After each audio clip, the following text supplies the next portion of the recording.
Roland Martin and the Black Star Network traveled to Chicago for the 2024 Democratic National Convention, and it was an amazing 4 days setting the stage for this year's presidential election.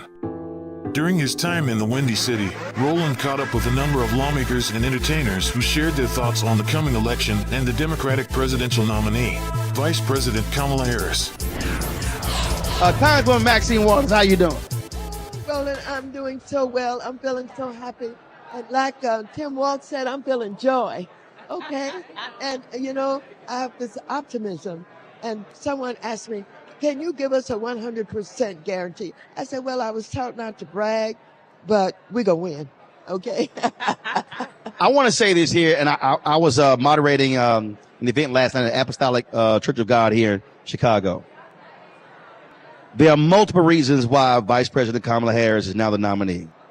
But if the Congressional Black Caucus did not hold that line, only one Black Caucus member, Mark Veazey of Texas, only one broke. But it was the CBC because they were trying to break y'all too. They tried so hard. And, you know, I love and I respected Biden. Remember what he did? He said, you all had my back and I'm going to have yours. And he's done that. And so I certainly was not about to be one to push him out, all the little organizing behind his back that was going on. And so I worked with him and stayed with him until he decided. And when he decided, he did a historical thing, a wonderful thing. He said, and I endorse Kamala Harris.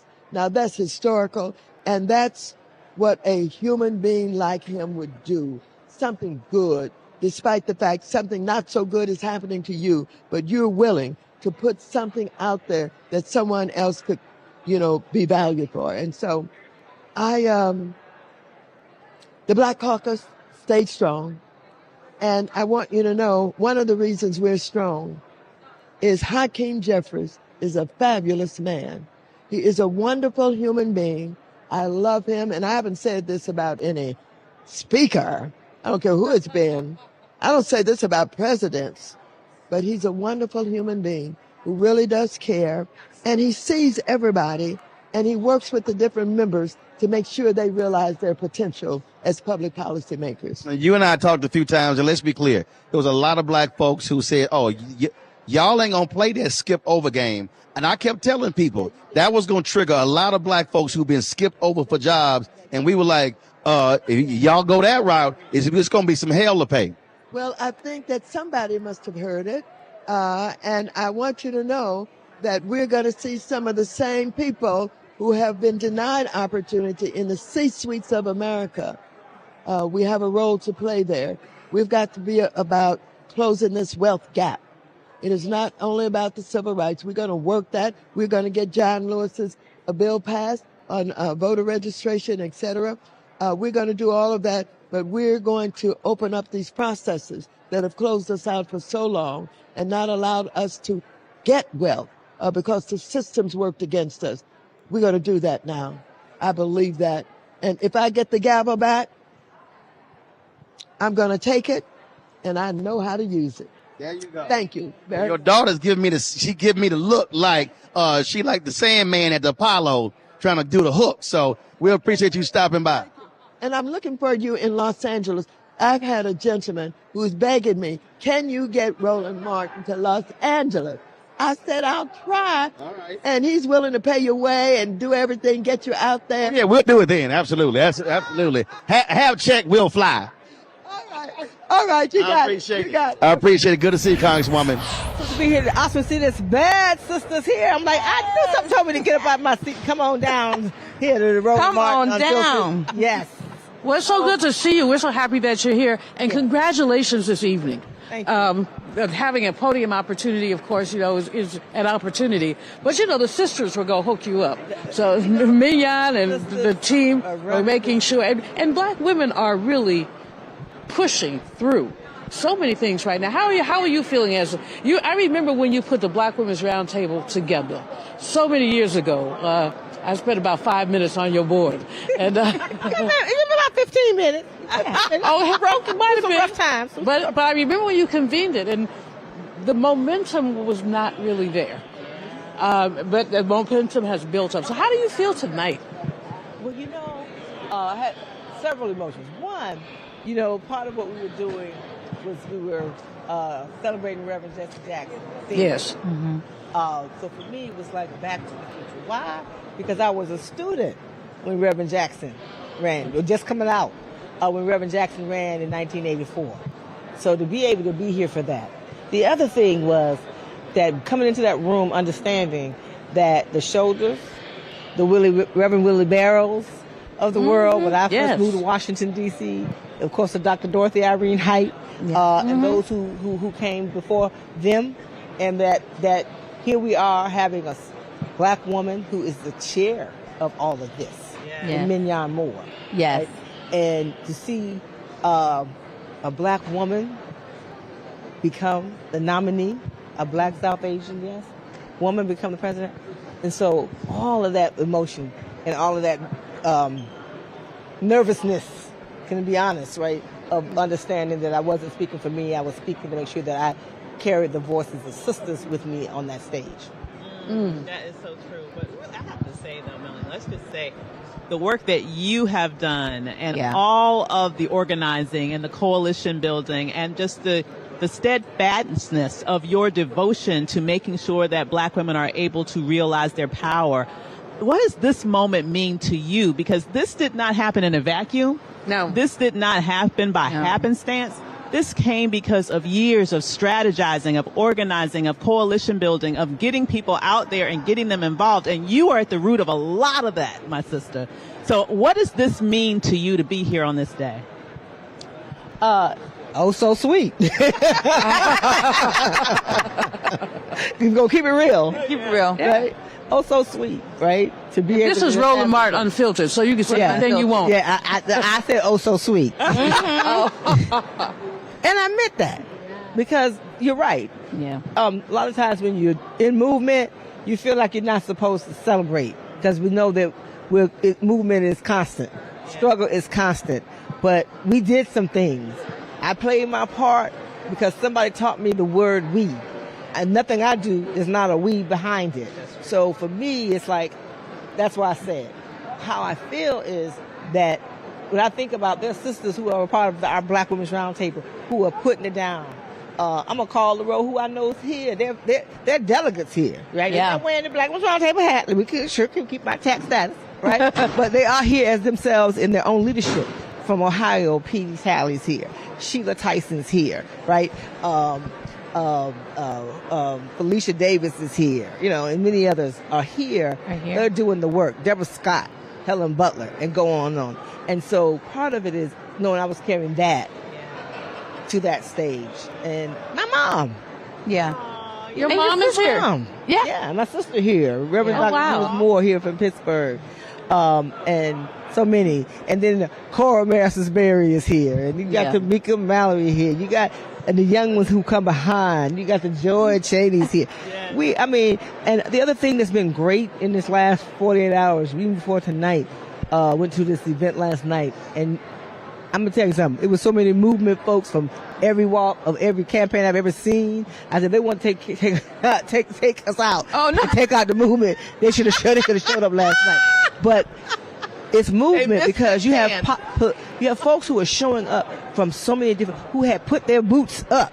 Yeah. And so they wasn't doing no more campaigns, who are showing up. And so it's a movement taking place, and it's cross generations. And that's a powerful thing. And you can't stop that from whatever that man is, Orange Man. But we have to stay organized. And I'm going to tell people, stop worrying about inauguration.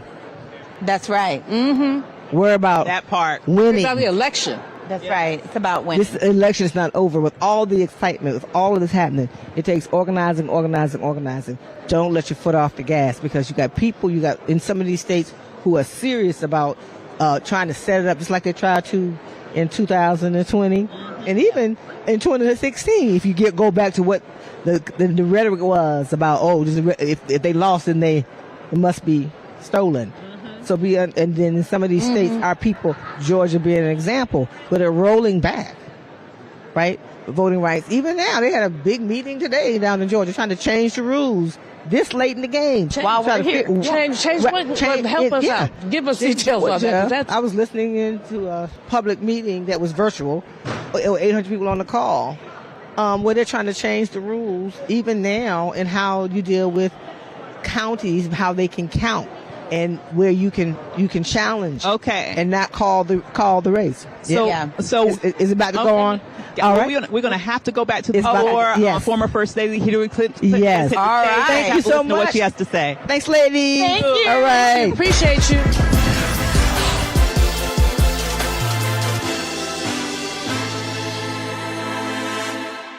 Congressman Gregory Meeks of New York, your thoughts on this first night of the Democratic Convention 2024? I thought it was a great night. It was a tribute to Joe Biden and a look at the future with Vice President Kamala Harris. It was exciting. The individuals in the room, some of it, you felt like you were here back when Jordan was on the court. But you got inspiration about what the future will bring. So this was a very great beginning of what's going to be a very productive week and moving forward and making this nation live up to its true meaning of its creed and becoming a more perfect union. What do you expect to come out of the week with? This is a great first day. What are you going to leave with on Thursday night?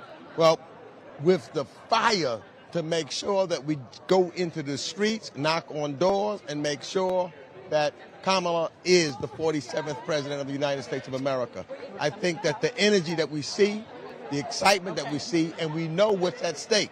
This is not only the most important election of our lifetime, it is the most consequential election of our lifetime.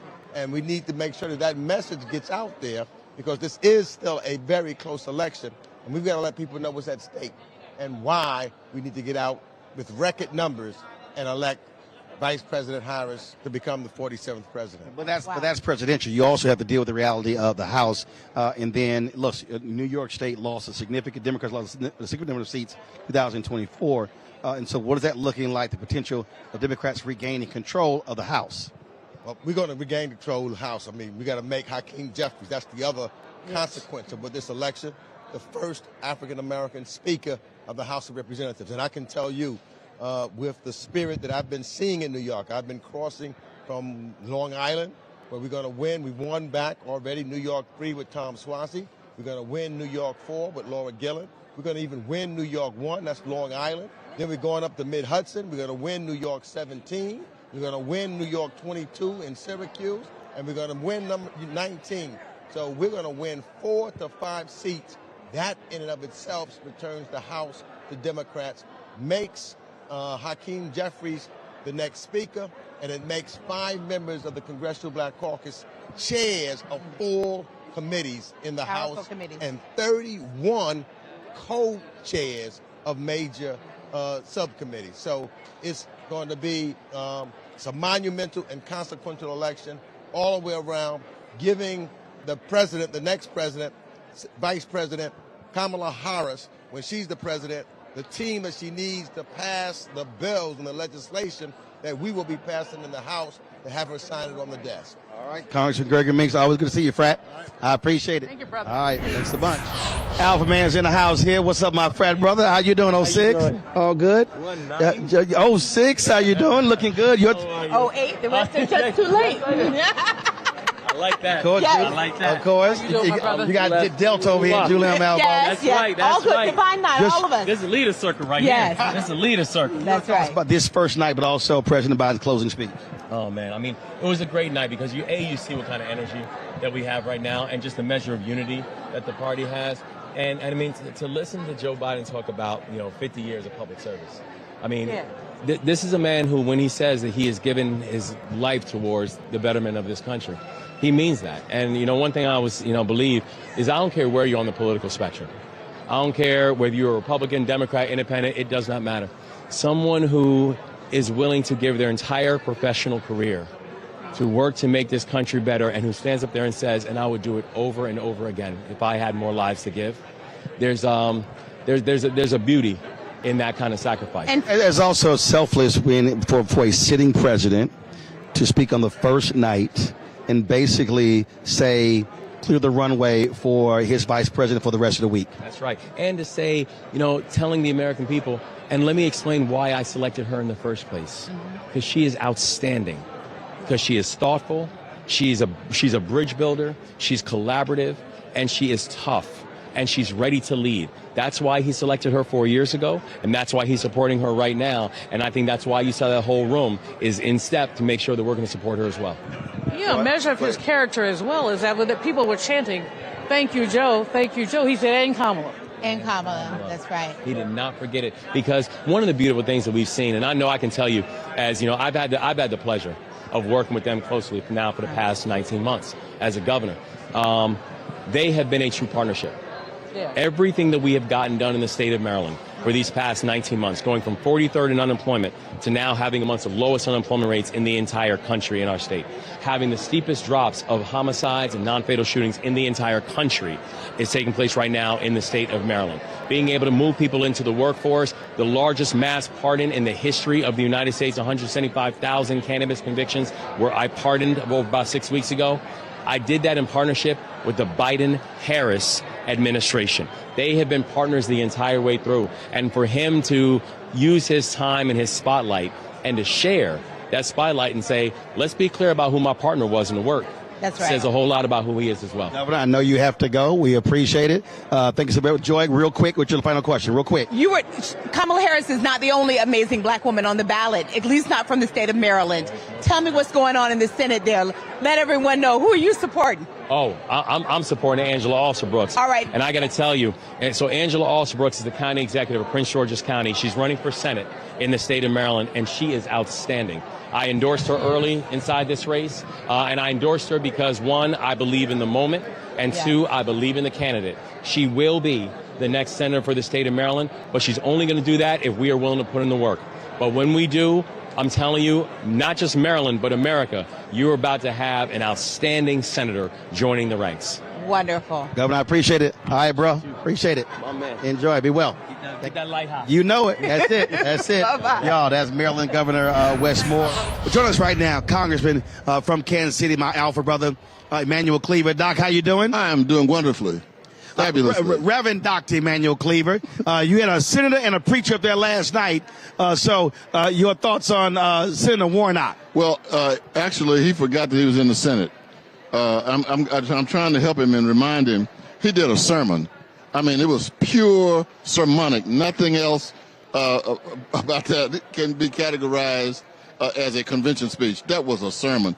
But as I often want to believe, sometimes when sermons are necessary, they're done. They're delivered. Absolutely. And it felt like a church with some other folk up here. You had last night, Congresswoman Jasmine Crockett, bringing folks to tears. Yes. You had Congresswoman Alexandria Ocasio-Cortez speaking truth about nothing wrong with being somebody working behind the bar. And you had, of course, Congresswoman Joyce Beatty and so many others, Congressman Jim Clyburn. I told somebody there were so many black folks speaking last night, I couldn't remember all the black folks who spoke last night. Well, I'm glad you mentioned that because I think we want to call attention to the fact that this party has diversity. And if somebody would look across this arena last night, they would see black, brown, Asians, everybody here. And that's one of the things that keeps me in this party is that the diversity, and it's intentional. And so I celebrated that, and I celebrated the emotions that came to that stage last night. Well, and of course tonight, you got another list of speakers coming up tonight. You got, of course, former First Lady Michelle Obama, President Barack Obama, and others as well. What are you looking forward to? Well, I think that we have two amazing speakers, both President Obama and Mrs. Obama. And I think they are going to light things up in here. And I think there are a few non-preachers who can speak with the rhythm like Barack Obama. And I think tonight he's going to try to pull us even closer and closer together. If somebody asked me 4.5 weeks ago, including my own children, whether or not the party could coalesce around a candidate, other than Joe Biden, I would have said, well, it's probably not going to work. It has been done. And Kamala Harris is now the nominee of this party. And when I said that, there are no divisions that I'm aware of. Everybody's behind us. And the Congressional Black Caucus, we thought we were going to have to get involved because when people start talking about let's open this up, and no, we're not going to open this up. Right, and I keep telling everybody, the CBC held firm. Only one CBC member broke ranks, and that was Mark Veazey out of Texas. Yeah. But the CBC held firm. Yeah, I hope the country witnessed that we stayed together. There are 61 of us, and we stayed together, although people were trying to pull us apart saying, why don't you come in and ask the president? No, we're not going to do that. We're going to be together. And if we say anything to President Biden, it's going to be a statement of unity, and it's going to be delivered by Hakeem Jeffries and Jim Clyburn. And we stuck to it. And as a result, I think other people said, well, hey, let's see what the CBC is going to do.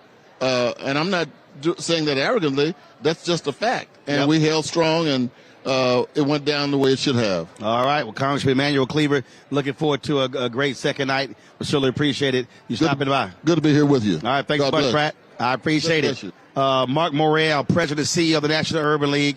Y'all know how we're going to start the show with two alpha men. That ain't how it was planned, but that's how it is. You can throw a rock and you can actually hit an alpha leader here. And so let's get right into it here. Mark, glad to see you here. One of the things that you saw last night, just an amazing lineup of speakers. You heard folks talking about freedom. But also economics is going to be a critical issue. Vice President unveiled her economic plan on last Friday. And what I focused on a lot was the housing piece. And you had these folks out here saying, when it said first-generation home ownership, you had some black folks talking about, that's for immigrants. And I said, no, there are black people who are first-generation homeowners. Like you have first-generation college students. Many black people who would become and could become first-generation homeowners. Let's be clear. We have a home ownership rate. That means you're the first generation in your family. The majority of African Americans are not homeowners. Right. Only 44%. And let me say this, too. It is important to understand that was not the only component of her housing plan. Right. There's a $25,000 down payment assistance component to it. There's a quote-unquote trust fund or pool of money, which would be designed to help build new housing. We have to recognize that the recession of 08 and 09, the COVID recession, and the challenges with the banks is a place where we have lost ground when it comes to home ownership. So I think her plan is a first step, if you will, towards something far more comprehensive that we will need. But here's the point. She, or any housing plan, will not see the light of day unless we get a Congress that's going to be supportive. So we're saying to people, Roland, you got to vote all the way down the ballot in this election. Right. Not just for president, but for Senate, for Congress, county commissioners, city council, mayor, those states that elect judges and constables and clerks. We got to vote all the way down the ballot. And what we focus on, and listen, I get it. I was talking to some folks here in Chicago, and the same in D.C. and other places. And you have folks out there who are critical of resources that are being provided to migrants in this country. But I also have to remind folk who sent those folks to Chicago, who sent those Greg folks Abbott, to New Jersey, Ron DeSantis, who sent those folks to Washington, D.C. They turned people into political footballs.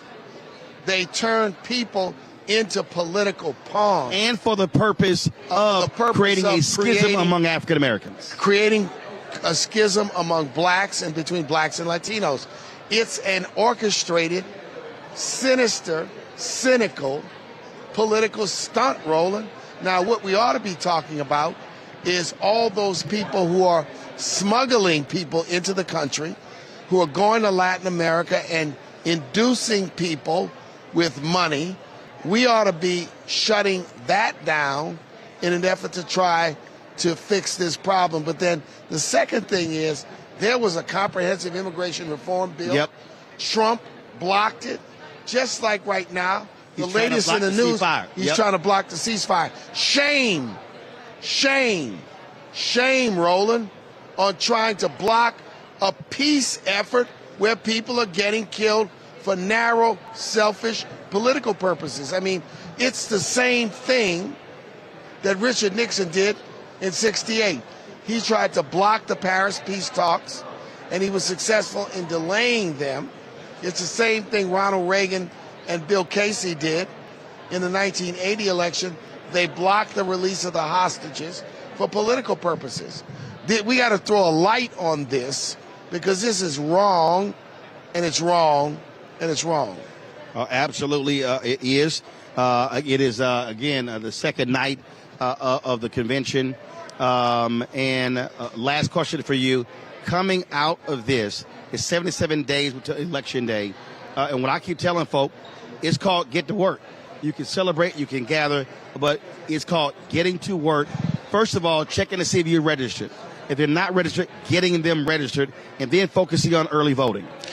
The National Urban League's Reclaim Your Vote campaign, all 92 Urban League affiliates with a focus in 5 states. We're going to try to reach over 2 million people in the next 70 plus days. And we're going to reach them through texting, through email, through door knocking, through engagement. And we will be educating them, encouraging them to have a voting plan. So we're going to do our part. And I'm confident, Roland, that many are going to do their part. We all have to do our part. I'm going to ask people to go to reclaimyourvote.org, sign up to be a volunteer, sign up to be a poll worker, be a part of this effort around civic engagement and voter participation. We can make a difference in 2024. All right, folks, joining us now is the mayor of Baltimore, Brandon Scott. Doc, how you doing? I'm good, sir. How are you? All good. So hold up. So what happened? Because it was the fro. So the fro had gotten. I'll tell you what happened. So my hair grows uneven, right? So I got to cut it down like every 4 months. Right. But I got married. Right. Last year, my hair is naturally curly. So right. This is just juices and berries. No relaxer, none of that. And I washed my hair. You're like, and my wife said, ain't no juice. Do you ever wear it like that? So I did it for her and then kept doing it. I love you, baby. Okay. Happy wife, happy life. Oh, there you go. I got you. All right, then. I got you. Because that was your signature. Yeah, signature. But now it's the curly fro is the new signature. There you go. Don't keep trends, keep making them. Absolutely. You have been, of course, you recently had an election, won re-election. What is your vision now for your second term as mayor of Baltimore? It's to continue the work. We got to continue to work. We're talking about a city of Baltimore that, under my leadership, had its largest single-year reduction in homicides last year by 20%. Historic investments into our public schools, historic investments into recreation parks. We had our lowest unemployment under my leadership, and now we want to continue to grow that. Tackle the vacant housing problem in our city, investing in people that look like you and me, Roland, in our communities, allowing them to be lifted up, allowing us to gain access to the jobs and careers they need, and finishing the job of building a better and equitable Baltimore. Housing is a major issue in this country. Yes. And you had to deal with a lot of abandoned, rundown homes. What is your vision for being able to increase the housing stock to have affordability and being able to get rid of all of those type of houses? Yeah, we just unveiled this in December, Roland, where this is an issue that's faced Baltimore since white flight began in the 50s. And under my leadership, we actually went from 20,000 vacant properties that we had for years to now we're consistently going down under 15,000. But we unveiled our $3 billion plan in December alongside Builds and the GBC, where we're going to eliminate this problem over the next 15 years. And we're going to do it the same way that they built up the Inner Harbor and Harbor East and all the fancy things, given the tax increment financing and tax breaks. We're going to take that to our neighborhoods using those strategies to take down those vacant houses and put them back on the market. The same investment that they gave to wealthy developers, we're going to give to our neighborhoods. Well, look, I mean, I just think that'll be just huge because, again, what that deals with, that's dealing with blight, giving people opportunities, and it's also by putting more housing back on the market, it totally changes the game. You talked about the changes. When you came in, you had to deal with the reality of crime in the city. You have had significant drops in that area. Yeah, and we're going to continue because we're doing it the right way, right? And we have to understand that the failed broken policies of zero tolerance and policing while black, right, didn't work. But when you have that, we created the first ever comprehensive violence prevention plan in our city, unveiled that. I said we were going to reduce homicides by 15%. People laughed at me. And then we did 20% last year, and we're at 28% this year, down 39% in non-fatal shootings by investing in all ways, right? Understanding that our group violence reduction strategy, where we go to the people who are the most likely to pull that trigger, Roland, and say, this is your chance. You get a letter from me. Change your life. I'll give you a job, housing, whatever you need. But if you don't, then you're going to hear from them boys. And that's what we're going to do. Right. Violence intervention workers, that whole ecosystem, and continue to drive down violence in our community by working with the community, not trying to solve the problem for them. All right. Well, Mayor, always good to see you. Yes, sir. Always, my brother. Always. Absolutely. Thank you very much. Appreciate it. American Federation of Teachers, another important constituency for them. Secretary Frederick Ingram. How you doing, Doc? I'm good. How are you, sir? I'm all good. Glad to have you here. Education, a critical issue. When it comes to the election, you've got Project 2025. Republicans want to get rid of the Department of Education. Talk about how you and your members are speaking to voters about that issue.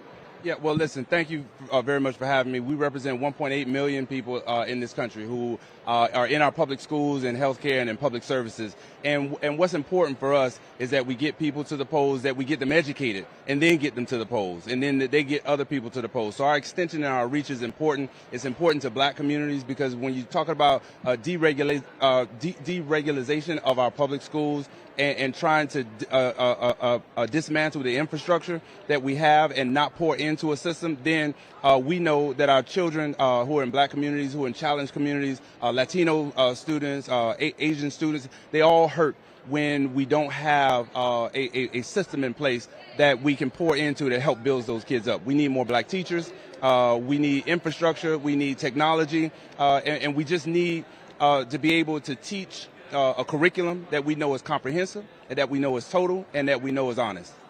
Question. It's great to see the work that you're doing, you're continuing to do. Tell us about how, the unions are already the engine of the Democratic Party, right? Tell us about the energy that this Harris, I would call it a phenomenon, but she's been here for a long time. What has this allowed you to do, and what has this allowed you to see, even in the last 4 weeks, that maybe you haven't seen in a minute? Oh, it's electric. Listen, so I have to go back to when I became interested really in politics. That was Barack Obama in 2006. I have not seen that kind of energy since then when we had a man who looked like me, who looked like my son. Now we have somebody who looks like my daughter. Yes. They can see themselves in the highest office in the land. And so that's important when you not only can talk about history, but you can become a part of it. And then that history turns into their future.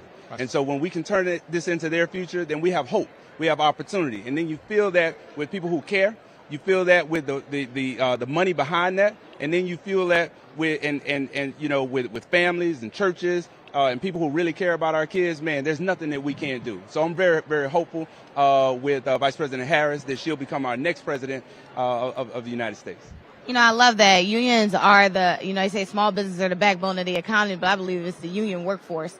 And so we are seeing a whole bunch of workforce development programs that are happening with the next generation of leaders. So how is the union force with the young people energized about this race?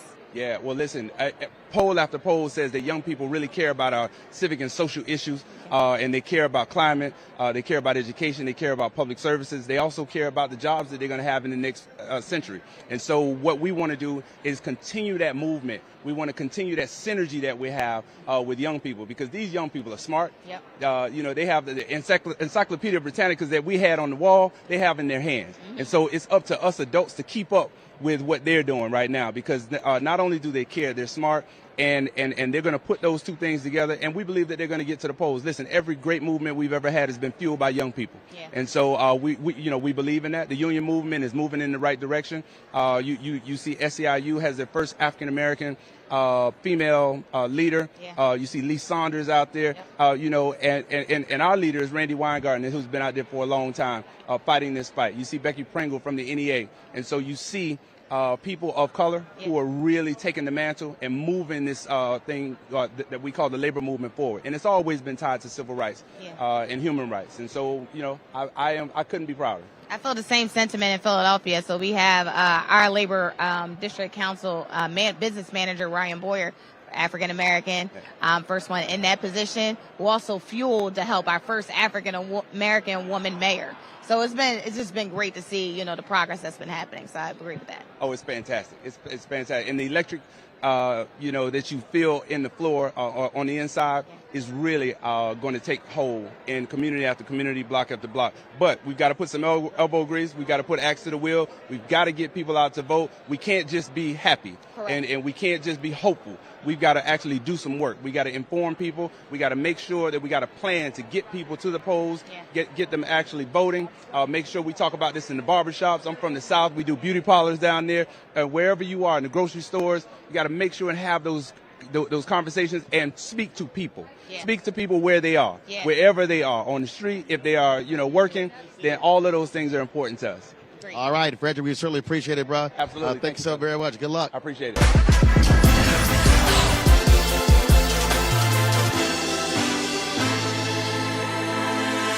Earlier, we talked to a couple of union leaders with the AFL-CIO. Fred Redmond, Secretary Treasurer, and also Liz Schuler as well. And so, Anthony, let me know when we have those ready for those conversations. Great conversations we had with him, talking about, again, what their agenda, what their focus is, and how we're moving forward. Let's go to our conversation first with Fred. Good. Well, let's talk about where labor is. You have right now arguably the most pro-labor administration in decades. That's right. Talk about what that has meant for the labor movement. Well, what it meant for the labor movement, Roland, first of all, for us and the Democratic Party, with the relationship that organized labor have had with the Democratic Party over the years, the Democratic Party have historically looked at organized labor as a special interest group. We're not a special interest group. We represent working family values, but now, and a lot of it really came to pass through this administration. What we did in 2022, we feel as though the issues that pertain to working families are winning issues. And the Democratic Party is starting to recognize that, where issues of fair pay, increases in the minimum wage, job security, retirement security, safety and health on the job. These are winning issues for the Democratic Party. So it has changed our relationship. The Democratic Party is starting to view organized labor once again as legitimate partners when it comes to developing party issues and having a say in the direction and the planks of the Democratic platform. Well, we saw for a long time, and I talk about this a lot of times with Lee Saunders and others, a long time, the word union was a slur. That's right. And that's how the Republicans targeted Reagan and after that. What's interesting now is when you look at the data, unions have the highest approval rating from folks in almost 50 years. You have a younger generation that grew up with right-to-work states, things along those lines, who are now in the workforce going, wait a minute, collective bargaining makes sense. That's right. So they're bringing that new energy that I think is infusing the labor movement, correct? No, that's exactly correct. Polls have showed that 71% of the American people feel that unions really play an enormous part of the economy of this country.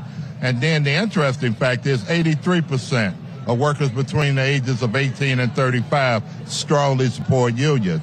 So the energy that we have seen in our organizing drives in places like Starbucks and other locations where young workers are taking the lead in terms of organizing because, look, they want to work a job. They want to work one job where they could support their families and live a productive lifestyle. They don't want to work 3.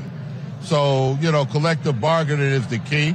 I strongly believe that the collective bargaining helped build the black middle class in this country, and there's a new awareness of what collective bargaining can do. Boots on the ground is important. And one of the things that the labor unions do, they put those boots on the ground.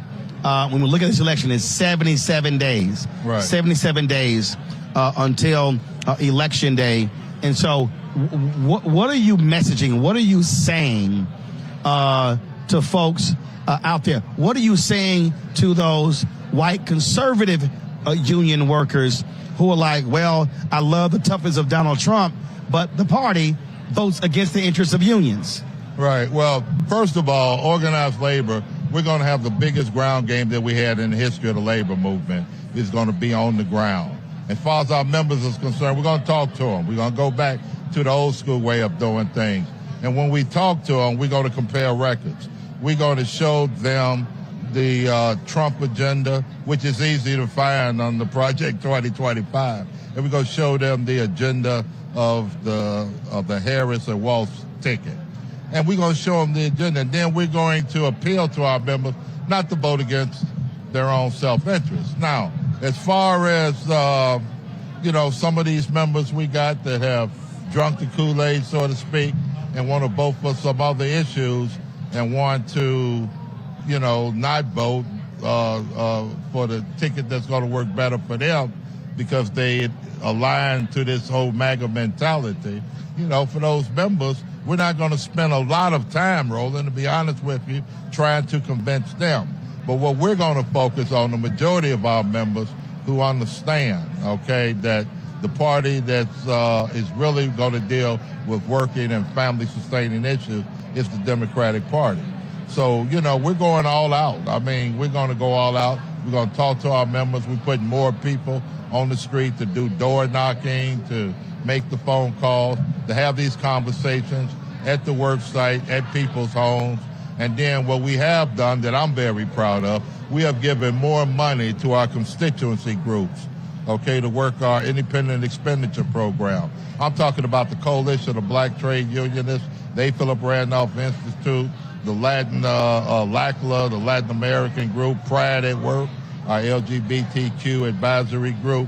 So we're hitting those communities with our constituencies groups, and we're infusing more resources, investing in those organizations more money than we have in a long time. All right, then. Well, look, keep it up. We got a hell of a lot of work to do. All boots on the ground, we brother. appreciate you chatting with us, and however we can help, let us know, because, and I tell people, I tell this all the time, when we launched this show, I put $350,000 of my own money into this, and I only had one sponsor when I launched this show. Call me. And that was Lee Saunders and AFSCME.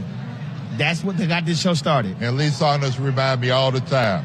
We will talk, brother, because I want you to know we respect the work that you're doing. And the communities that you really, really identify and reach out to, those are the communities that can make a difference in this election. So we need to talk. All right, sir. I appreciate it. All right. All right. Thanks a lot. All right. Get over here. You ain't going to walk by.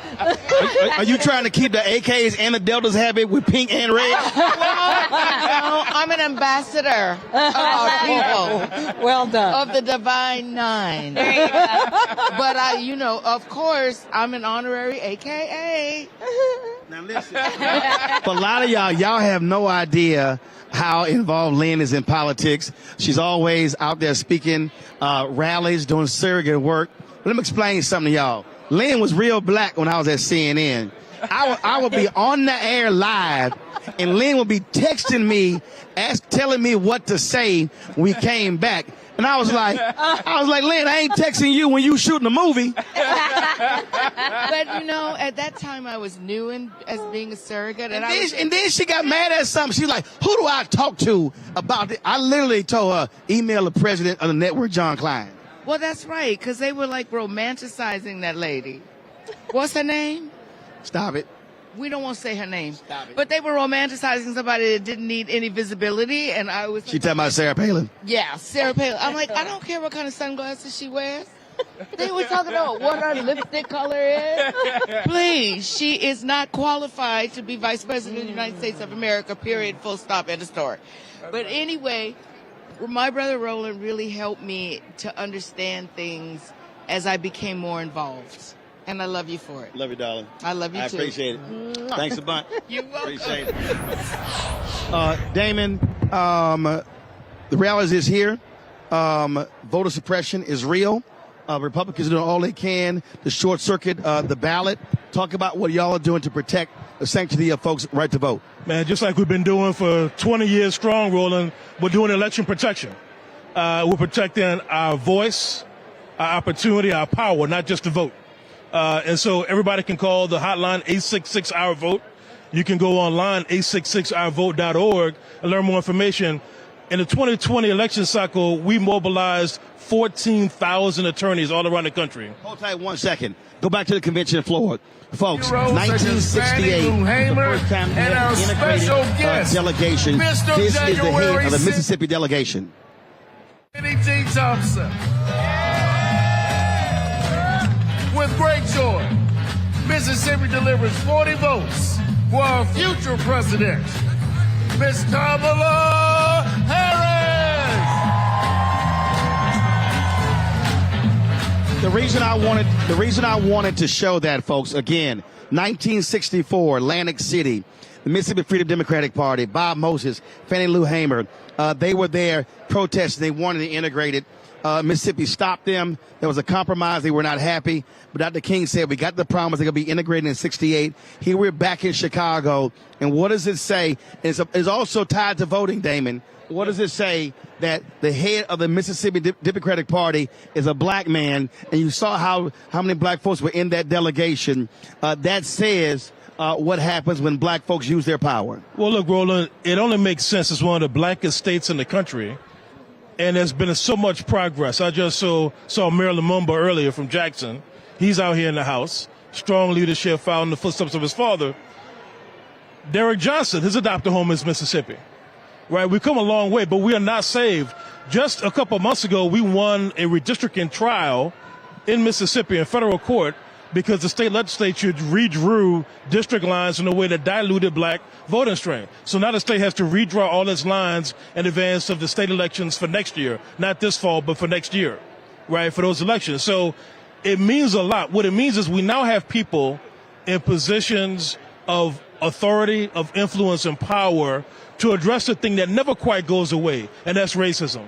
That's racial discrimination. And so it gives us a fighting chance. And you have a Supreme Court with Chief Justice John Roberts, who felt in the Shelby v. Holder decision that all was well, we're good, how black people are voting. But we got those numbers because of the protection of the Voting Rights Act. Exactly. They're like, well, everything is good. We can stop. We know what backsliding looks like.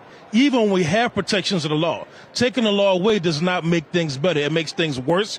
That's what Ruth Bader Ginsburg said. She like getting rid of the Voting Rights Act is like throwing your umbrella out in the rainstorm just because you ain't getting wet. Makes absolutely no sense. Makes no common sense. Joe, let us know, as a civil rights attorney based in California, we're always interested to know the depth of the opportunities that are available for people to get involved from an election protection standpoint, and how are you guys raising your game in response to what we see and what we foresee in terms of voter suppression, et cetera? Love the question. So the ways to get involved are twofold. If you're a lawyer, and we have a lot of black lawyers, a lot of allied lawyers out there, you can volunteer for the Election Protection Hotline and Coalition. We have 14,000 lawyers in 2020. We'll do big numbers again this year to answer all the calls from voters and do all the troubleshooting and respond with litigation if and when needed on election day or even after. There's always also another way. You don't have to be a lawyer to be down with election protection. Sure. In our field program in the communities, people can volunteer and go to your own precincts, to your own polling sites, in your neighborhood, in your city, in your state. We have a new component this year called Oho Ashe. Oho Ashe, and it's about seeing and all things that Ashe means for our community, right? It is black women answering the call. That's the subtitle. We want black women who are already leading the way to protect and defend our democracy to know how they can plug in. And Ohio Shea is both lifting up what sisters are already doing and giving them new ways to plug in. It is actually a campaign and coalition with the Global Black Economic Forum, Alfonso David, that's a sister entity to Essence Communications, right? So we're stepping up our game also because we hire people in various states. I got a sister in Texas, got somebody in Virginia. I now have 2 people in Ohio. We have people all throughout the country who are living there day to day, stationed there. And if you don't live there, I said you got to stay there for some time, right? At least move for a while if you don't move there permanently. To not just be among the community, to really be part of the community and understand exactly what people are facing. It's going to speed up our response times, even when we have lawyers answering the calls on the hotline. Excellent. Teresa? Yeah, you know what? I love that because in 2020, that was the main point of view for Donald Trump to say, you know, election suppression, you know, from each county. And I think the one thing we were missing was the talking points from that department saying, no, that's not what happened. So I think where are we at on communication to make sure, you know, when they do start in the midst of it, because we already know mail-in ballots going to be a situation, not only just to vote at the polls because we don't get it the same night, but there's going to be mail-in ballots. There's going to be other situations that arise. So where are you guys at on communicating and making sure that you're letting the people know, no, it is not voter suppression, and we are fighting for you? Sister, you're exactly right. Not all of us do GOTV, get out the vote, but the Lawyers Committee, we do GOTM, get out the message. And that's an affirmative message before Election Day, before election season even, and early voting, about here are your rights, here's your responsibilities, here's things that you can do. And sadly, it's going to vary by state to state, right? We know they're trying new bad things in Georgia. We have litigation already still moving in a number of districts. That's our AG, Aaron Ford from Nevada. Yeah, what's up, yeah, my man? Yeah, he a little capper. You know, well, you know. First of all, when 2 Kappas show up, they call it an invasion. Well, we got 2 Albas here, and we already better than y'all. Come on, man. And we got one, and then we got one tired Omega walking in here, Mario. Now go sit. Now all 3 of y'all get y'all ass all out of here. That's the whole line right there. That's the whole line right there. That's the whole line. Look, what are we talking about? I just want the hotline number. So we were talking about the messaging. Yeah. So getting out the message. So we know that people's rights and opportunities are going to vary state by state. So our people are working with coalitions. It's not just us in election protection. It's over 300 organizations all around the country. I want to shout out to Helen Butler and the Georgia Coalition for the People's Agenda in Georgia, because Georgia is some kind of crazy. You just gonna walk they on by? refuse to let go of their Damon. power. Yeah. I ain't let no black man walk on by. You ain't gonna speak. We talking about voter protection and all that good stuff. And you got a book about that stuff. Yeah. What's the name of it? Sell some copies. Our Unfinished March. It's a good book. Prescient. I wrote it 2 years ago, but talks about things we need to be worried about with our system. I'm pretty confident that we're going to have more votes than them, but the question is, what gets counted, what gets certified, and what do they actually do with regard to the election or the election results? So we've got a lot of work to do. Absolutely. You're right. You good, my man? I'm fine. All right. Your wife make come? See you, man. No, you gotta understand. This is the blackest show here. We just snatch folk when they walk by and just grab it. That's how we do it. And he would try to do that when I was Attorney General. I used to have a detail. That's what he and what he won't say in detail, be like, oh, that's Roland. That's my brother here. All right. Tell the wife I'm still looking for that gumbo. You all have some gumbo fight going on. Absolutely. All right. Well, I'm married to her for 34 years, so I like her gumbo. Great answer. Former Attorney General Eric Holden. Good man. Former AG, good to see you. See, I told y'all how we do it. God damn it, go finish. No, so we got to get out the message. So it's not just one standard. Right. It depends on where you live, where you are. So there's the fights we're fighting for the long term, but there's the fights we got to fight right now, and that means being on with information, being prepared to vote from day one. Everybody watching this show right now, I want you to go check your registration status. Yes. Check your voter registration status, because I know some folks may not have cast a ballot since 2020 or 2016 or 2008, right? For some people, right? So don't assume because you're registered, you're still registered. They've been changing the rules. They've been changing the polling locations. If you live in Georgia, if you live in Texas, if you live in Mississippi, all these jurisdictions that were covered by the Protection of the Voter Rights Act, those protections in large part have been washed away. So protect yourself and check your registration status. Go to 866iVote.org or call 866iVote. All right. Brad, I appreciate it, bro. I appreciate you, Thanks man. a bunch. Get the word out. Thank you all. Yes, Appreciate sir. it. Yeah.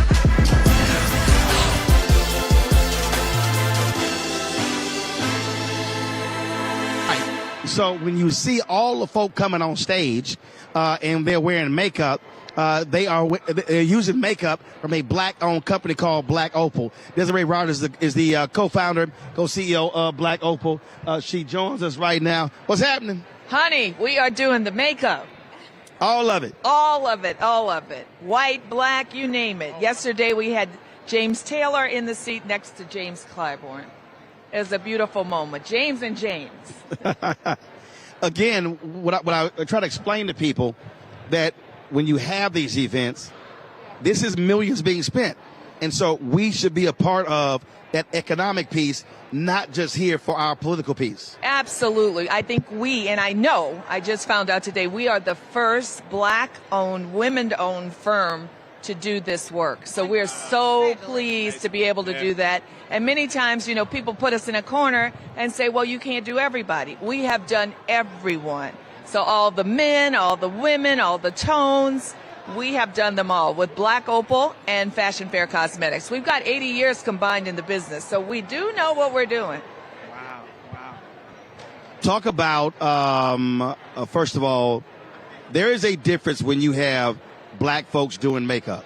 That's one of the biggest criticisms of black women, television anchors, actresses, entertainers, is that when it comes to their hair and makeup, they got folk who ain't got no idea what they're doing. And so being culturally competent in makeup is critically important. Well, you know what? We have a diverse group back there, but I'm telling you, those men and women, they're looking fantastic. Have you seen those lipsticks? We're encouraging people to wear a little color, not be dull. It is a celebration. Let's have it. We got bronzer on the guys. I mean, look at the makeup. It is unbelievable. I have to say so myself. And so we've had a really fun time just encouraging people to celebrate because it is a celebration. And so I think they look fantastic. We even had Mitch Landrieu was back there a couple of times cutting up. He said, what you going to do for my hair? I said, well, I don't know. We're going to powder you. They can't do nothing. We're going to powder Mitch you. Landrieu's hair because he ain't got nothing. We got something called Warm Sunrise. We gave him a little Warm Sunrise. There are no Black Opal wigs back there. Question, Teresa. You know what? One, congratulations. I was very excited when I saw the release of that. And actually encouraged my team that we're working with. I said, we're going to get some over-the-counter Black Opal, and we're going to support and celebrate. So congratulations to that. A question for you is, it's very hard to get in this space. They could have called Mary Kay, but they didn't. They called Black Opal. What do you think the reason why? Listen, we have 80 years in the business. So I think one of the things is just longevity and really being a company that knows what they're doing.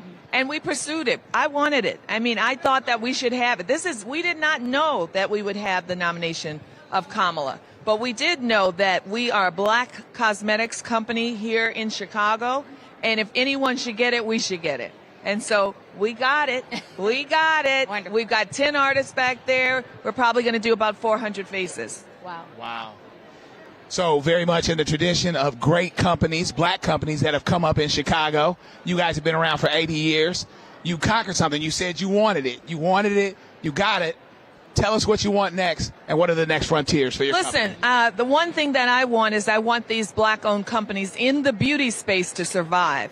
We know that even the black population, only 2.5% of the purchases are coming from black Americans. And the other thing we know is, it's really hard to be in this space. There's smaller companies coming up all the time, but we want to build some scale. We think that there's no reason why we shouldn't be the first billion-dollar beauty company. And all we need is support, and we know we have the products. So we just need people to try them. You'll love them. You'll never look better. And you will thank me. You will definitely thank me. As so far, 100+ people have thanked us. Right. Part of the issue we talk about a lot on our show as well is how we as African Americans, we drive so many businesses, but we're not actually owning it. How bad is it in the makeup field in terms of it is really bad. In terms of ownership, in terms of usage, who we support? We're so small. We're just like a needle in a haystack. Black-owned beauty businesses, they are very, very small, just a very small percentage. But here's the thing. We, as our own people, we buy so much makeup. We buy so many things in the beauty space. So we can make our own businesses succeed. Of course, we want to be open and diverse for everyone, but there's no reason why we can't do this. It's just a matter of, as I say to some people when I check out their makeup, I'm like, it's time for you to come off the plantation. Ooh. I love it. That's real high. Duh. And move on over. Duh. And move on over to black-owned businesses. I can tell. You can't fool me. I know our colors. We got those perfect matches. If you don't have a perfect match, you're at the wrong counter. So Fashion Fair is sold at Sephora and Macy's. Yep. And Black Opal is sold at Walmart, CVS, Rite Aid, and also Ulta. Not all of them, but a lot of them.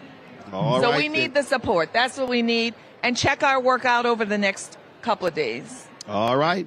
Desiree, good to see you. Congratulations. Thank you. All right. Enjoy the rest of the conference. Appreciate it. Thanks a bunch. All right, folks. Y'all seen Congressman Rokan on our show many times. Glad to see you in living color. I'm glad to meet you in person. I usually see you on a Zoom screen. All right, indeed. Let's talk about your fellow Californian, how she has run a flawless campaign thus far. She's electrified the country. She's electrified the party. I have not seen the party this unified since 2008 when we had President Obama. And she has really inspired people. And here's the thing. When you inspire people, when you excite people, they give you the benefit of the doubt if they don't agree 100% on the policy. Because no one agrees 100%. Right. But she has gotten the momentum. But now we've got to operationalize the momentum. Also, I think there's a huge difference when you talk about tone. Her and Governor Tim Walz compared to the doom and gloom and dark and sadistic and, oh, my God, the world is going to hell whenever you hear Donald Trump and J.D. Vance talk. Well, it's a substantive difference, right?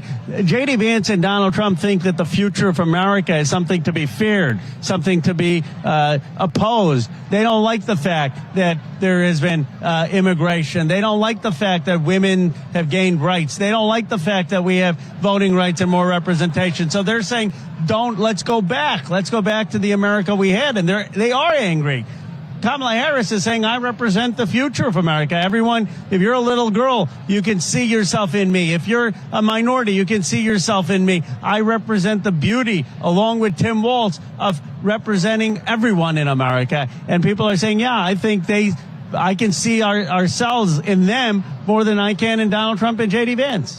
And again, I think that when you have that type of enthusiasm, that difference in tone, that then causes somebody to say, I can believe in that, I can buy into that, I can help that.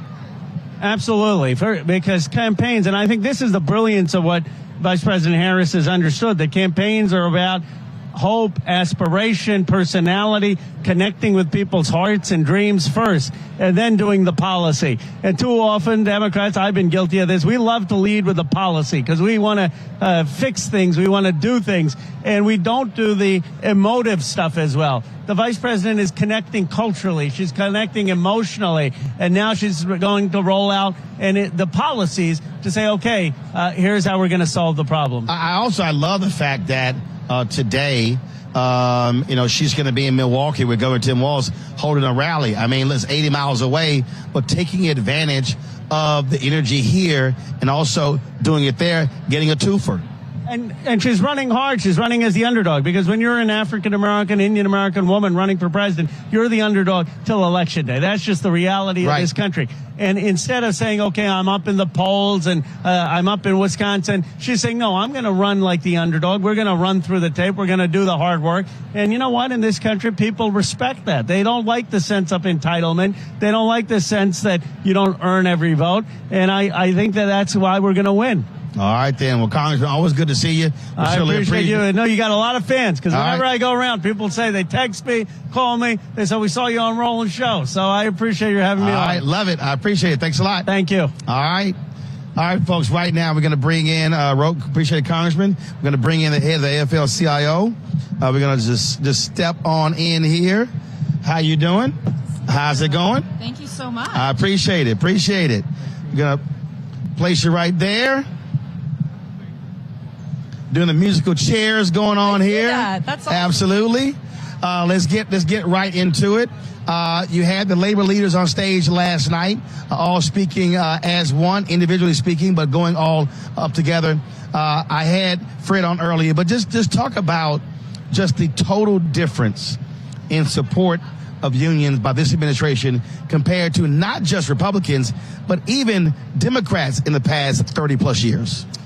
Working people are at the center of this convention, and we are 20% of the delegates here on the floor. And so we came in early as a labor movement to support Kamala Harris for president because we knew that with labor's backing, it was going to shift everything. It's going to move the rest of the convention because we are central to that infrastructure. You know very well that we have the ground troops in every community, and getting the word out is going to be so important because of the margins in this election, especially in those very close battleground states, right? Where, again, union members are 20% of the electorate in those states. So we know that we can be the truth squad, the people who get the message out and do the kind of retail side of breaking through the social media noise. I think one of the reasons why I believe you're seeing the high percentage of Americans that support unions, which is what we haven't seen in nearly 50 years, is because over the last 3-4 decades, it has been a constant just widening of the gap when you have CEOs who are now making 100, 200 times what a worker, and you have companies that want to squeeze as much productivity out but don't want to offer raises, cost of living raises, people who are fighting a living wage. I talked to Reverend Dr. William Barber a lot about that, the fight for a living wage, a $15 minimum wage. I think people are saying, wait a minute, that's not what we want our future to be. Exactly. People are fed up. And you remember in the pandemic where people were saying, oh, essential workers, right? People were seeing work in a way they hadn't in a long time. Our healthcare workers, our transportation workers, our grocery workers keeping food on the shelves, risking their lives. And finally, they were seen. And then coming off the pandemic, things just kind of went back to normal. They were seen because folk had no choice. Exactly. But normally they're just oblivious to them and just ignoring them and like as if they're just peons. And then we went back to, quote, normal, and it was people took it for granted again. There you go. So people are fed up. They're fired up. They're like, hey, wait a second. Do I really have to take this, or can I do something about it? And so I think that's why unions are so favorable right now, is they're finally putting, connecting those dots that they can make a change through a union. When the Janus decision happened, one of the things that Lee Saunders and I talked about, he said that unions also had to get their act together, that they had gotten complacent. Yeah. That they had to actually go back to the basics. That's right. You think that also was the case? Absolutely, because we have a lot of those stereotypes that still persist, that we were exclusive, not inclusive. People like me, women of color, were always on the sidelines, and especially in certain types of jobs where, in the growing industries, women and people of color didn't see themselves necessarily in those jobs because the labor movement really wasn't reflective of those communities. And so I think that has shifted. If you look at this floor, if you look at the delegations from labor, if you look at the leadership of labor last night, diverse, female, it is a completely different labor movement. When you talk about, again, the look, the feel, and how that changes, I think back to 2008 when Obama ran, and you had white union leaders who put race on the table. And they said, no, we have to tell these white men and white women, these folks have been backing us, they've been supporting us, CBC, we're going to stand with this black man. And it was very interesting how they didn't try to dance around it. They said, no, we have to confront it. Absolutely. My predecessor, Rich Trumka, gave a very famous speech, you may remember, to a steelworkers audience. that went viral for that reason, because the credibility of that messenger speaking in a way that people's ears can open. And in fact, unions are the most trusted source. If a union member hears from their union, it cuts through all the rest of the noise. Right. Even the friends and family aren't as trusted as their union. I don't know what that says about their family, but but unions are seen as kind of cutting through the BS. We approach people on an issues basis, the things they care about: good jobs, good fair wages, equal pay, good health care, retirement, affordable housing. People can't afford to live where they work anymore. Right. So unions can actually help those people listen in, pay attention to those issues, and connect them to the candidates. So we obviously we know battleground states, but everything is not just about the presidential race.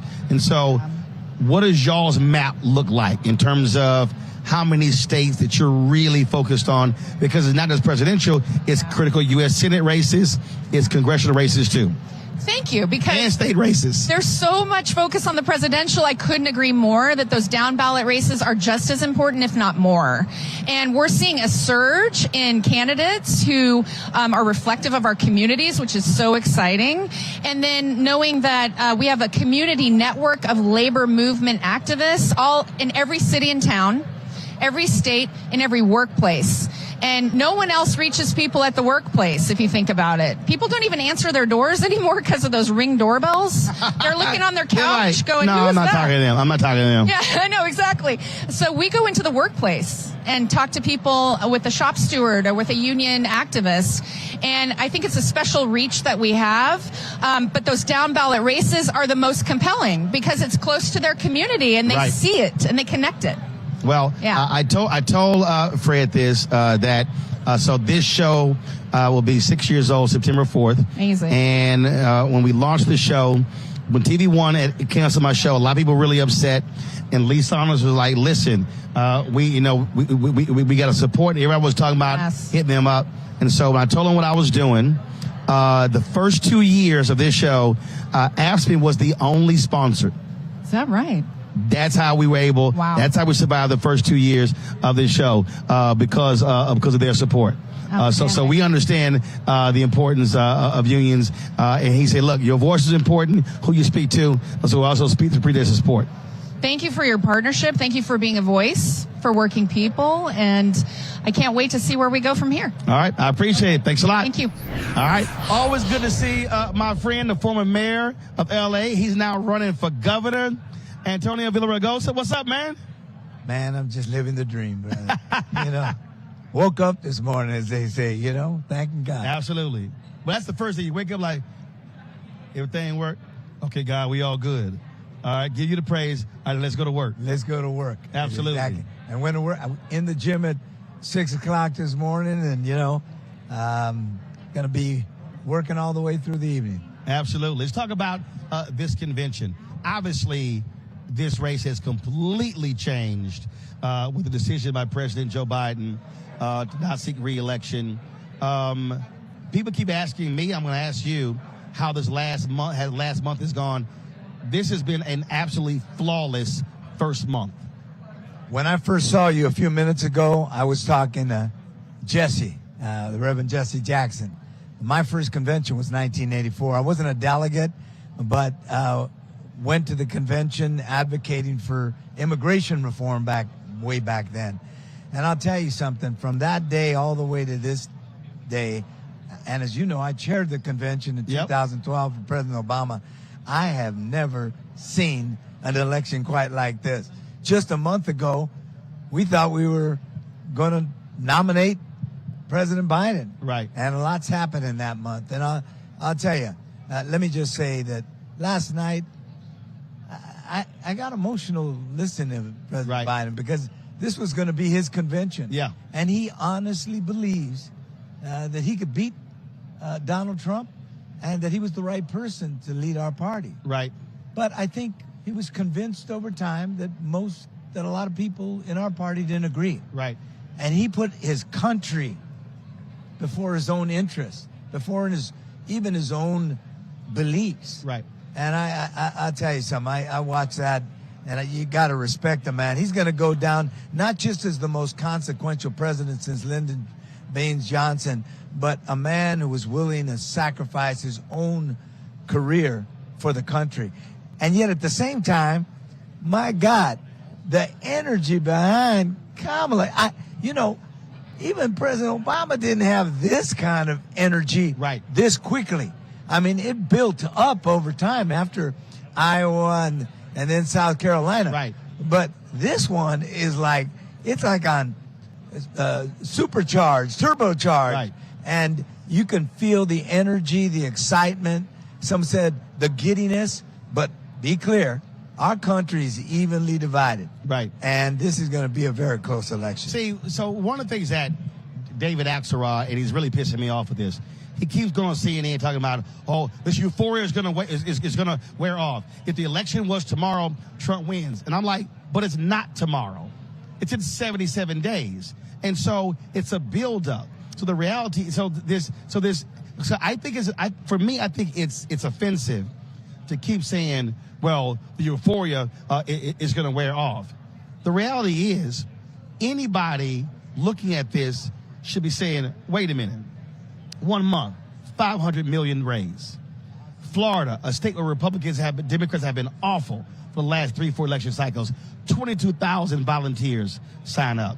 When you look at that Win with Black Women call that Sunday, and then we came back with Win with Black Men on Monday. Then you had Latinas on Tuesday, South Asian women on Wednesday, white women on Thursday, white dudes, black gay men on Friday, Caribbean folks, Irish Americans for Kamala Harris, white dudes for Kamala Harris. I'm like, what the hell are you talking about, Axelrod? This is a totally different state of mind. I've never seen anything like it. As I said, I'm a big Obama fan. I was Bill Clinton fan, Hillary Clinton fan. But I've never seen anything. It's like we got this genie in a box here and we're just rubbing on it. Now, it is true we're going to have to keep it going. Absolutely. But, with the kind of resources we have, with the volunteers coming in, we're going to have a ground game against a candidate who doesn't believe in ground game, doesn't believe in, as he says, vote by mail. Believes, well, I don't know what he believes in besides himself. Now, that's a guy that would never put the nation before himself. And I don't say it because he's a Republican. I say it because he's Donald Trump, a convicted felon. Yeah. Somebody who ripped people off with a nonprofit. And, when you look at this man, the way he treats women, this isn't somebody that you could feel proud of. Joe Biden was somebody you could be proud of. Yep. Kamala Harris is that somebody. I don't know if you know this, but I've known Kamala before she was elected. Okay. Oh, yeah. I was in the legislature when I first met her. I was a freshman, 1994. She was an Alameda County prosecutor. Then she moved to San Francisco, became a prosecutor there, and ran for district attorney in a race that nobody thought she could win. Right. Then she ran for the Attorney General, and let me tell you about that one. That was a tight. Everybody, I remember that night. I was mayor of LA. That was a tight race. Tight, and we did 3 press conferences in the last 10 days, and she won. And guess what? Latinos got behind Kamala Harris. So I'm gonna tell you, I've known her a long time. Saw her as she rose to the U.S. Senate, vice president, ran for president. You've seen a lot of growth. I think she's found her sea legs. Right. She's found her voice. She's comfortable in her skin. And that makes her even more powerful because she's always been a very talented person. And that's why Politico said, I didn't even know it, but they said that I endorsed her a minute before President Biden. As soon as I saw he quit, I said, say something about him being the most consequential president in our lifetime, and then shoot in support of her candidacy. And everybody felt the same because right after that, it was an avalanche. So I just think that, again, when you have folks who are that energized and that excited, I don't believe you throw cold water on it. I think what you do is you encourage that, but you also explain to people you now have to channel it. You now have to, coming out of this convention ends, you go into Labor Day. After Labor Day, everybody keeps talking about Election Day. I'm like, no. You got to be, first of all, looking at what are the registration deadlines. Now you got to register. Then after the registration deadlines pass, then you focus on early voting to get as many folks, bank as many of those early votes as possible so you're not biting your nails on election night. That, to me, is how folks should be thinking, but channel that energy and excitement into actual work. Absolutely. Now, if we were a year out and they were talking like that, I'd understand. Right, way too early. That's 77 days. Right. That's it. Man, that's a very short period of time. And I believe that you will continue to feel that excitement all the way through because there's too much at stake. As Beyonce and Kamala like to say, freedom. The freedom of a young girl to grow up, the South Asian and black heritage, to grow up to be the president of the United States. The freedom to stand up for a woman's right to choose and for her right to make decisions about medical decisions about her own body. The freedom of us saying, look, yes, we can protect our border and do the things that you need to do to make sure it's secure, but deporting 11 million people, I'm just going to say, you look it up. When's the last time that happened? It was in the 1940s. Guess what country that was? You know, when you hear this man speak, the anger, the finger pointing, the name calling, the way he talks about women, and you know, we need a uniter again. There you go. What I loved about President Obama, he was a uniter, and that's what we need. And you're going to see Kamala Harris is going to be a uniter. When is the gubernatorial race in California? Well, the primaries in June of 2026. And I'll tell you something. You starting early. Well, last time, if you remember, I was 2.5 years. I started right after the November election when Hillary lost. I was 2.5 years after the other guy. And this time, I'm 1.5 years around one candidate and 6 months after the rest. Okay. In fact, that candidate just passed by. Oh, that dude? No. Oh. But I'm like, that dude running for governor? So I'll tell you this. I ain't getting in too late. I'm going to get in. I raised more money in 6 days than the rest of them raised in 6 months. But I know that the way you win elections is one person at a time. That's it. I'm going to knock on every door, proverbially now. I got you. Literally. And I'm going to speak to everyone. And I know what my coalition has always been.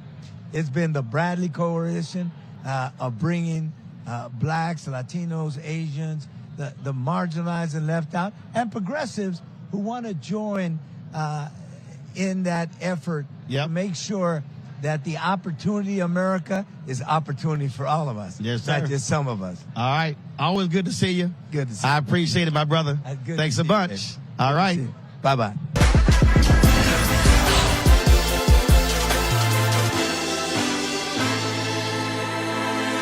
Snap. Come through, Come through. Since y'all using my light. Yeah. I got a cell phone. We good. Since y'all using my light. Yeah, come through. Yeah, come through. Yeah, we live. We waiting on you. Yeah, we live. Family. Yeah, we live. Come join the family. That's why I got the best seat. I snatch everybody coming by. This like the red carpet. Yeah. You know we cannot say no to this brother. We appreciate you so much. Thank you for telling our stories. Thank you for keeping folks informed. There's so much disinformation and misinformation out there. That's why what you're doing is so important. Appreciate it. How you been feeling about this week? This is night 2. And, of course, Ken Chenault coming up next, the next hour, Angela also Brooks. And then, of course, second gentleman, Doug Emhoff, then Michelle Obama, then President Obama. Yeah, I mean, it's heady. A lot of people don't know Chicago's the city that raised me. This is actually where I'm from. So to be here is a very full circle moment. But to return as a Congresswoman representing the Massachusetts 7th, including the city of Boston, I'm not going to say it's surreal because I feel like that in some ways denies us that this is real, that this is attainable, and we are on the precipice of making history. Always good to see you. Good to see you too. All right, take care.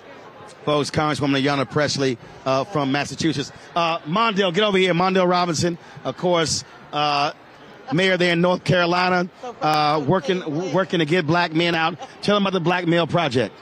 Black Male Voter Project. I got the microphone. I don't need you to hold that damn thing. I knew when you said it was a red carpet, you was going to take that serious. Put your hands in your assume the position. Put your hands behind your back. Now go. Black Male Voter Project is the first and only organization in this country with the sole purpose of increasing the more than 60% of black men in this country that are already registered that are not super voters. A super voter is someone who votes in every election. There are 9.6 million black men in this country that are registered to vote, and more than 60% of them, guys, almost 5 million, have not voted in the last 4 or 5 federal elections, or at least one of them. So our job is to bring them out. That's also not a critique of black men. It's a critique of the processes that we use that fail epically at reaching these brothers about what they're suffering through. You know, one of the things that, I mean, you have all this dialogue. We saw it happen when Stacey Abrams was in Georgia. People were making these assumptions that black men were not supporting her. When elections are over, you pull the data. That was an absolute lie.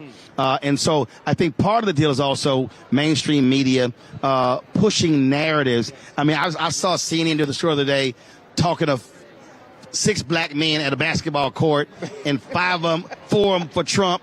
One wasn't going to vote, and 1 for Harris. And I was like, y'all put that bullshit on the air? 6 dudes on the basketball court. Misinformation. And didn't open with a question first, are you registered? Ooh. Are you American? The assumptions. Don Lemon is doing the same thing. I love that brother. He's doing the same thing. I saw that video. Get the mic out of brother's face that you ain't really talk to. Let's be serious about here. And actually, when he pushed back on one of the brothers and said Trump didn't give you a check, the brother said F Trump immediately. So this is not real political data. You're absolutely right. The world keeps telling us how conservative black men are becoming with no data to support it. 2018 is the election you're talking about when they said black men didn't support Stacey Abrams. What we saw was 12% of black men voted against Stacey Abrams, but right beneath Georgia is Florida. And Andrew Gillum was on the ballot, and 13% of black women voted against Andrew Gillum. No, 18%. 18%. Well, I mean, 13%. Or we should say that we're registered Democrats. So what they didn't say was that black women turn their back on black men. What is it that... And in that Gillum election, it's because a lot of them were voting for the opportunity scholarships because they care about the education of their kids. Absolutely. So what we don't know is, here's what we don't know is, when you invest wholly in black people, black men and black women, what does it look like? Because we've not seen a program where black people, black media get what we deserve. When we see oversized money going to Iowa and not Mississippi, we get BS programs that are funded last minute. So all our people see us trusted messengers as transactional as the party, and that is problematic for the programs we're trying to run and how brothers turn out, and that's the real conversation. Kwame, question for Mondale. The work you're doing in North Carolina, how important is it going to be for North Carolina? That's my home state. I went to University of North Carolina. Yeah. How important is it going to be to turn? I know, it's all love. But how important is it going to be to turn out our state and flip it? Because, you know, we lost to Donald Trump by less than 75,000 votes in the last election. Yeah. Talk to me about the work you're specifically doing in North Carolina to flip that state and bring it home for us. Yeah, so North Carolina, where I'm mayor, is one of the states I do work in. We do work in 17 states. What's unique about North Carolina is the lack of investment in real Eastern North Carolina. Yep. And what I mean by that is we always stop short and call Raleigh and Durham Eastern North Carolina. Hometown. Well, Charlotte is Western, right? Yeah. But they don't talk about the black counties where more than 52% of the population. Jacksonville, Maysville, Halifax County, Bertie, all these are black majority counties that never see programs fully funded. And as long as we leave the counties where majority of the slave plantations were underfunded, we're going to continue to lose elections that we don't have to lose. Okay. Now, of course, there are more black people in Charlotte. Of course, there's more black people in Raleigh. But when you oversaturate those mailboxes, those people doors with letters, you can't get but so many of them that are going to turn out. When you keep leaving the farmlands unfertile, you're going to keep getting bad crop, i.e. Republicans winning in states that they shouldn't. And Mark Robinson. We got to watch out for that. But here's the deal. But here's the deal. One of the reasons why Biden Harris won Georgia in 2020 is also because you had Warnock and Ossoff on the ballot. They were driving, they were going to those other places. I know for a fact, 'cause I did it for Warnock. I was going to those various states, going there. And so that's also the difference. You have to send folks there, communicate with them, have those rallies there. And so whether it was Jonesboro, Statesboro, things along those lines, that's what we all saw. Real quick before Kishnar goes, you got 20 seconds. Yo, I just want to tell people that stop talking about black men if you don't have intimate relationships with them. If your close proximity to black men is something you saw on TV, you don't know enough to speak on us. Joining us right now is the chairman of the Democratic National Committee. He ain't slept in about he ain't slept in 6 weeks. Man, I aged like 5 years in the last 3 months. But normally when somebody run for president, they age and they hair change. He was good on that. Mine just ain't growing back. Talk about, first of all, before the overall convention, that was smooth as hell, having the celebratory roll call and then going live to the rally in Milwaukee that's seamless packed. That was amazing. Seamless. In a battleground state. And that's what we're trying to do here.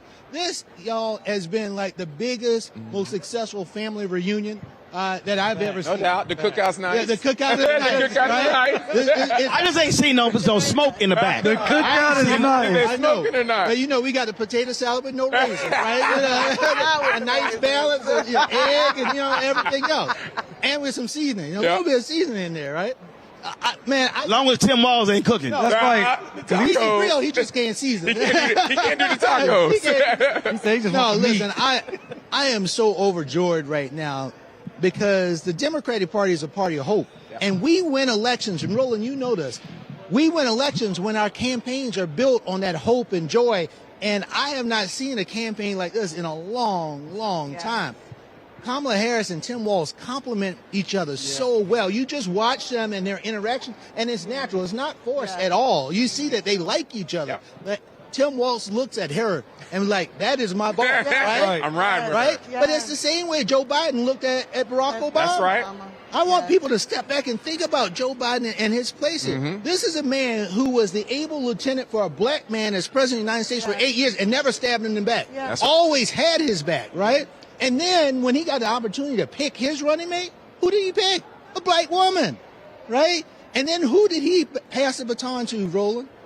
He could have said, oh, let's do an open primary, let's do it. No, he said, I got an intelligent, able lieutenant right here, and I'm going to give her the baton. Take us inside that, because I was doing a radio interview earlier, and I said, we cannot fully understand to be the most powerful person in the world, president of the United States, and you say, I'll speak on Monday, and then I'm going to go to California.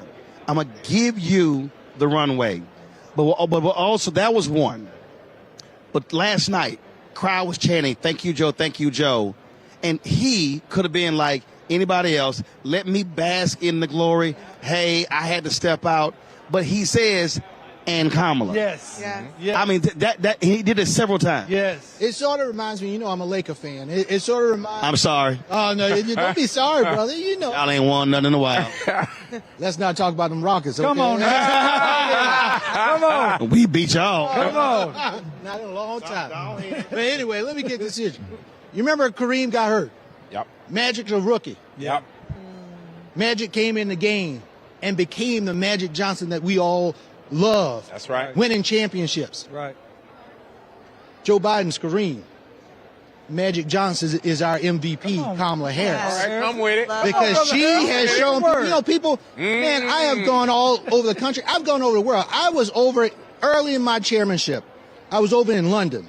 Had a fundraiser with some donors there. And one of the donors said, let's talk about the elephant in the room, the vice president. And I sat there and I listened to him. I said, sir, let me tell you this. I said, you live overseas. The relationship that the United States now has with France, the reason why we rebuilt that relationship is because of our MVP, Kamala Harris. Come on. And so you talking about all these other vice presidents. Dick Cheney shot a man. Yes, he did. He shot a man. But what has Kamala Harris done? Broken those ties after ties after ties that have passed transformational things that have transformed our communities. She is our MVP, and Tim Walz is our coach, and this is a team of hope and joy, and all of us are the role players. Amen. And we got a role to play. They're going to play their role, but she has stepped up like I have never seen somebody in politics before. And Roland, I want your folks to think about this. Let's fast forward. Let's go in the fast forward machine. January 20th, 2025. A cold day in Washington, D.C., because we know it's always cold in D.C. Always. We are at the U.S. Capitol, on the steps of the Capitol, a building built by slaves. And on that stage is Justice Ketanji Brown Jackson. That's right. Yes. A Delta. That's right. Holding in her hand the Frederick Douglass Bible. Yes. And Kamala Harris, a black woman, steps out on that stage, AKA HBCU grad, puts her hand on that Bible, lift it up and say, I swear to protect and defend the Constitution of the United States. Man, that is the future, but only if we do our part. We show up. That is the future, but we got to do our part. Yeah. Yes. Absolutely. And one of the things that with this convention, and when I tell people earlier, the Mississippi delegation, they were doing the roll call. I tossed back, I say, when we in Chicago, 1968, what was happening then, and it shows you the impact of African Americans on this party and how black people have played a crucial role here. Mayor, how you doing? I'm feeling pretty great. All of y'all know this is Mayor of Chicago. What's going on, Brandon Johnson, Mayor of Chicago. It's going great. We're making history again in Chicago. You know, this is a place, as you know, Roland, where Reverend Jesse Jackson said, you got to keep hope alive. And from keep hope alive to yes, we can, and to another Jackson axiom, when we fight, we win. And so the city of Chicago has been at the forefront of political history, from Fannie Lou Hamer being seated right here in Chicago, again, to Ida B. Wells, much like in the spirit in which you come out of, has elevated the consciousness of our creed of what it means to be a more perfect union. So it's great, safe, vibrant, and it's Chicago. It's the greatest place in the world. You also, again, this is night 2. The Obamas are speaking. They're going to be coming up after Illinois Senator Tammy Duckworth. And he had significant energy last night, and it's just building towards Bill Clinton tomorrow, and then the VP on Thursday. Look, you could not have laid out a more perfect script. You know, I have to give special thanks to President Joe Biden. He will go down as one of the most consequential presidents of all time. He really was at the forefront of protecting and saving this democracy. As you all know, we have an extreme Republican Party that has tried to roll back the hands of time, and they have not accepted the results of the Civil War. And they're painful to watch, Roland. I don't know what's more painful to watch, the Republican Party or breakdancing at the Summer Olympics. Oh, but either way, oh my God, it's just break guns. But with that all being said, the Obamas, Clintons, and now you're literally seeing the torch being passed because you have a black woman as president, and then we're going to have a black Speaker of the House, and that history comes right out of the city of Chicago.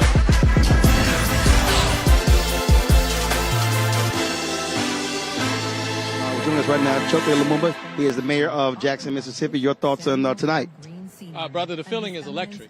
It has a familiar feeling. I think that we're primed to take this, but it's a lot of work to be done, ahead. Yeah. One of the things that Michelle Obama said, she which caused the room to erupt, that maybe the black job Donald Trump was talking about is the one, that White House job. That was the one. Yeah, well, we're learning that these black jobs are more diverse than Donald Trump may think that they are. Absolutely. Yeah. Absolutely. Don, real quick. Excuse me. Speaker of the House of Virginia, Alpha Man. That's all good. You got 2 cappers on you. Alpha Man. You got 2 cappers on you. No. Yeah, he need it back up. No, first of all, I'm a Texas A&M Alpha, and so is he. And I'm gonna take A&M. Okay, we don't need backup. Yeah, we don't need backup, bro. All good. He can handle all of y'all by himself. Your thoughts on tonight's speeches? It was fantastic. Obama closed it out. He brought us back to why we always believed him in the first place as a president. He knows how to articulate what America's true values are about. When he talked about it once again, calling us back to our better angels and bringing up those ties that bind us. and saying that we don't want a country that's always divided and full of rancor. He brought all of that home. He did a fantastic job. We had some great speakers tonight. It's fantastic.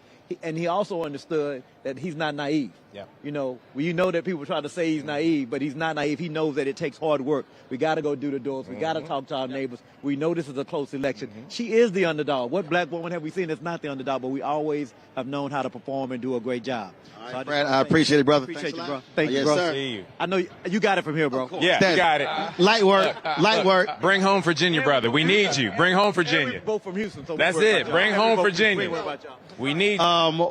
First of all, one of the things that was awesome about this here, Vice President Harris sold out 2 arenas. At They the had same damn 15,000 plus in Milwaukee, plus they had this arena here. Well, we know. All right, We know from experience that black women are used to making the best out of everything, out of their circumstance. And so while she is the underdog, we believe in her. We believe in what she's bringing. And supporting an administration like this means the world to a city like Jackson, Mississippi, which is often not at the table. And consequently, we're on the menu. And so having this level of support means the restoration of dignity for communities. It means that we can build dignity economies. And so I'm excited about Obama. He is the reason that I got into politics. Okay. Yeah, he is the reason. He's pulling everybody into this. Nikki Freed, the head of the Florida Democratic Party. Just share your thoughts tonight. Oh, my God. Inspiring the entire night. Both the Obamas were so on point, inspiring, and exactly what the nation needed tonight. And tell folks, y'all had some big wins tonight in Florida. We certainly did. We had our primaries. We have our new U.S. Senate candidate, Debbie Nice. Brickasell Powell. So we're going to take on Rick Scott and make him a one-term U.S. Senator. And we flipped school boards all over the state of Florida. Ron DeSantis had a horrific evening. That's called music to my ears. Nikki, we appreciate it. Thanks. So I appreciate having me on. I appreciate it. Great. Thank you. Joe, your thoughts about tonight? Fantastic. I mean, Doug Emmerhoff was great. The sister that's running for Senate Angela also Brooks. in Maryland was great, but Michelle Obama was it. Home.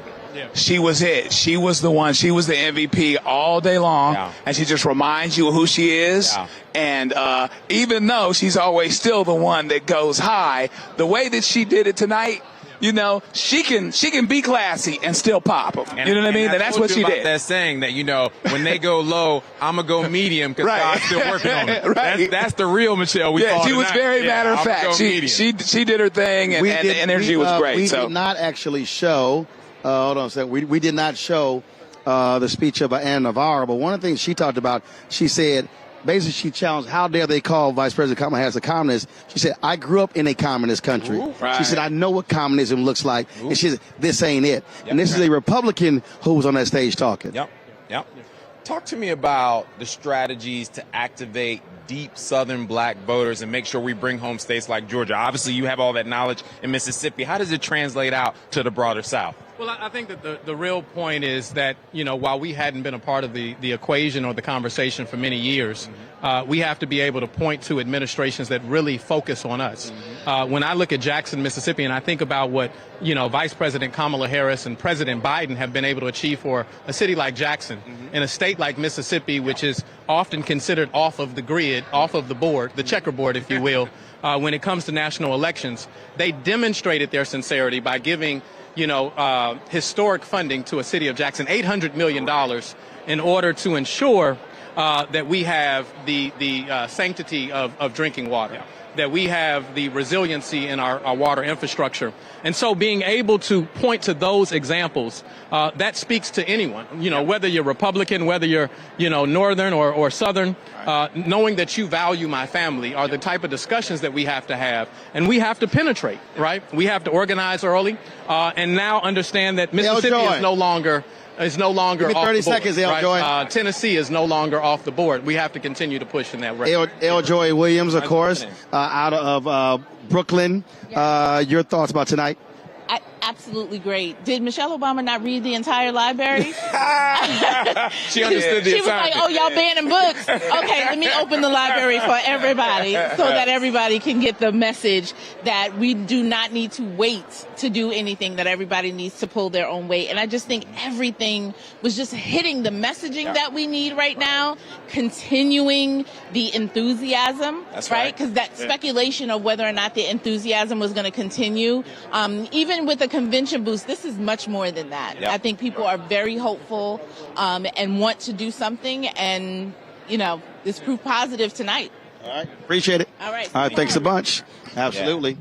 It is, first of all, it was fewer speakers tonight because they had the roll call, which really was called a celebratory roll call, because they'd already done the virtual roll call in order to meet the ballot deadlines that took place. Of course, like I say, this is over. So what you have here, of course, all the folks who are streaming out, as I said, where we're located, this is the VIP lot. So literally, they're all coming past us, heading back to their cars. And so y'all might have seen us last night, and this looks a little bit different in terms of how. So they really have pushed the security. What? She just started shaking her head. I have never felt, watching Michelle Obama take every single critique that has ever been lodged against her, her blackness, her patriotism, and turn that into a call to action. Flip it on its head. Brilliant. Mm-hmm. Brilliant, flawless. And I am just, I don't even, I got to find some words. We appreciate you had those. Yes. Appreciate it.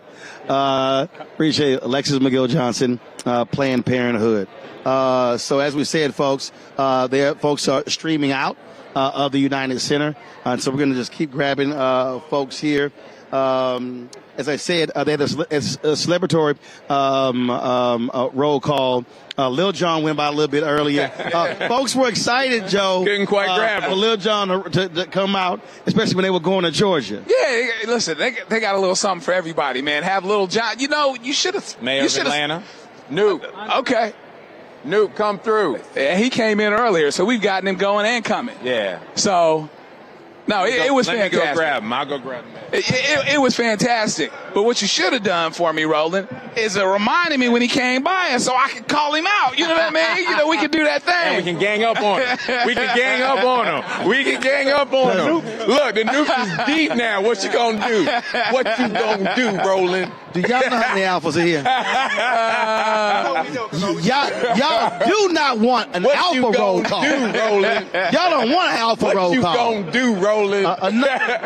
Your thoughts on the night? Talk to us about Atlanta. Man, the night has been spectacular, but man, there's nobody greater than Michelle. You right about that? All day long. MVP. She gave a sermon, a rally, and a roadmap. That's all right. All over the same time. Oh, my bad. That's Michelle right. Obama No, keep going. gave a sermon, a rally, and a roadmap. I like she that. She said, right. do something. That's right. She That's said, right. you got to go out there, and you can't just be all, you know, what she was talking about, like, what's that example she gave where she was like, you can't be perfect, you know. Oh, man, she was on fire. She brought the funk. She was keeping the receipts. Yeah, she did. She had all the receipts. Oh, that's it. Yeah.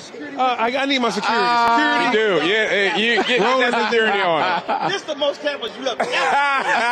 This all the folks he kept off the call. Alpha, grace, and mercy. All right, welcome to Noopchella. Welcome to Noopchella. Capicella.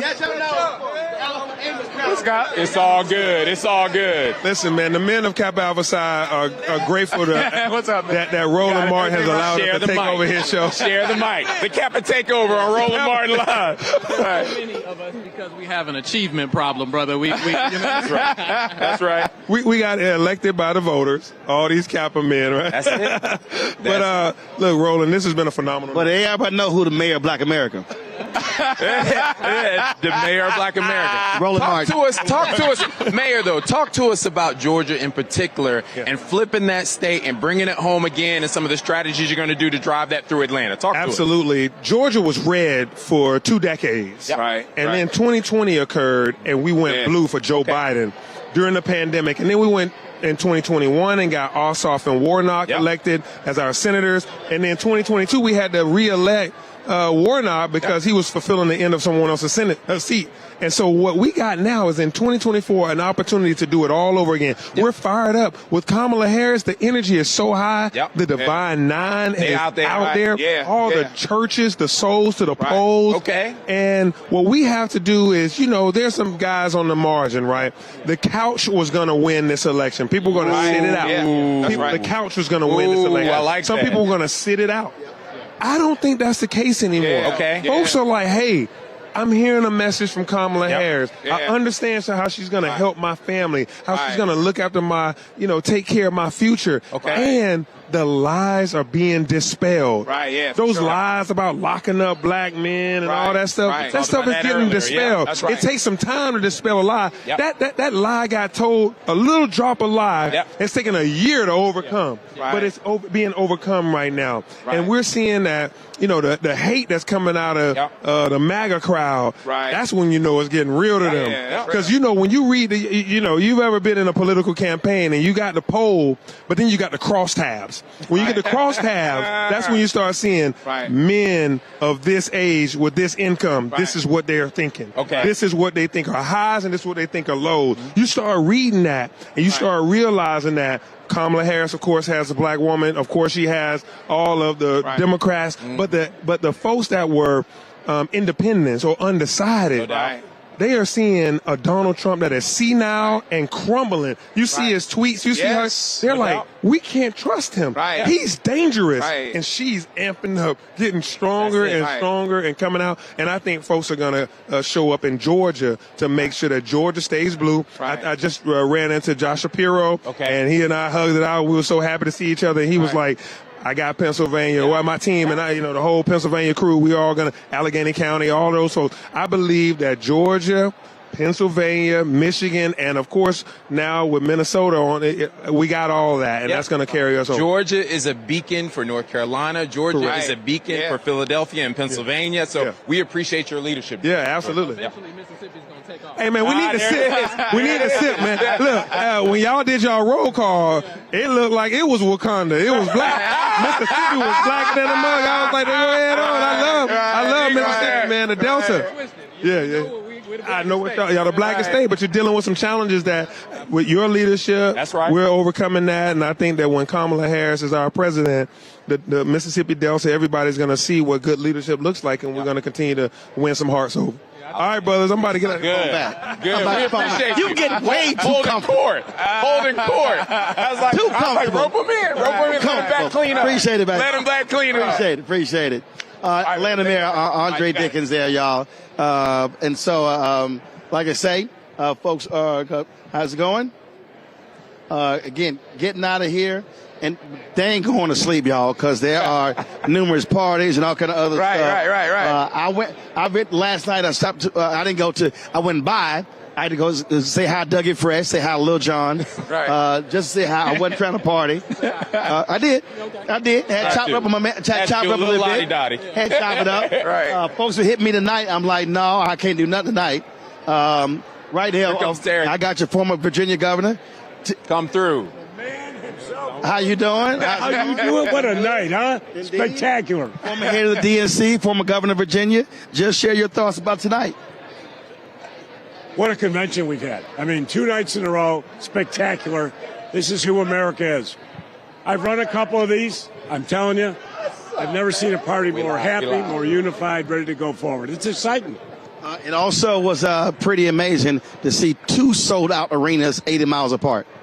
Can you believe it? And think about this. Trump's convention, did his vice president come and speak? No.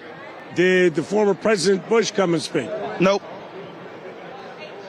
Hell, his wife wasn't even there. His wife. She showed up. She did show up when the check cleared. We got every former president coming doing this. And he cannot get anyone to come to his convention. It was a disgrace. Yeah, absolutely. Now, we're rocking, guys. We're going to do that. Right. But it's going to be a close election. Yep. Yeah, that's right. I've been doing this 45 years. We can't take anything for granted. Nope. We won 2000. We didn't get the prize. We got more votes in 2016. Mm-hmm. We didn't get the prize. Right. We're getting the prize this time. All right. Appreciate it. Oh, great to see you. Thanks for stopping by. I appreciate it. Vote. Game on. Let's go. Appreciate it. Thanks a lot. That was Terry McCullough, former chair of the Democratic National Committee and also former governor of Virginia. Again, we got folks coming through. We're going to grab a few more. This has been, Kwame, it's the thing that I keep saying.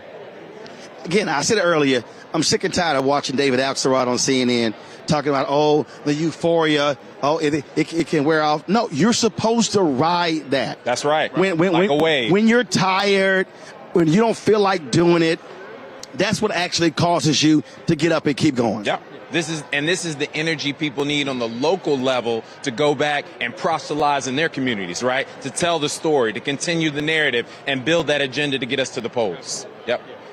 Yeah, so I mean, you saw, of course, when Michelle Obama Joe made his comment about, that black job. Look, that Donald Trump made that comment that has resonated among a lot of folks. Take what the guy says and run with it. Yeah. The whole irony with this whole thing is he's never been a particularly focused candidate. He's never been a particularly good candidate. Yep. He's never been a particularly disciplined candidate. Yep. So put him up against the wall, and all of those things will amplify. And here's what you have. Now, you can't take anything for granted. You got to do your work, right? You got to do it every day. Yeah. But there's all kinds of opportunity here, and that's always been the case. Yeah, Mayor the machine. Mayor LeVar Stoney, Richmond, Virginia. Just share your thoughts about tonight. It's an amazing night. It shows that Democrats are ready to go. I've been saying this from day one, that Democrats have shown a business-like approach to this. They are very focused. I think the reason we're very focused is because the threat of Donald Trump hangs over us. And I love the fact that, when I look at this campaign, you have President Obama, President Clinton, Secretary Clinton, all showing up for the Democratic Convention. Michelle showing up for the Democratic Convention, and Mike Pence, who was the vice president for Donald Trump, didn't even show up for the Republican Convention. Well, not only show up, he made it clear he was not even endorsing. Exactly right. And so you talk about unity can be found in the Democratic Party. That's right. All right then, Mayor, we appreciate it. Thanks a bunch. Awesome. Thank you. Mayor Lumumba, we were talking about in terms of how do you mobilize. Then when you look at the South, Kwame was talking about North Carolina, we was talking about Georgia as well.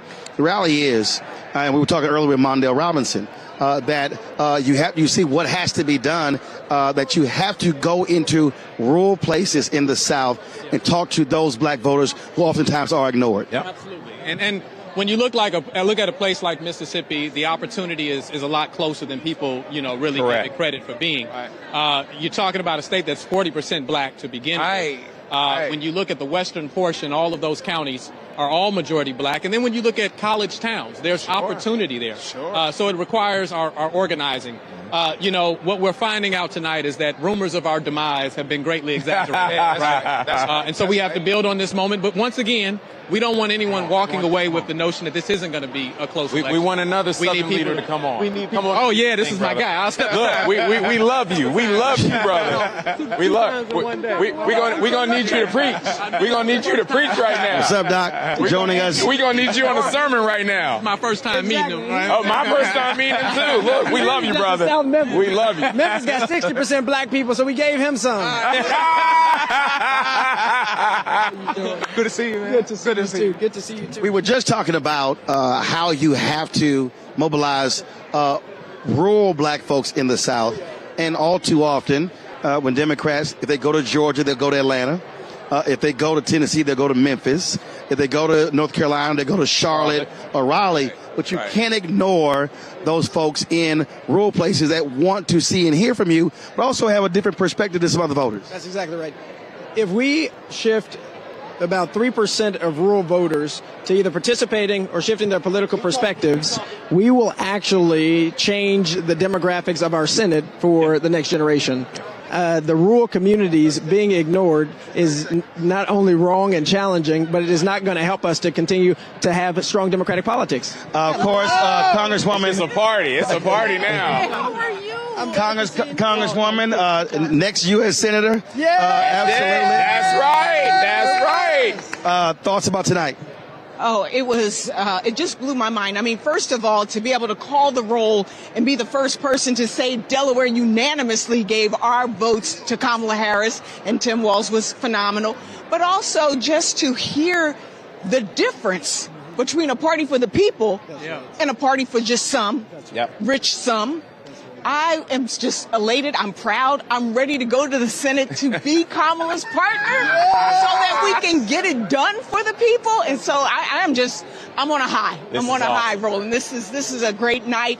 And the whole week, it's only Tuesday. And look where we are. The beauty of our party, from young people to us more seasoned. Yes. I'm counting us. Yes. Yes. But it is just an honor and a privilege to represent Delaware in Congress. And now I'm ready for the Senate to help Kamala and Tim make this just really live up to the promises, of our ancestors. And I'm just so proud. Just so proud. We appreciate it. I got to go. We appreciate it. Because you're high. You're on a high. Go ahead with finish your comment. Yeah, no, we have to make sure that we're going into rural communities, knocking the doors there, meeting people, learning what the issues are, and being proximate to the problems. In Tennessee, we've lost 17 hospitals in our rural places, right? These are issues that are impacting black folk, for black farmers who haven't got the subsidies that they were due, right? The money that they were supposed to have, the economic opportunity that they've been denied. Like, these are issues that we have to make sure that we're talking about, and that sometimes we get too skewed into just urban and not realizing black folk everywhere. So we as a party need to be everywhere too. Hey, how you doing? Look, keeps getting bigger. We got Congressman Gregory Meeks, alpha man, because he had about 4 or 5 Kappas earlier, and they were feeling themselves. We had to drop, but I let them know they ain't gonna last long. I know, but I know you can handle them all. Yes. To deal with you. You the man. I tried to tell him. You the man. You know how to deal with. You shut them down. We always on message. We talked to you last night, but just your thoughts about what you heard tonight. Man, let me just tell you, Michelle Obama. That's it, bro. Oh my God. That's it. I don't know what else you drop the mic. That's all I mean. That's it. The message that she delivered today, the manner that she delivered it. I don't care whether you come from East Coast, West Coast, whether you go north or south or middle of America. It resonates with everyone because what she talked about was what is the essence, what this election is about, and what makes a difference. She broke it down to its common denominator, so the most educated person could understand it, and the person that may not have any education at all could understand what's at stake in this election. You think there was some cussing going on in Mar-a-Lago? Oh, I think it was cussing. Just a little bit. I think they were throwing bottles. They were breaking things. They were going crazy. They don't know what's going on. They're losing his mind. In fact, they're probably they may have to call the police or somebody because he's having a mental breakdown now. Yeah. I saw a video earlier where Hulk Hogan was talking about, y'all want me to body slam Kamala Harris. I think Trump got body slammed multiple times tonight. Right. And continues. Number one, he don't know how to handle a black woman. Because he already got his butt kicked by my Attorney General, Letitia James, and making him pay a whole lot of money for what he did in assaulting a woman. Right. But now he's going to deal with this one? Oh, man. I can't wait.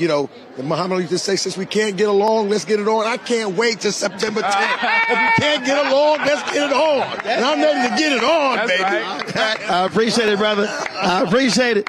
Thanks, sir. Yes, sir. Yes, sir. Great seeing you, brother. Yep. I do want to go back to Justin here. We were talking about the issues. We were talking about in terms of how you touch people. The shooting in Tennessee, and we talked about it before, how that woke up white women. The Dobbs decision woke up white women. Yeah. And this is where I think Republicans are making a mistake. I think you're going to see, and Grant, we got to see it happen, but I think you're going to see where white women are not going to be 53% of voting for Trump. They realize that's not going to fly. Absolutely not. I mean, the energy of tonight is impeccable, and it has shown that a multiracial, intergenerational movement is growing. And I think for white women in our country, what they are realizing is that Trump's party doesn't care about women, which includes y'all. And so Right. black folk, we got to do what we got to do, but white women are going to be the deciders, particularly in suburban parts of this country, about whether or not we continue to take away a woman's right to choose. We continue to have children go to schools worried about whether or not they're going to be killed because the NRA and all the lobbyists are buying off politicians. Right? White women's consciousness, I think, is growing because that Supreme Court, Trump ain't in office. Right. And y'all lost the constitutional right. With Trump not in office. Yeah. And now you got this Project 2025. You see all these plans where they're saying we're going to do everything that we possibly can. Exactly. We're going to do everything we possibly can to make it harder for you to be a mother, harder for you to take care of your children, harder for you to actually be able to create a sustainable life for yourselves. Yeah. And I believe they are waking up. And when it came to the shooting in Nashville, black people have been dealing with gun violence for a very long time in our community, in my district, 86, when I'm honored to serve. We experience gun violence almost every single day, but it sometimes has taken for people to feel the proximity of the pain, for them to get a recognition that there's time for something. This is time for them, something for them to do that they may not have otherwise done. This moment is showing up that they have to do something. I want to ask the distinguished gentleman from Tennessee about Gen Z voter activation, since you are Gen Z, and I also want to ask you about the talented bench that we now see within the Democratic Party that is leaning into the millennials and the Gen Z. So talk to me about the talent pipeline and talk to me about Gen Z voter activation. Absolutely. You have to speak to the issues in order for people to show up. Yeah. And you have to have people who are running for office who actually help to fire folks up, because they're not going to get there and just play around. They're not going to get there and just go along to get along. It's right. What young people that I'm experiencing and the young elected officials are doing is not a really new thing. No. These the type of black folk we looked up to. Yep. Right. Ones who were like, I'm not scared of y'all. Right. There was a time where black folks would march saying, there's a new Negro That's right. in this country. Right. Crispus Attucks, a black man, was the first person to die for America's freedom. We are reclaiming something that has been too often diluted because folks have gotten political power and they've gotten it under a white infrastructure. And so when they were in power, they imposed a white infrastructure and they didn't do anything to elevate the issues of black people. And I think right now is a reclamation of the roots of civil rights. It's a reclamation of people like Fannie Lou Hamer said, if I fall, I'm going to fall 5 feet 4 inches forward. Like, it's that spirit. It's my guy from Mississippi. Right? Like, it's that spirit that we have to reclaim in our politics. And what I believe is happening now, what I believe is happening with Vice President Harris, Tim Walz, is a new energy for young people to be like, oh, this is what government can do. This is what we can do when we have power. Tim Walz, kids eat free. Lunch in his Minnesota state. In Tennessee, I tried to bring up a bill. They said it was too expensive. You said, when Democrats but gave a massive tax break to businesses, a $2 billion tax break to businesses. We could have ended poverty in Tennessee. Could have housed everybody in Tennessee. Could have fed every child in Tennessee. Ended the fact that 1 out of 8 children go to bed hungry at night. We could have did that, but instead, our values were aligned with billionaires. Our values are being aligned with white supremacists. Our values are being aligned with domestic terrorists, and we need a mass realignment. And this opportunity with Vice President Harris and Governor Walz is a part of that realignment. And so you're getting younger people who are like, wait, this is what politics can do? Yeah, fired up and I'm ready ready to go. to be a part of that, right? I'm not wanting to be a part of some old stale thing that is like, well, you try and compromise yourself into futility. That's not helpful. What we have to do is stand on our ground. Now, I'll find common ground with anybody, including the devil, if we got some, you know. I like heat. I don't know. The South. I say that I go with you anywhere, but I don't know about that. It's just like we can look for the ways that we find common ground, but we can't keep compromising ourselves into poverty. Can't keep compromising ourselves into inequality. Can't keep compromising ourselves into inequitable opportunities. And for young folks, we want to do something about the climate and the environment. We want to do something about gun violence. We want to be able to have families, but it's hard when you got $100,000 worth of debt. We want to be able to have houses, but it's hard when these international conglomerates are buying up all the properties in order that they can rent them out as Airbnbs or rent them out so that they can control our markets, right? It's hard to live in a society that seems to be designed against you. But what I think is happening is a redesign. That's what I'm talking about. That's what I think is happening. And so young people are really excited about it. And somebody's talking to our issues. Right? Y'all may not have grown up in school where you had to do active shooter drills or had your teacher say, hey, we got to close the blinds. The police are here. Right? Like that fear, that trauma is a part of our reality. And so having a vice president candidate, you know, Vice President Harris came to Tennessee the day after we were expelled to say, like, one, that was anti-democratic, but two, this reality of the gun violence epidemic is something we have to do. So they launched the first ever White House Office of Gun Violence Prevention. We need somebody that's proximate to us, that's talking to us, and that's saying, look, this is our country. Yeah. Right. This ain't just the older generation. This ain't just folks who already got kids. This is all of our country, including young people. And it seems like we're facilitating an awakening, particularly in the South, right, where you've got high black numbers. How do those that have become awakened or woke or however we want to describe it, how do they then pay it forward and get other people involved and say, hey, I just figured this out. Let's all do that together. No, look, I got to go. I just want to say publicly, I'm incredibly proud of you, brother, right? You keep pushing. I want to also say that just yesterday I was considered the young, the young brother. So when you blink, it's gone, okay? You wake up a baby boomer. All right, man. Appreciate you, man. Well, first of all, it's all these dudes over here. So we about to bring a bad sister, Maxine Waters. Yeah. We about to bring her in here. To say the word. Appreciate it, Mayor LaBoomba. Thanks a bunch. So I know she got something to say. Oh, yeah. About tonight. Auntie Maxine is always has something to say. I know turned 30 years ago during her first term in Congress, 1992. Yeah, and she was a real one then, and she's a real one now. She was my state representative when I was 4, and I'm 52. Yeah. She's been doing it for Congresswoman, yeah. We got all these dudes over here. I need a woman over here. We got all these dudes over here talking. We had six. Hold on. Uh-oh. We had 6 dudes earlier. So I'm like, let's mix this thing up. Again, I thought that when you look at overall tonight, the voices we heard. Second gentleman was great talking about yes, he was. His wife Kamala Harris. Personalizing it, making authentic and humanizing it. Right. Yeah. Absolutely. And again, but also I thought it was awesome by them going to Milwaukee. And you were making a point about freedom, Kwame.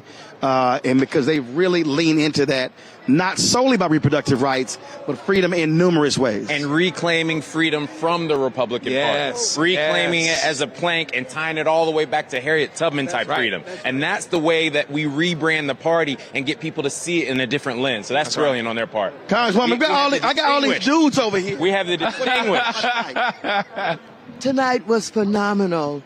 Not only did we hear from Barack Obama, Michelle killed it. Oh, you did too. You did too. You killed it. I just walked in when you were speaking. But it was absolutely extraordinarily inspiring evening. And I have such great hopes for our future.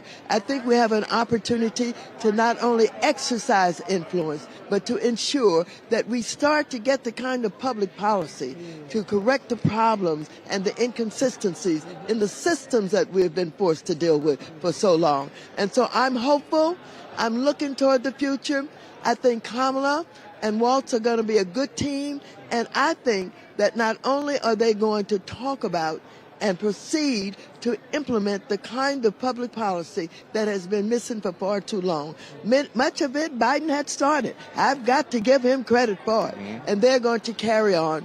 When they talk about increasing teacher pay, it should have been done 50 years ago. Right. I mean, can you believe we're asking them to educate our children and we don't pay them a decent salary? When they talk about creating more affordable housing, when they talk about rent, we talk about home ownership a lot, but not everybody wants to or can own, but they've got to rent. And everybody's been saying for years, the rent is too damn high. And so I think we're going to talk about what we can do and what can be done now to put a cap on rents so that people won't end up basically taking more than 30% of their income, the homeless on the street. Again, I believe that we're moving in the right direction, and I'm looking forward to it. All right, thank you. I appreciate it. Thank you so much. We want to thank you for holding that torch. Thank you. I told y'all this is the blackest show at this convention. I told y'all that. We appreciate it. Holding the torch up.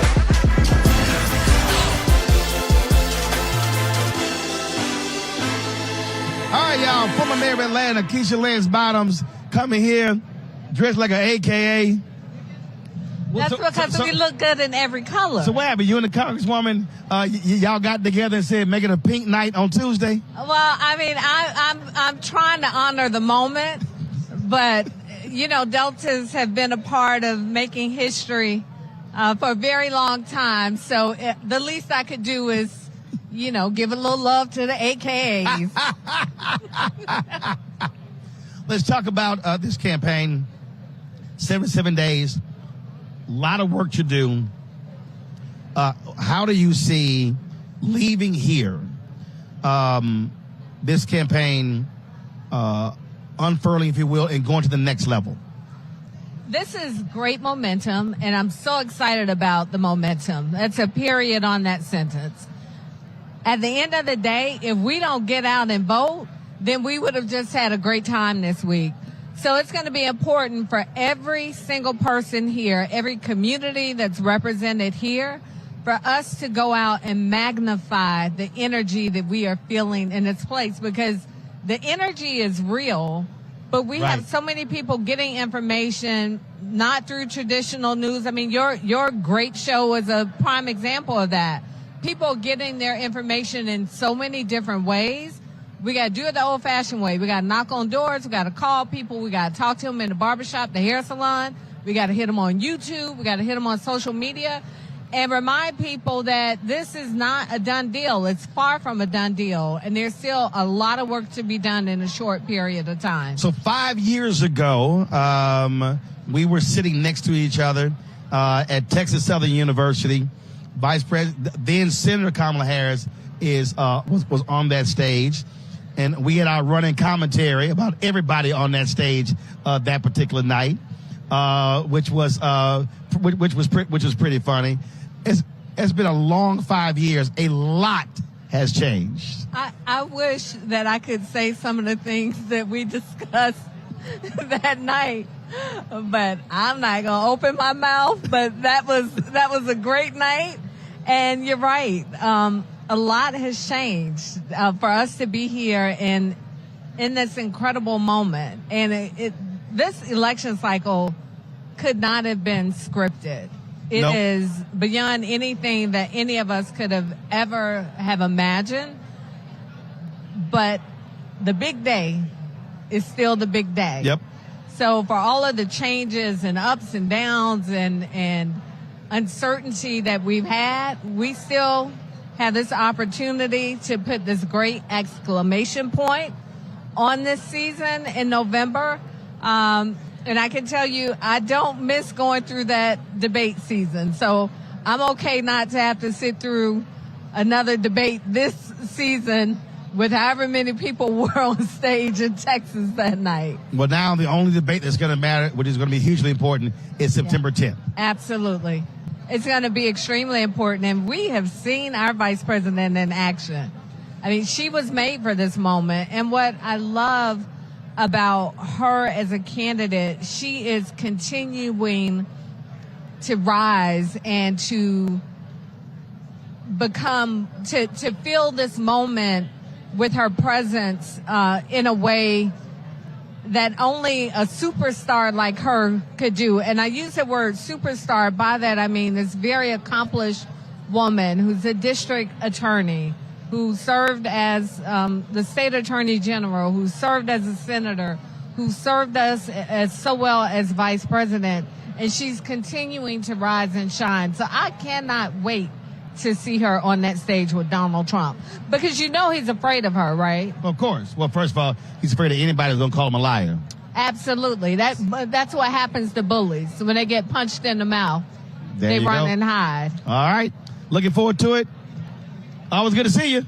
Well, I hope everybody knows you have the best set location in the entire arena. Like I said, when you know folk, so like I told them last night, so of course the VIP interest, y'all, is right here. So they got to come here and they got to go out. So I can just snatch them right here. Last night when the speeches were over, I was kind of like, hey, get over here. I was just grabbing folks. Well, you know what? I wanted to join you last night, but I told your producer one of my eyelashes was hanging on by a thread. So I didn't want to be talked about. So hopefully I got my eyelashes still on right now. You're good. All right. Thank you for having me. I appreciate it. Thanks a lot. All right. All right. Congresswoman Scott, good to see you, Frat. How much does it irk you when you hear Donald Trump and Tim Scott talking about all the HBCU money Trump sent black folks' way? Well, I know when I was chairman, most of the money people are bragging about came during my chairmanship. What Trump is bragging about, what Biden is bragging about, and we were able to direct a significant sum of money to HBCUs to make sure they could fulfill their mission. We were very proud of that record. It was over $6 billion, which is about $60 million per school on average. Florida A&M and some of the larger schools got a lot more, but some got $100 million, like Norfolk State and Hampton in my district. So we did extremely well for HBCU funding while I was chairman. Well, and the reason I bring that up because, want to take credit, but it wasn't like he was driving that. And they love talking about this $250 million program. Oh, I guaranteed HBCU funding forever. And I'm going, first of all, as Dr. Walter Kimbrough has broken down, Trump's budget zeroed that program out. Well, I think we can, if he's going to take credit for it, let's all agree that it ought to take place and stop zeroing it out. Stop the Project 2025 cuts in education. Project 2025 eliminates a lot of funding for college, paying off college loans, the forgiveness programs. Oh, they're totally against it. They want to get rid of the Department of Education. Which means people can't go to college. If you can't go to college, HBCUs won't be getting any tuition. And so there are a lot of things that they're doing that are adverse to the interest of students attending HBCUs. But we need to make sure that we continue the funding. And next year, I'm sure that we'll have robust funding for HBCUs.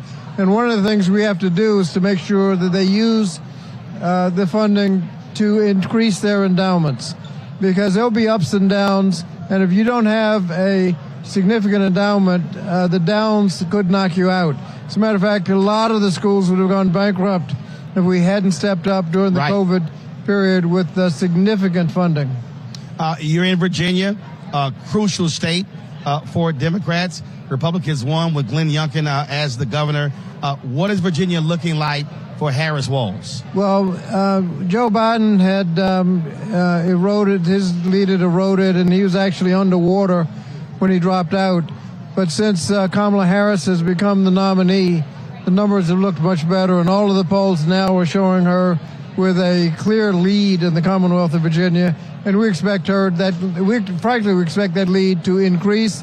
The momentum is going in that direction. And so we're very confident that Virginia will be in the Democratic column. Are you seeing a really energized and mobilized black vote, black community there in Virginia? We've seen the motivation all over the areas. In the red areas, Democratic committees that never seen a volunteer are saying volunteers are pouring into those areas. So it's all over the state, and in the black community, we're seeing significant activity. So the city committees, we have a monthly breakfast in Norfolk. The attendance at that in the last month or two is significantly higher than it's ever been, and so we're optimistic that we can channel this enthusiasm into actually getting out the vote. All right, then. Well, Congressman, it's always good to see you. Keep up the great work. And 77 days, got to put the work in. We got to put it in. It'll make a difference. Just that, tell people to read Project 2025, and that'll convince them that they got to get on board and make sure that thing doesn't happen. All right. We appreciate it. Good. All right, Fred. Thanks a lot. All right. Thank you. I appreciate it. All right. All right, folks. We're going to now bring up Ashanti Goler. She's going to step on up, chat with her. Lots of activity, as you see. Folks are coming to the convention hall. And so we're going to now focus on this. How you doing? Step up right there. Just grab the microphone. I'm great. Ashanti is president of Emerge America. So folks who don't know, what is Emerge America? Emerge is the nation's premier organization that is changing the face of politics in this country.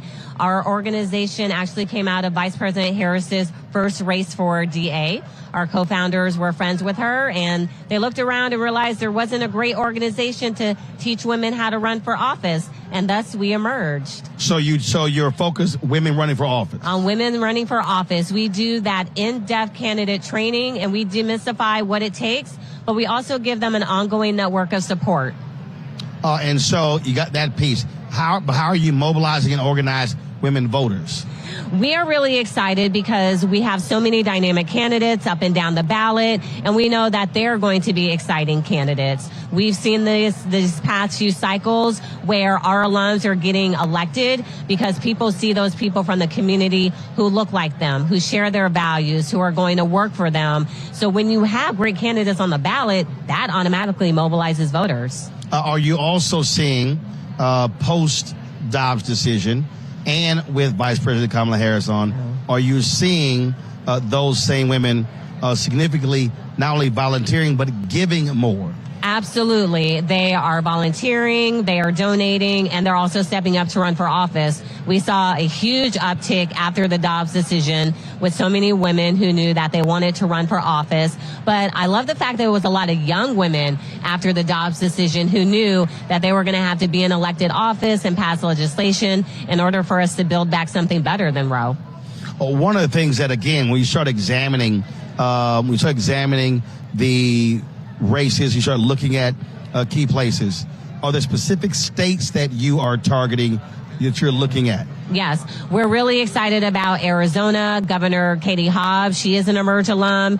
Her and our other alums, they were the ones who got that 1864 abortion ban overturned. We have alums who are running for the state house in Pennsylvania. We know that that's always a state that we have to pay attention to. And even at the federal level, I'm looking at Oregon. Oregon has 6 congressional districts. We have Emerge alums that are the Democratic nominee in 4 out of those 6. Oh, look, sounds good. Last question. In terms of what are you seeing in terms of black women running? The reality is many black women do not get the level of support as white women. Yeah. What is happening there? Yeah. At Emerge, we have a focus on the new American majority, and that includes black women. We have seen a huge uptick in black women running, but we even have a program called Seated Together that is focused on black women elected officials who want to run for higher office. So for us, it's not just those black women who are looking to run for the first time. It's those black women who are elected. We want to make sure that they move up the ladder. All right, then.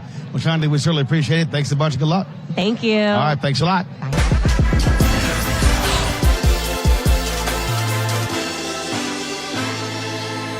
Joining us right now, y'all, is my Congresswoman, Congresswoman Jasmine Crockett. She's been running around here. I think she's been busier than Jaime Harrison at the convention. Every time I see her, she like, ooh, child. That's the feeling. So this has been your first convention as a member of Congress? It's my first convention ever. Ever? Yes. My first convention ever, and I came as a member of Congress, and I also delivered a speech. Yeah. So you riding high? I don't know about that. It's more overwhelming than anything. Right. You know, like, I'm really a Netflix and chill girl. So to have to come and deal with the big crowd all the time is a lot. But listen, I love the people. I love the work. I love the energy. And so I am looking forward to us being victorious in November, because I really believe that what people will find out from this convention is, number one, our bench is deep, but number two, that we can do this if we pull together. And number three, that there's still work to be done. You can't just rest on your laurels of excitement. You've got to decide that you're going to transfer that excitement and make sure that we actually get this done. When you look at the ratings, ratings came out, and this is just television ratings. Day 2, 20.572 million. Night 2 of the Republican National Convention was 14.8 million. And so Dems beat them on night 1, beat them on night 2. Tonight, and it's going down tonight. Tonight is going to be lit. Yes. Of course, you got Minnesota Governor Tim Walz, but you got the queen, longtime queen of Chicago, Oprah. You got John Legend, Sheila E. doing a Prince tribute. You got Stevie Wonder, and then you got the closer, President Bill Clinton. Yeah, we've got him. We've got Governor Wes Moore. Let's make sure we give him his flowers. For those that don't know who Wes Moore is, they are about to find out. Yeah, he reminds me of that Governor always. Wes Moore is like it. If anybody thought I did a halfway decent speech, just wait until he gets up and delivers. He is a powerful speaker as well as he is a powerful leader. So I think that's going to be great. You've got Hakeem Jeffries. We know that Hakeem Jeffries, when he takes the stage, he knows how to slay a good Republican. And you know he gonna reference Biggie. You know, if you gonna do some alliteration, he gonna drop some Biggie. He gonna drop some rap lines. He's a real lyricist, like for real. I mean, he actually went to high school with a bunch of those guys. I don't know if it was Vic, but he went to the same high school as a bunch of like New York rappers. Like he's for real lyricist. And if y'all Google, y'all can actually find him on YouTube, like randomly freestyling at some random party. Like he for real. So Hakeem, like he's legit. Like I am not. He's a cipher. He's a good Kappa man too. A good Kappa man. Listen, so Hakeem will be great. I'm gonna check to see if he's financial. I'm sure he gotta be. But no, Hakeem will be great. So it will be a high energy night all around, from the speakers to the music. I am really, really looking forward to tonight. And the thing is, when the Queen herself steps in tomorrow, that it has to go to the next level. So the crazy part is that tonight is going to be so amazing, but tomorrow is going to be even crazier. Yeah. But I thought last night was so lit by being here and then having a sold-out arena in Milwaukee. Yeah. Like this, exactly. We sold out in Chicago, and we filled it in Milwaukee. Right, exactly. No, but I think that what the American people need to see is somebody who's not taking this race for granted, and somebody who's saying, listen, I am going to stay in these streets. Like, great, we got the convention, I'm going to pop through when I can, but I still got to go and take my message to the people. And I got to let them know I'm real. the reason Milwaukee is important, because in 2022, there was a 50,000 voter drop-off in Milwaukee alone. Had those folks who voted in 2020 voted in 2022, Mandela Barnes is a United States Senator, because he lost by 26,000 votes. And so that's what folk have to understand. So when we say every vote matters, there's a MAGA Senator, Ron Johnson, who was one of the conspirators on January 6th. He got reelected because folks stayed at home. Yeah, no, Mandela Barnes is an amazing person. He was an amazing candidate. This was someone who had won statewide before. So we knew that it could happen. I mean, this was their lieutenant governor at one point in time. But you have to work it. And see, and that's the thing that, he gets mad at me because I had activists on by saying, they didn't hear from the campaign. And what I keep saying is, you cannot assume folk will turn out. No. I mean, you have got to work it. Yeah, no, I mean, and that's what we're seeing. We're seeing a team that not only is better for us, not only has the credentials, but also who is not afraid to work. I mean, here's the reality. Forget what anybody says. Do you want the person that's always showing up in your face saying, hey, I'm here for you, what you need? Or do you want the person that ain't never showing up? I mean, which one will really deliver for you? The one that comes and talks to you, or the one that is actually like, well, let me get on my little own bootleg social media and let me send out a message. And if he does come, he talking about his ragged ass gold sneakers and stuff like that. Or his bootleg Bibles. Right. Or crowd sizes. That he got a licensing fee for the Bible. Right. Yes, he loves to talk about size. Barack Obama reminded us last night. I mean, there was a lot of pettiness last night. Yes, there was. I was here for it. As the king of petty, I stamp every piece of petty. Absolutely, I was here for it. Listen, people want to see that we can deliver a punch.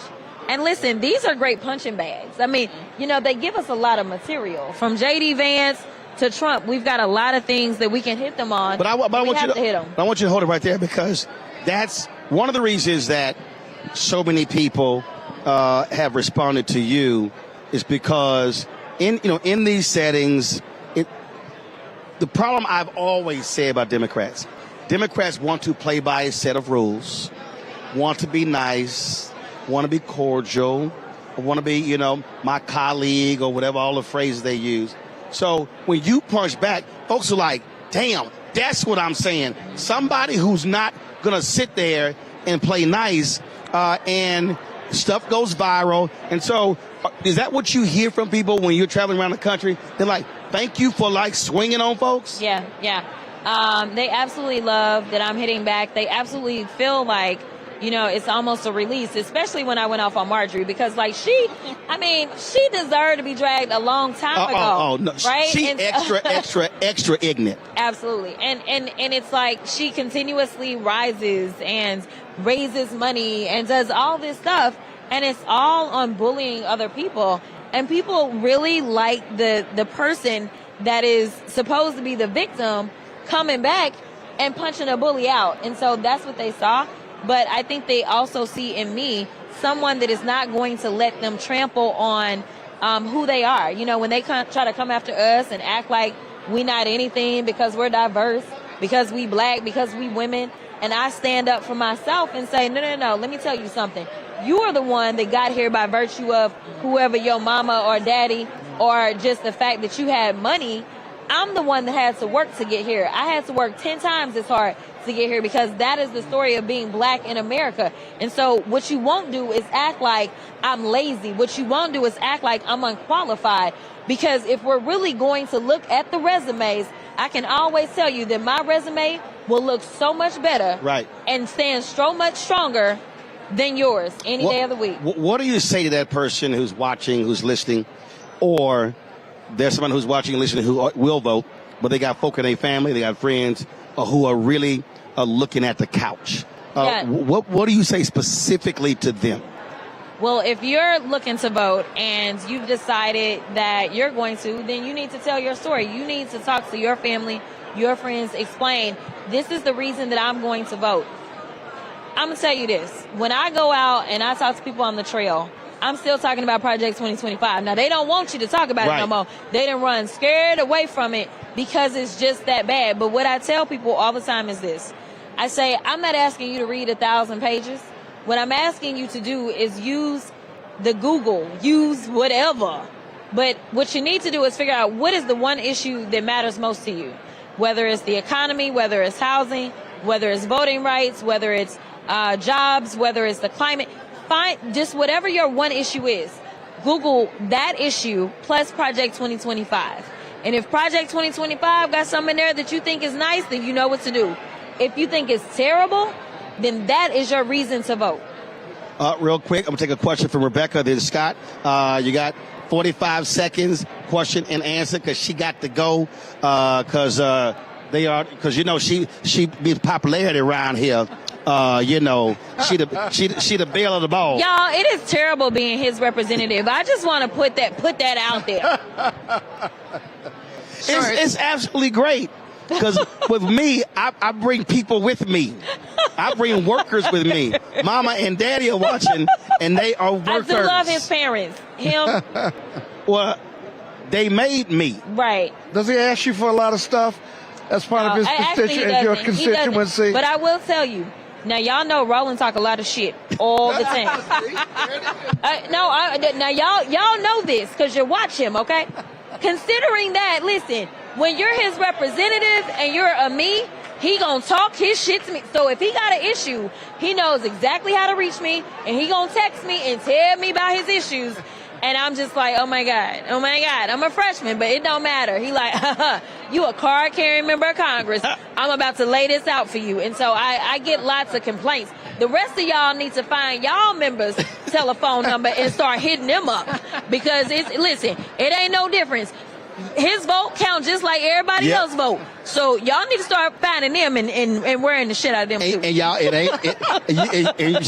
ain't personal, because Eddie Bernice Johnson got the same treat. Oh, God. Rebecca. Okay, so I work with about 4.6 million students across 10 battleground states. What is your message to them? Why should they vote? Listen, first of all, I'm relying on y'all to save this country. I'm going to be honest. Because what I find from young people is that they are empathetic. You actually care about the environment. You care about gun safety because you are growing up in a generation where when you go to school, you've had to do active shooter drills. That's some stuff that none of us sitting up here ever had to do. We did tornado drills and we had fire drills. And that's really we did nuclear bomb drills. I'm like, what the hell was that? Okay, I did not do that. Go in the hallway, put your head down. Oh, that was going to stop it. But the point is, actually when I first swore into Congress and we went through an orientation, they took us to Harvard, and one of the guys that presented to us talked to us about the mindset of Gen Z. And I never really realized how much trauma your generation is struggling with, because everything you've lived through, I've lived through it too. The difference is it's been the totality of your existence. And so I want you to understand that as someone who served on a mental health board, had to give it up to run for office, that we also need to make those investments. And I am here to do that for you as well. And so, there's only one team that cares about whether or not you will have access over your body and be able to make decisions. There's only one team that cares about gun safety, only one team that cares about climate, only one team that cares about making sure that you can actually buy a home, only one team that cares about making sure you can afford that college degree, and if you don't want to go to college, making sure that you have all the tools that you need to go to that trade school. So, it's very clear. There's only one team that's fighting for you. We are doing best amongst young folk, to be honest. And so that's why we need y'all to show up more than anybody. Before I go to Scott, Max Siegel, y'all record breaking. First of all, CEO, U.S. Track and Field. Y'all killed it at the Olympics. It was awesome. Well, thank you, and man. Texas represented. Texas did represent. Texas 30 but, specifically. Hey, Roland, let me know how we can improve. Lewis, let you know how you can improve.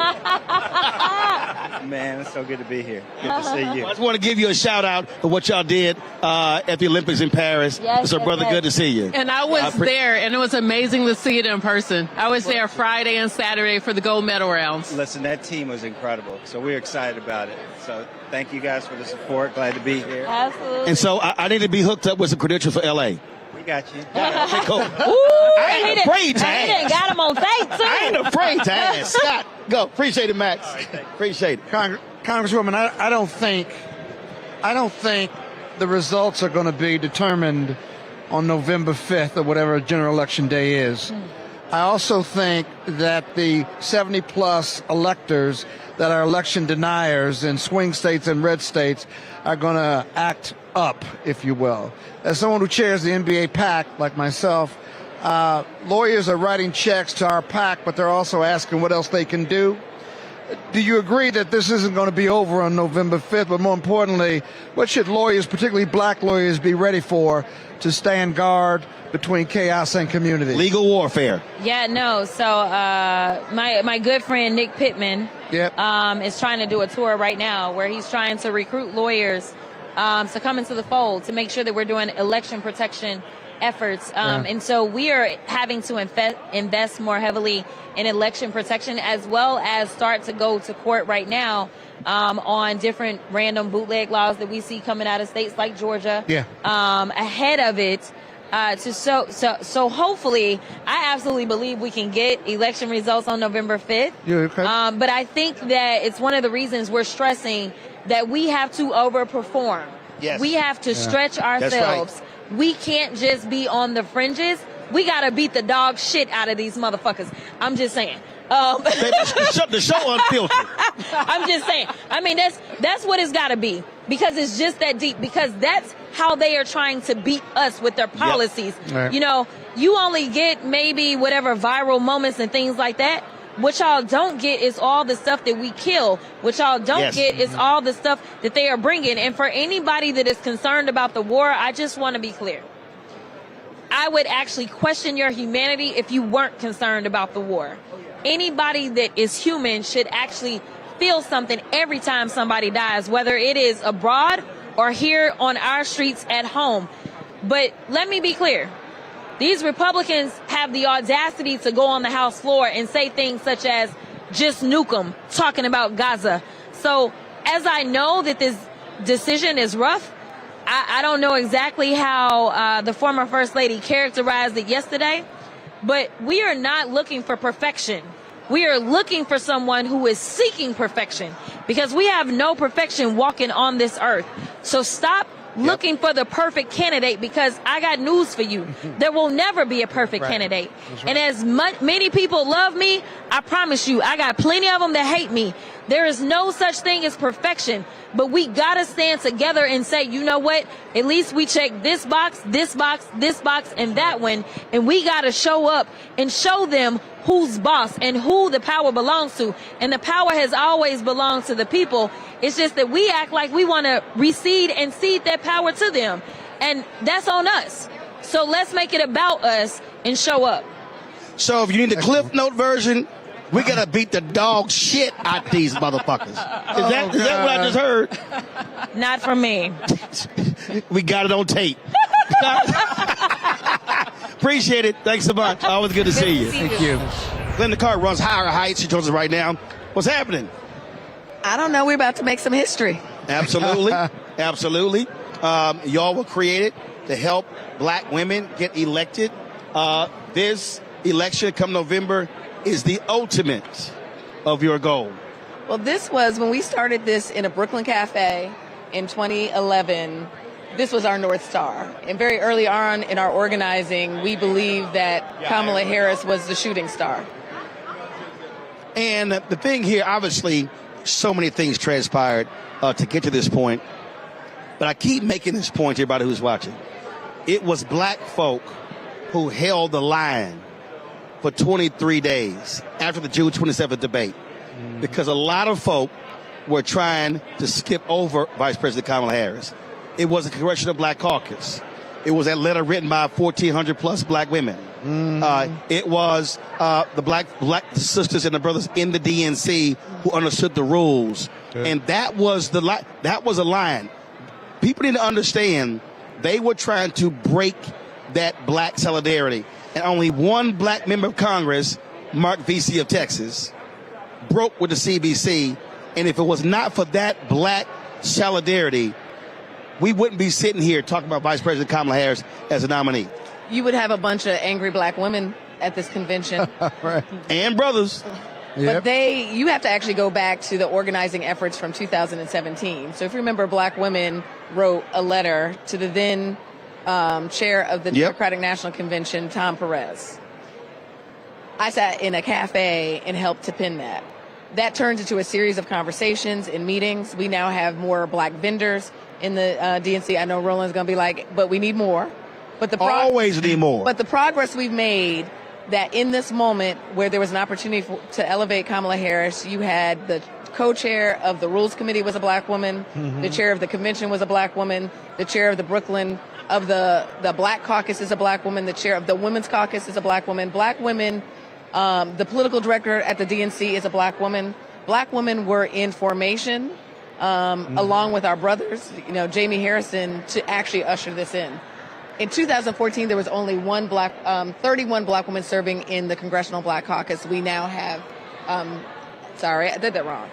In 2014, there were 18 black women serving in Congress. We now have 31. Yeah. If you add in the entire Congressional Black Caucus, it's the largest black caucus in our history. Yeah. And so black men and black women are in formation as a time as this, including the black-led political organizations like Higher Heights, Collective PAC, Black PAC, Black Voters Matter. We have now grown the bench of black-led political organizations for a time as this. Rebecca.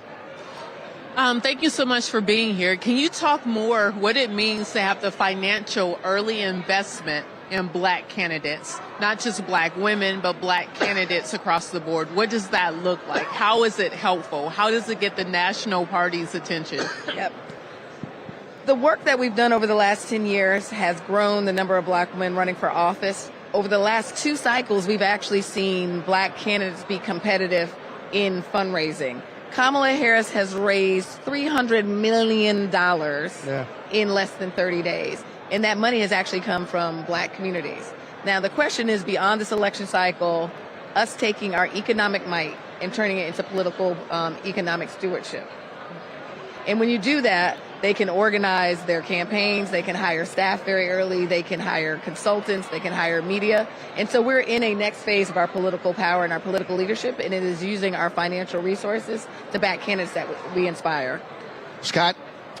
I think I'm a former party chair for the D.C., and I'm shocked that the party coalesced as quickly as they did. Not only were black men and women in line in formation, but the DNC got in formation. They weren't in formation. They got in formation. Does that ultimately surprise you? And the fight continues because there were several people who thought they wanted to have many primaries. Not several. No? Not several. A lot more than several. Well, it was reported. It wasn't reported. You even had you had President Barack Obama who talked about an open convention. Yep. You had Nancy Pelosi talk about an open convention. And they got threatened with a civil war. That's what happened. No, they got threatened, straight up said, y'all, every black person said, y'all do this, you're going to trigger in every one of us what we've all experienced. When you experience and somebody white jump over you. Yeah, they weren't going to take us for granted this time. And they weren't going to skip over her. So what does that tell us about the Democratic Party, though, and the work ahead of us, notwithstanding where we are right now with the movement and the energy? Well, the 3 tweets that changed this election cycle, right? Part of the magic of this moment, Joe Biden, I had been having quiet meetings about preparing for a Kamala Harris presidency before 2028. Little did we know that it was going to be this immediate. People didn't believe that America would coalesce around one of the most qualified black women, right? She has run and won on every level of government. And so I think Joe Biden's legacy was always going to be elevating her to be president. Yeah. And so when he made that quiet decision, which is part of it, right, is that tweet came out of nowhere for most people. So people couldn't organize because it was tweet 1, I'm out, tweet, then we were, black women were like, okay, you just said you out. Yeah. And then that second tweet that said, I'm putting her in. That's right. And then everyone's waiting, okay, well, we got a hold because she ain't said anything. They couldn't organize against her because it was so quick. Right. And then you have a call with 42,000 black women that night. Like the roll call moved so quick they couldn't do anything. Here's the reality. We're in Chicago. 1968 was the first time they had integrated delegations. The reality is it's here. Dr. King always talked about America be true to what you put on paper. The reality is that it has been black people that has forced this nation to be true to what it put on paper. It is black people that have forced this party to understand that be true to what you put on paper. And so this is what I'm always trying to explain to folk when they're complaining about Democrats this, Democrats that. You got to use the leverage and the power and influence every way possible, every single day. Shirley, in my office, my home office, I have a picture and a quote of Shirley Chisholm who said, I have faith in America. And so I certainly many times go like, Shirley, I don't know, this faith in America, I don't know. But here's a woman, 52 years to this month, boldly came to her convention in Florida, vying for a space for us. This is Kamala Harris is part of the Chisholm effect, right? The architecture of this moment is based on the Fannie Lou Hamers who held the party accountable, the Shirley Chisholms who pushed the party to think big. And then when Kamala Harris steps off the stage tomorrow, we are going to be talking about the Kamala Harris effect. You will see more women, more black women, more candidates of color running in 2025. She's only going to be as strong as the candidates that we helped get elected for there to be a House of Representatives and a U.S. Senate and state legislatures across this country. So black people, we need to be engaged from the top of the ticket all the way down. We also got to remember, 72, there were black men that would not support Shirley Chisholm. When they had the black political convention in Gary, that they didn't support her. But we also got to remember one of the folks who was there in Gary, Reverend Jesse Jackson Sr., when he ran for president, the sisters that you see who are in power right now, the conduit was Reverend Jackson working on his campaign. And so that's important because you have black men who understood as well, use their leverage and power. And so whether you're Mignon, whether you're Donna, whether you're Leah, and the list goes on, Reverend positioned them. They pave the way for the next generation of sisters. And if you are a middle-aged or younger African-American brother or sister in the party, you damn well owe it to them to make sure you are creating spaces for the next folks. Absolutely. They've created spaces for us. Lottie Shackelford, who is the chair of the Women's Caucus. Most people don't know she is the first black woman to serve as a mayor of a top 100 city, which was Little Rock, Arkansas. Right? She was a mother, a PTA president who wanted her voice to be heard. Yeah, that was former Congressman Harold Ford walking in with his Fox News crew. Go ahead. And so black women have been the architects of this modern day democracy. Absolutely. Well, Glenda, we appreciate it. We got, 76 days left? 76 days, a lot of work. This is such a short runway. Most presidential candidates are running for more than a year and a half to 2 years. So we have 76 days to pull this together. So yes, the party will have operations. Her campaign will have an operation. It is actually about the organizing power of black women. You know that when you fire us up, we don't go to the polls alone. We bring our house, our block, our church, our sorority, and our union. And that is the work over the next 76 days to make phone calls, to text, and to knock on doors. And get out the vote. It's time to get to work. Linda, we appreciate it. Thanks a lot. Thank you. Joining us right now, Yolanda Jones. Look, I'm just being straight up, okay? She was not supportive, and she was one of the people who was trying to kneecap her, and that's just straight up. So she ain't getting no love here. Yolanda Jones, state representative in Texas. Jones is right now also attorney there in Houston. Ellie Mistel, justice correspondent with The Nation. Rebecca Carruthers, Fair Election Center. I'm glad to have all three of you here. And I'm going to go ahead and just stay on that point. Oh, no. I'm going to say that because here's the deal.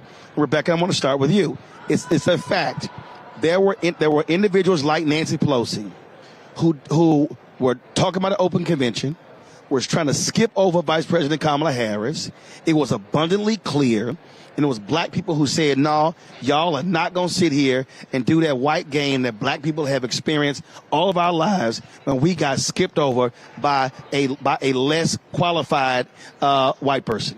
So that part, when we are qualified, but we're still intentionally skipped over, we've had enough. Whether you're a black man, you're a black woman, we're not dealing with that in 2024. The other thing is, I just shadowed someone of the RMU family, Reese Colbert. If it wasn't for the work she did in 2018, 2019 to really raise the national narrative on Kamala Harris, then we wouldn't be here now. We wouldn't be talking about her. She would not be the nominee for the Democratic Party, because we also knew in 2018 people wanted to dismiss Kamala Harris.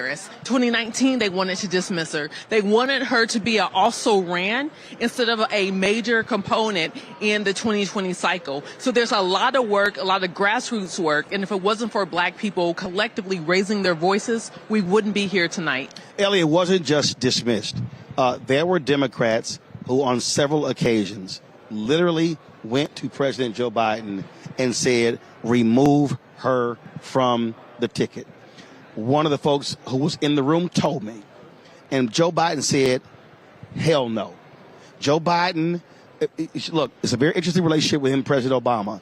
Joe Biden wasn't happy about getting pushed aside when Obama endorsed Hillary Clinton president in 2016. But here's the other thing that people need to understand the dynamics here.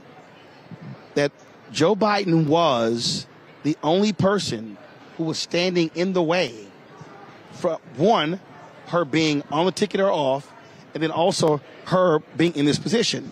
Because if he doesn't endorse, and then if he doesn't make phone calls on her behalf, then she doesn't lock up the nomination that quickly. Well, there are two things in play here, right? And the first is, if we're just going to talk as adults here, the people who pushed Joe Biden out were not black people, were not progressive people.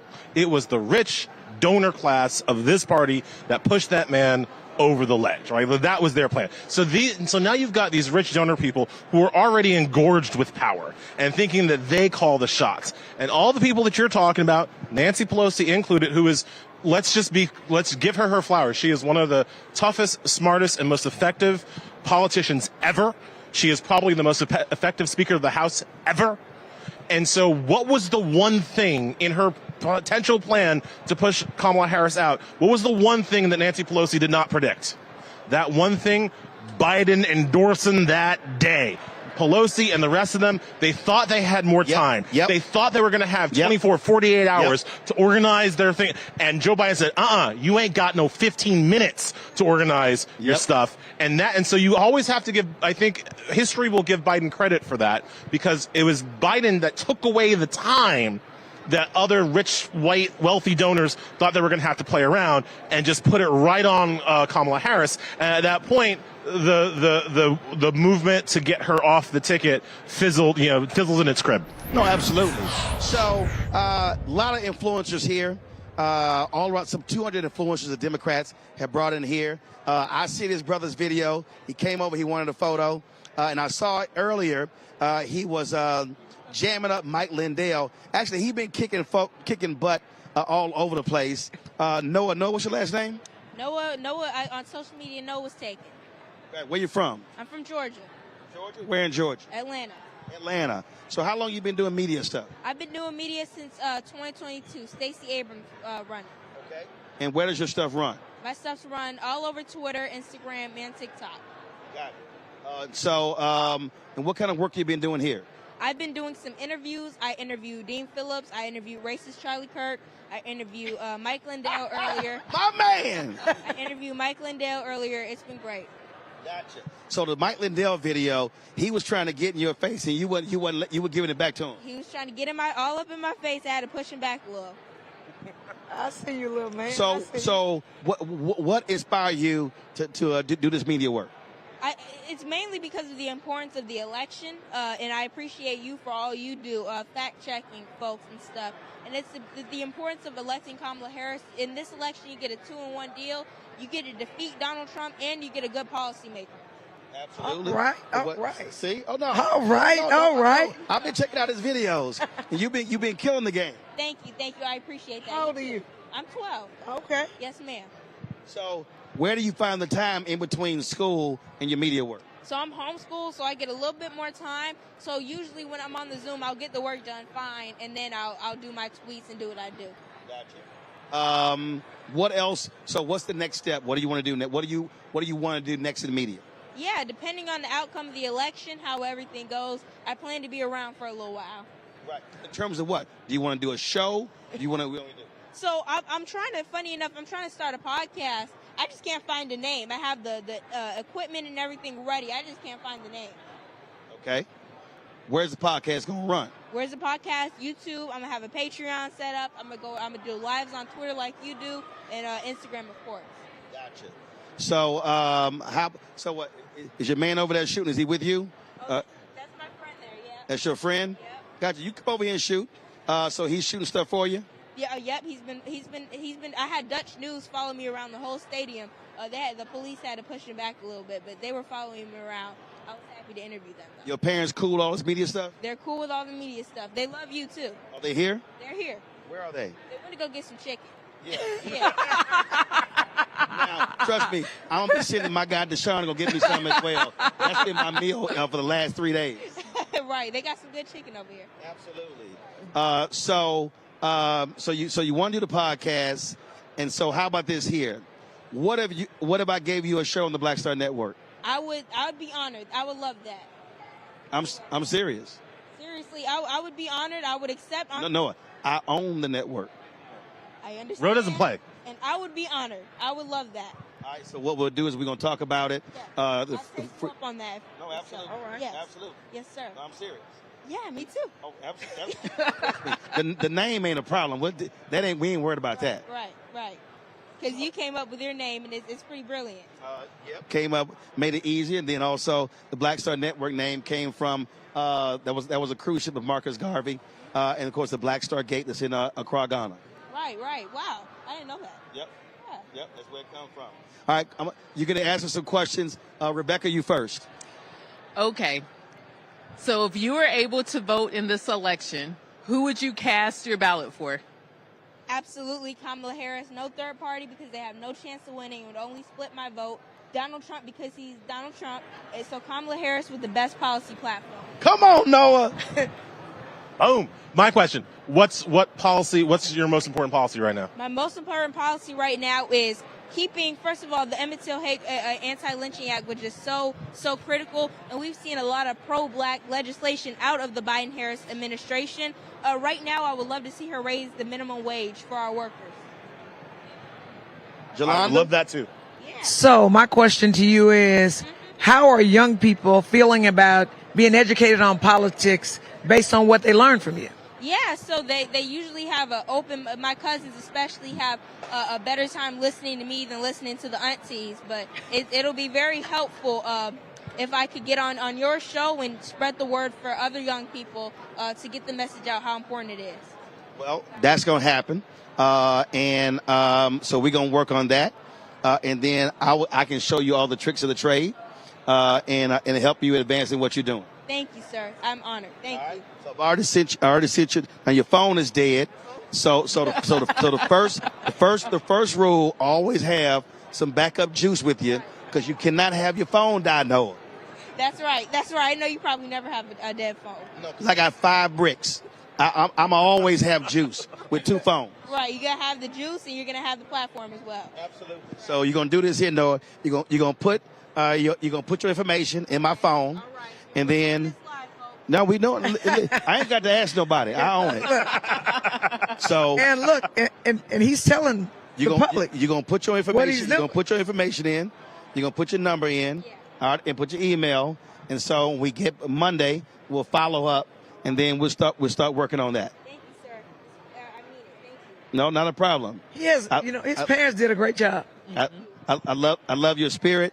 I love your knowledge, and again, I love your videos. And then y'all leave a like, subscribe, send him some super chats so he can fund the show. See? My man He said gets like it. and subscribe. Thank you. He says super chats.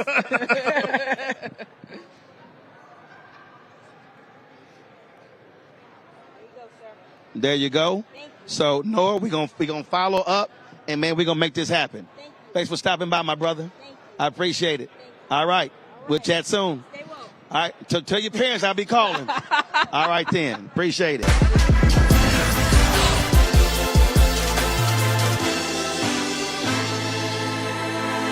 Congresswoman Joyce Beatty. Hey, Congresswoman, how are you? Well, thank you. It was a whole lot of fun tonight. It was a lot of fun tonight. It was a lot of energy and excitement because we know we're getting ready to send Kamala Harris to the White House. And you saw her vice president. You saw the coach. You saw American values. John Legend, Sheila E. Hakeem Jeffries dropped the mic on it. And I must say Oprah did okay. She was amazing. But really what you saw tonight was people talking truth to power. People are tired of the divisiveness. They want joy. They want freedom, all our freedom. So there's been a constant theme. And this is probably the first time I've seen this type of diversity with unity. Right. I mean, we even had Republicans here tonight saying that I'm going to vote for vice president. Saying you're a patriot. The former lieutenant governor of Georgia, Jeff Duncan. Yes, was here. And it's one thing when people say it to some of us, but when they come before 25,000 people and say it on national TV, I think you can take that to the bank. Here's the most important question for tomorrow. You got your white on right now. Looking good. Looking clean. Will you be dressed in the pink and green tomorrow, even though you are a Delta? I will not be dressed in pink and green. I will.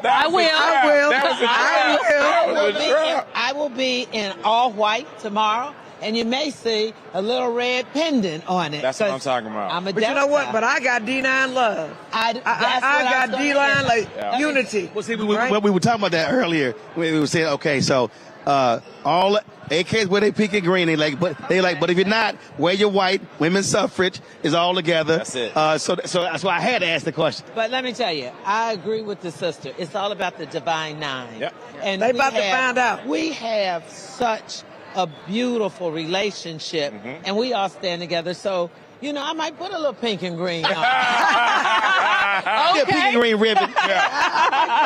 In honor of my sorors. And the vice president, is AK, and I like that. She's part of the Divine Nine. right. If the world don't know, they gon' know. They gon' know. If you look up there tomorrow, there's going to be so much pink and green that we're not going to know what to do, and that's all right. All right. Always good to see you. Star Jones. Star. What's going on? Star, give us 30 seconds. Well, say it on the mic.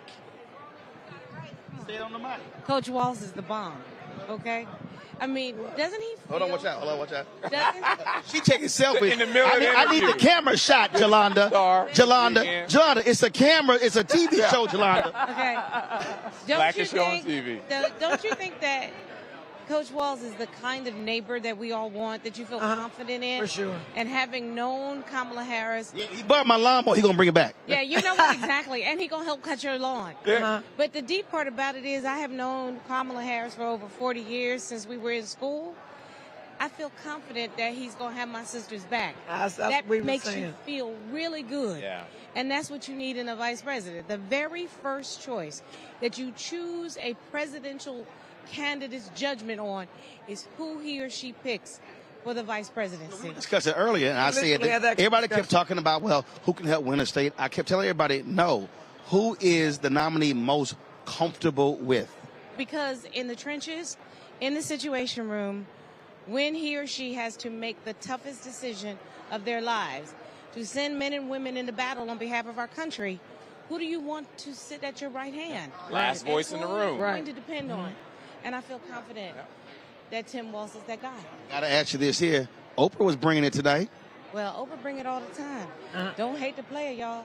Hate the game. I can't wait for tomorrow. My sister going to bring the fire. I think I kind of know what you're going to be wearing tomorrow. Pink and green. Oh, she got it already picked out. She got it already picked out. Those of you, and Mark Morrell will agree with this, those of you who are considering the couch, I need you to understand the couch ain't going to feed you. The couch ain't going to supply lunch meals. The couch is not going to build roads. The couch ain't going to help you get a house, help you own a home. The couch will do none of that. And if you listen to people, and I heard some of you Negroes out there, you ain't getting enough for that vote. It is a fundamental lie. Anybody who says your vote cannot make a difference is an absolute lie. Mark? Roland, you're just telling it like it is tonight, brother. It's a powerful night tonight. Hakeem Jeffries did a powerful job. Mike. When Oprah came out there, what a surprise. Stevie Wonder, John Legend. Come on. Lee. And then Coach Walz, he brought it. He brought himself. He brought his authentic self. So it was a powerful night and a strong night. But you know what? We are going to work precinct by precinct, block by block, house neighbor by house, neighbor by neighbor, person by person. So we understand that voting is not a me thing. It's not a transaction. It's a we thing. Power comes from we, not me. And our struggle inside of elected or outside of elected has always been a we and us and our. And what we got to do is we got to continue to convey that and remind people that is absolutely the case in this fall's election. So we're going to get momentum. It's a powerful feeling in here. This is our 12th Democratic National Convention, and this one's special. It's special. I'm looking forward. And history tomorrow. Tomorrow night. Yes, sir. We'll be there. And I think somewhere, Fannie Lou Hamer will be smiling tomorrow night. Fannie Lou Hamer will be smiling. Shirley Chisholm will be smiling. And many, many, many others. Barbara Jordan. Barbara Jordan, for sure. Will be smiling. Texas legend. Perrin Mitchell will be smiling. And Adam Clayton Powell will be smiling. And you could go down the roll call of the many pioneers who could never have imagined this day, this kind of convention. So always good, man. Yes, keep telling it. And that's why we're here. Keep telling it like it is. That's absolutely it. We need him for the last word. Big night is we gonna win in November. We gonna win in November. Yeah, but we gotta work. Oh, yeah. I want you to last word. I want you Good to to see you, shout brother. too. Great to see you. Great job, Hey, Governor. Thank you. You did great. Thank you. I mean, the energy is real. Congressman Emanuel Cleaver is also a pastor. He said he's going to have to talk to Warnock about these bootleg preachers who are past politicians. Tell them I agree because I know who they are. Just your perspective, again, tomorrow, watching history unfold. That's right. Well, you know, it's powerful because she understands this is going to be a historic moment for her and a historic moment for the country. But the thing that the vice president understands is that's not the assignment. Making history is not the assignment. Right. Making history is not going to get what's going to get people to come out and vote. Hillary made history. Correct. When understanding the assignment means going out there and making the change that the people are calling for. That's what she's prepared to do. And so I think it's powerful that we're about to watch history being made. It's powerful that in November we will watch history being made, watching our first African-American female being elected president of the United States. But she very much understands that's not the assignment. The assignment is to go out there and make the impact and the difference that everyone believes and knows that she's going to be able to make. And I got to ask how you are going to feel watching with your own eyes tomorrow night come to life. I think the night is going to be electric. I'm so excited. We're doing everything we can to get her elected. She has proven her case to the American people. She'll continue to do that. And, you know, the women are here for her. The men are here for her. But more than she needs. And all I'm saying, Kwame Jackson, don't be shocked if tomorrow, Kwame, you see an A-stroll. I knew it was going to happen.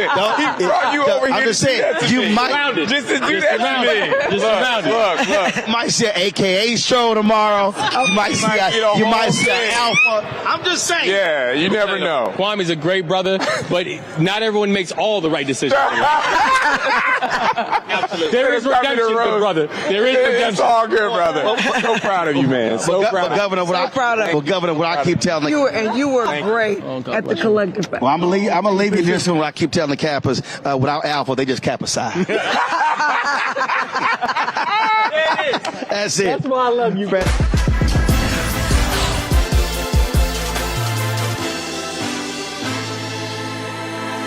Joining us right now, Reverend Dr. William J. Barber, of course, Repairers of the Breach, Poor People's Campaign. They have been doing a lot of stuff here in Chicago, talking about white poverty, talking about poor and low income workers. And Reverend Barber, I was talking with someone with the Harris campaign, and the messaging that you have been talking about, poor and low income workers, that is beginning to be said, but not said enough. Exactly, but it's being said. You know, one of the things that we have the first black Asian, but the first woman and major presidential candidate to say one of her ideas of freedom is to end child poverty. We haven't heard that before. Right. One of her freedoms is to build massive millions of affordable housing. One of her freedoms is that a person has to work only one job. That's a living wage job. So what we're hearing are the right things. And it's a policy rhetoric. It's policy engagement. Now, what we have to do is engage at the ballot box, because that's where the demands come, and then be faithful afterwards. But right now, our work is 15 million poor, low-wage voters. Absolutely. That's, you know, we've been talking, Roland, we kick next week. We've got peer-to-peer people. We're going to touch 15 million infrequent poor and low-wage voters to push them on issues. Now, I can't, as a C3, tell them who to vote for, right? But I can tell them what's at stake and why they ought to be out there, and they'll make the right decision. We've talked about this a lot. When you look at the numbers, the reality is, if you speak to their interests, these are black people, these are white people, these are Latinos, these are Asians and Native Americans. That's right. They could make the difference in an election where we know it's going to be about the margins. That's right. And this is one thing that I wish had happened. I'm still hoping it's going to happen. One of the surprises. That, well, number one, a group of people would come out who are poor and low wealth, that are white and brown and black, around a presidential nominee to say, her policies speak to my need. And also that we frame these things in a moral framework, not just Democrat, Republican. But listen, Pennsylvania, the margin of victory last time, 40,000 or so votes, 1.3 million poor low-wage folk that could have voted didn't vote. Michigan, 20,000, 1.2 million that didn't vote. North Carolina, 74,000, 1 million that didn't vote. Everywhere we look in battleground state, poor and low-wealth people make up 40% of the electorate roll, 40%, and all you need is about 5% of that 40% to fundamentally shift. Please, to the campaign, in your messaging, in your ads, in your TV ads, radio ads, mailers. Talk to these folk directly and let them know what will happen if this election happens this way. Because what historically happens is candidates would talk about the middle class. That's right. The middle class, but that's not everybody. It's not everybody. And what I like, I'm going to tell you, I want to hear tonight the Vice President mention child poverty, mention those who are not in the middle class. But what she is saying, she's saying also she wants to make a pathway. Right. To the middle. What I'm saying to Democrats is just go ahead and say it. That I care about lifting up poor and low wage folk because everybody's not middle class. And if you, the number one reason 30 million poor and low wage voters have not voted in the last election, they said nobody talks to us. Right. That's what they said. I didn't say that. We did the study. And so talk to them, speak to them, let them know what's going to happen the first 50 days, first 100 days that's going to impact their lives. And this thing, Doc, technically could be a blowout if you do that. And so one of the things we talk about, on this, we talk about reaching them. They're focused on 7 battleground states. Mm-hmm. But the reality is, what you're talking about, those 15 million, that could expand the map in terms of the Senate, in terms of House races, gubernatorial races, state houses. It could expand it. And when we look at the numbers, we see 15 states where it would only take 11% or less of poor and low wage voters to actually be engaged. That's all it would take, 11% or less in 15 states. So while we say 4 or 5 battleground states, actually there are 15 or more that could actually be back. Roland, we don't know really what a battleground state is because we've never fully battled. Right. I mean, look, you're in North Carolina. Biden lost North Carolina by 2.5 points. Yeah. Obama won by 14,100 votes. Yeah. But part of the problem is what Democrats have not done is they have not worked the state. That's right. They've only focused on Raleigh, the Charlotte, as opposed to the Black Belt in North Carolina. Right. 2 things they got to win in North Carolina. Number one, they got to talk to 39% of the workforce. This poor and low wealth make less than $15 an hour. Wow. 39%? 39%. So they got to tell them, you elect me, you're going to get $15 an hour. And I just read a story today that the policies of Biden-Harris has dramatically helped the economy in North Carolina. In North Carolina. And 69% of North Carolinians want to raise. So you got to say that. You got to say North Carolina's polling, 40% of North Carolina are poor and low wealth. But you win it by going east of 95. Obama in 2008, people don't know this, he won Wilson County, Wayne County, Washington County, Pasquotank County, Rocky Mount. These are all east of 95 where you have at least 40% black population. But you also have a large group of poor and low-wage white people that in certain times will join together. You got to go east and you got to go way out west. So I think the vice president has been in North Carolina 16 or 17 times. The next time she comes, she needs to go east. Right. In a hurry. And people are waiting for it. I met folk today, politicians here, they're calling for it. Black and white. Get down east. You win North Carolina. But also what has happened, and I happened to run into the campaign manager, Josh Stein, that's right, the same thing as well. Because if you do that in North Carolina, you look what happened in Georgia. When Warnock and Ossoff for the campaign, when they worked every place but Atlanta, that's right. That's how they won. It was Athens, it was Jonesboro, it was Statesboro, it was Albany, it was Savannah, it was those places. You can't just focus on the big cities. No. And the unique thing about North Carolina, and you don't really get around, I've listened to the other network. First of all, North Carolina's always been battleground because North Carolina has only elected one Republican in the last 100 and some odd years. There was McCory, and he was only one term. North Carolina was the only southern state that voted on President Carter and Obama. The numbers are there. Democrats are 2-1 in North Carolina, but you can't forget the East. That's the whole point of it. And most people don't think that. They think you come to North Carolina, you go Charlotte, Greensboro, Winston-Salem, Raleigh, and you're good. Nope. You got to go Wilmington. You got to go Greenville. Well, but see, when they do that, they're only thinking about those media markets. Exactly. But the bottom line is, that's the media markets. You still got to reach the regular folk, those smaller TV stations, those smaller radio stations, and many of them black preachers have those gospel stations. That's right. They matter. That's right. And you got to spend money on those stations. You got to spend money there. And Trump goes there. He's never done a thing, I think. He may have done one in Raleigh, but he goes to those outlying counties because he knows the power of that vote. And so I'm hoping tonight we'll hear directs when she lays out a policy, living wages, housing, ending child poverty, voting rights, say it, point out some real people who are impacted by it of every race, creed, and color, lead this convention, go to all of these places, go into Eastern North Carolina, and turn out a massive vote. And so we go beyond North Carolina. We can also begin to talk about, again, Florida. Nikki Fried there and how they're now mobilizing and organizing in Florida. But also Tennessee. You got to get those white folks in Tennessee moving and grooving as well. Congresswoman Ayanna Pressley. Is that Ms. Pressley? Yeah, she's over there. Swan, what's up? There she is. She gonna come back? No. I had we'll get her, but go ahead. But listen, in Florida, 300,000 margin of vote this last time with the margin of vote. It was way less than that before. 2.4 million poor and low-wage voters that didn't vote. In Florida? In Florida. Wow.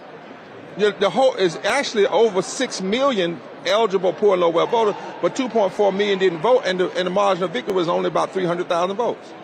Everywhere you go, that's what we see. So let's expand this map. Let's talk to the people who are not in the middle class, but want to simply not survive, but thrive. And guess what? It's good for everybody. We were there with you in June in the nation's capital. What are y'all launching next week specifically? Next week, we kick off. We've been training and moving. We try 2,000 activists will be reaching toward 15 million poor and low-wage voters in 15 states, infrequent voters who have voted. When they voted, they tend to vote progressive, but they haven't voted before. We're pushing them to let their power be known and to say that their votes are demand. And we're going all the way through November with it. But you said something most important, training. Y'all ain't just holding rallies. Oh, no. You're using data, and you're teaching people to get them out there. I won't tell like you. I'm going to tell everything. But I will say we've got a technical platform that's second to none. We know where all the names are. We know where the emails are. We know where the numbers are. We've been spending over 6 months getting things in order and training people that can do this and after the election can do other things. But this is not about just having a rally and saying vote. This is about peer-to-peer going directly to people and talking with them. Absolutely. Well, Reverend Barber, always glad to have you. We're going to always do the work. That's right. And informing the people, so we appreciate it. Thank you, Roland. So joining us right now, Amy Steele with New North Carolina Project. Amy, we were just talking to Reverend Barber about that. And when you look at numbers, what historically happens is Democrats do well in major cities, but they lose with wide margins in rural states. Why? So they lose with wide margins in rural areas because people are not working in those areas year-round and between elections. I think we know in North Carolina that we have to overperform in urban areas such as Charlotte, such as Raleigh, Greensboro, Wilmington. But in those rural areas, we can't ignore those. So partners like New Rural Project, they're doing a great job of mobilizing rural voters with issues that are important to them and what are those? specific to them. What are those issues? Those issues range from immigration challenges to jobs to economic mobility to infrastructure and making sure they have access to internet. I mean, frankly, Wi-Fi and broadband are huge issues in rural areas, especially in North Carolina. And we've seen our governor work toward increasing access to broadband. We also know that closing healthcare facilities is always an issue in rural areas, and we don't want to see those healthcare facilities closed because that makes it even harder for rural residents to get access to quality healthcare. Billions have been allocated for rural broadband. Do you believe that before it was Biden-Harris, now it's Harris-Walz, are they talking enough about that in those areas? Because it was their money that actually made it possible. Yeah, for sure. I think we're talking about it. I don't know that we're doing enough about it. So I want to be very clear. We still have several thousand rural families who still don't have access to regular, strong broadband internet. And that's a problem, especially for our public school system students. Having been a principal myself, I can tell you that all students across our state need access. So it's definitely something that we need to continue talking about. And we need companies, communication companies, to stop helping to make decisions about what actually happens on the ground when we're trying to lay broadband and other infrastructure. What are the issues besides broadband? So healthcare. Huge, huge issue. We need to make sure all of our rural residents have access to health care, good quality health care, and hospitals that have quality nurses, registered nurses, LPNs, et cetera, who are working in those hospitals. We know that when healthcare facilities close, communities die, and that is not okay. They shouldn't have to drive 10, 20, 30 miles to get access to healthcare. We also know that commercial development is a problem in rural areas. Right. That informs economic development, job growth, and that's a problem. So we want to make sure that we're always addressing issues for rural Americans right where they live. And I'm so glad Governor Tim Walz is on the ticket because I feel like he can help to address some of those challenges for our rural citizens. How do folks reach your organization? New NorthCarolinaProject.org or NNCP.org. NNCPAF.org, and then they can catch us on all social media at New NC Project. All right, Amy, we appreciate it. Thanks a lot. Thank you, Roland. All right, thank you very much. All right, folks, I want to bring in now. We've had her on before. She's running for the United States Senate in Tennessee. She is one of the Tennessee 3. State Representative Gloria Johnson. Glad to see you here. I see you got your white on. Looking good. I do. Absolutely. First of all, what has this week been like for you in terms of how do you feel what you've seen, what you've heard? I feel really good. I mean, energized. We've been energized in Tennessee. There's a new burst of energy with VP Harris being the top of the ticket. And I just can't tell you how much energy there is. And we were already seeing it in Tennessee, but it's gone to 11 now, and it's just so exciting. I was just talking to Reverend William Barber. We're just talking with Amy with the Rural Project in North Carolina, and what we were talking about is that what Democrats have done or failed to do is really understand states, especially southern states, outside of the major cities, and so you've been talking to those folks, people who are normally ignored.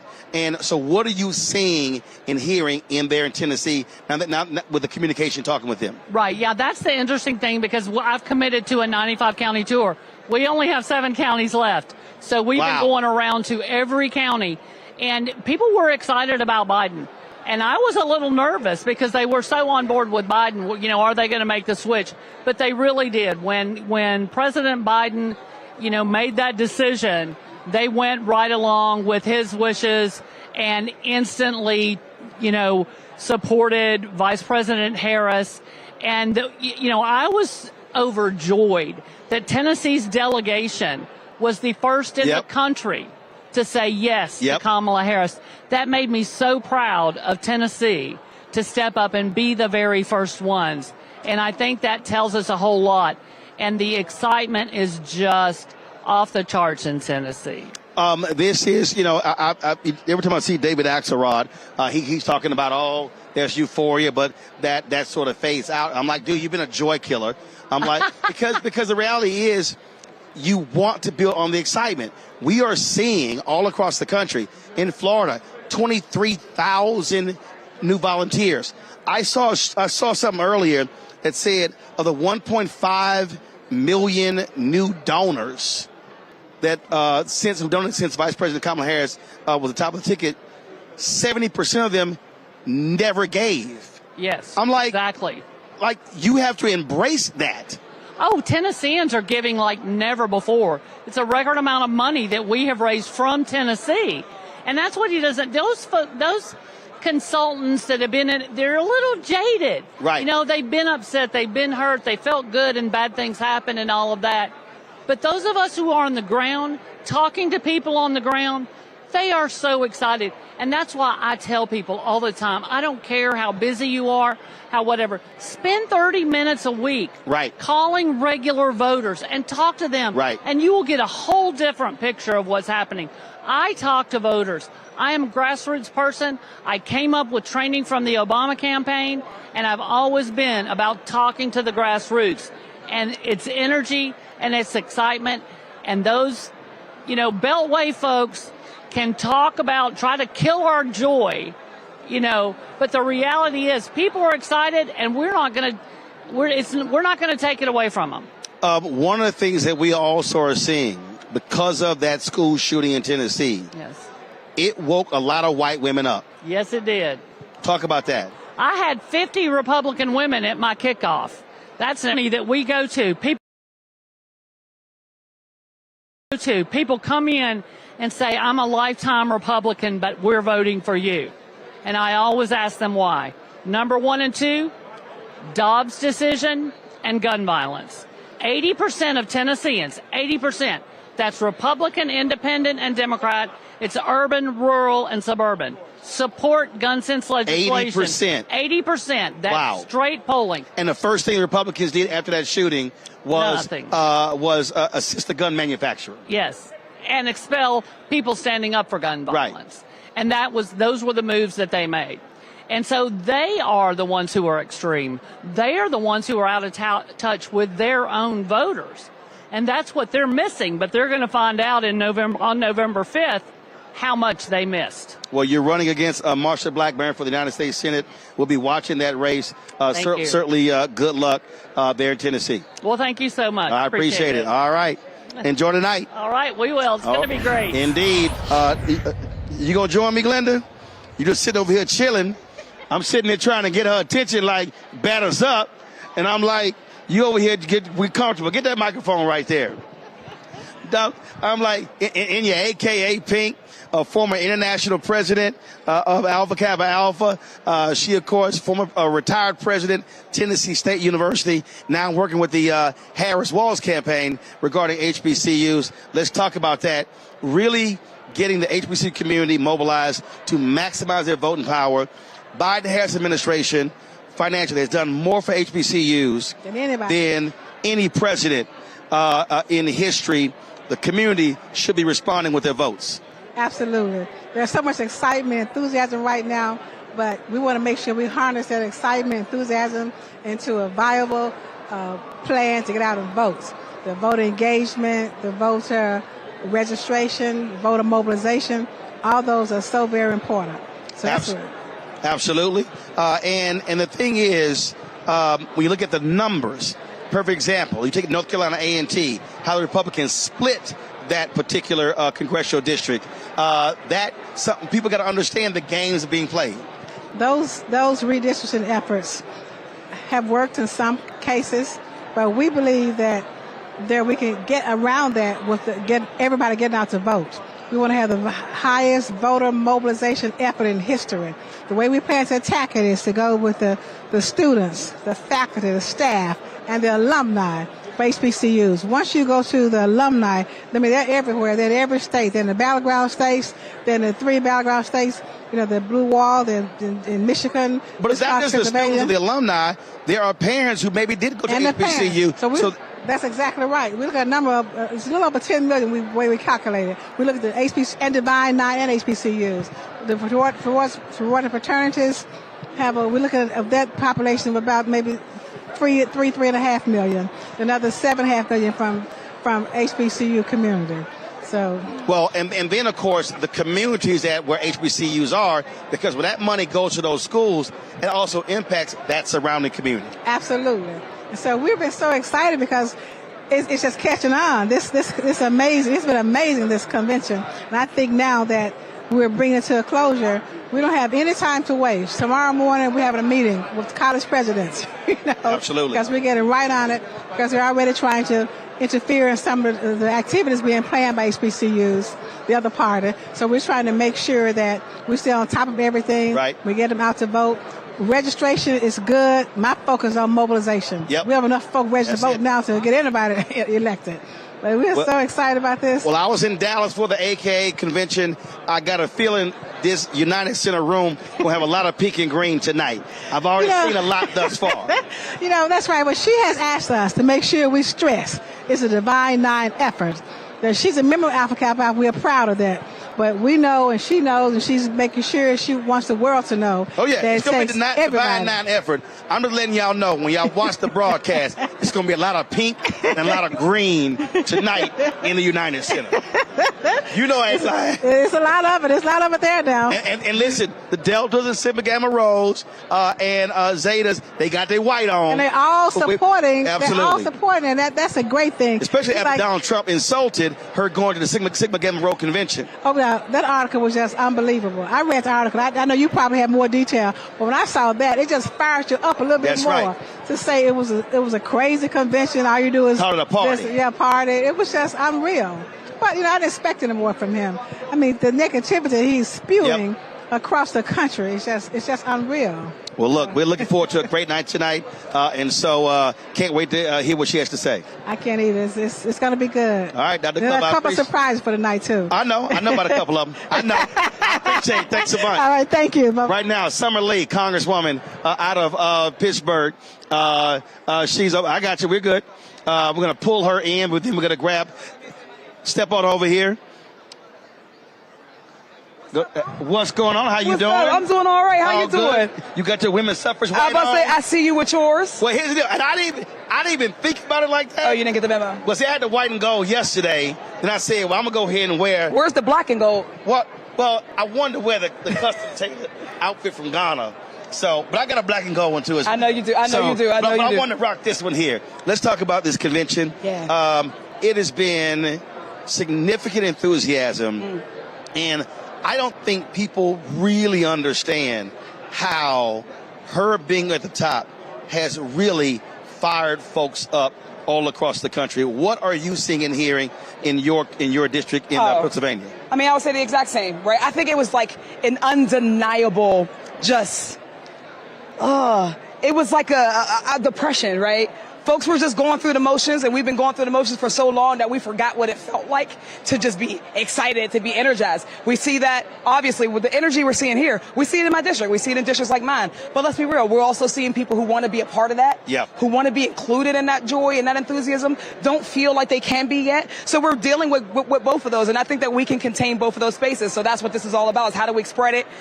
How do we make sure that it doesn't extinguish before it's too late. So I think that's where we are. I mean, I can't even tell you how many brothers have stopped me in the past 3 weeks who were like, I was on the call.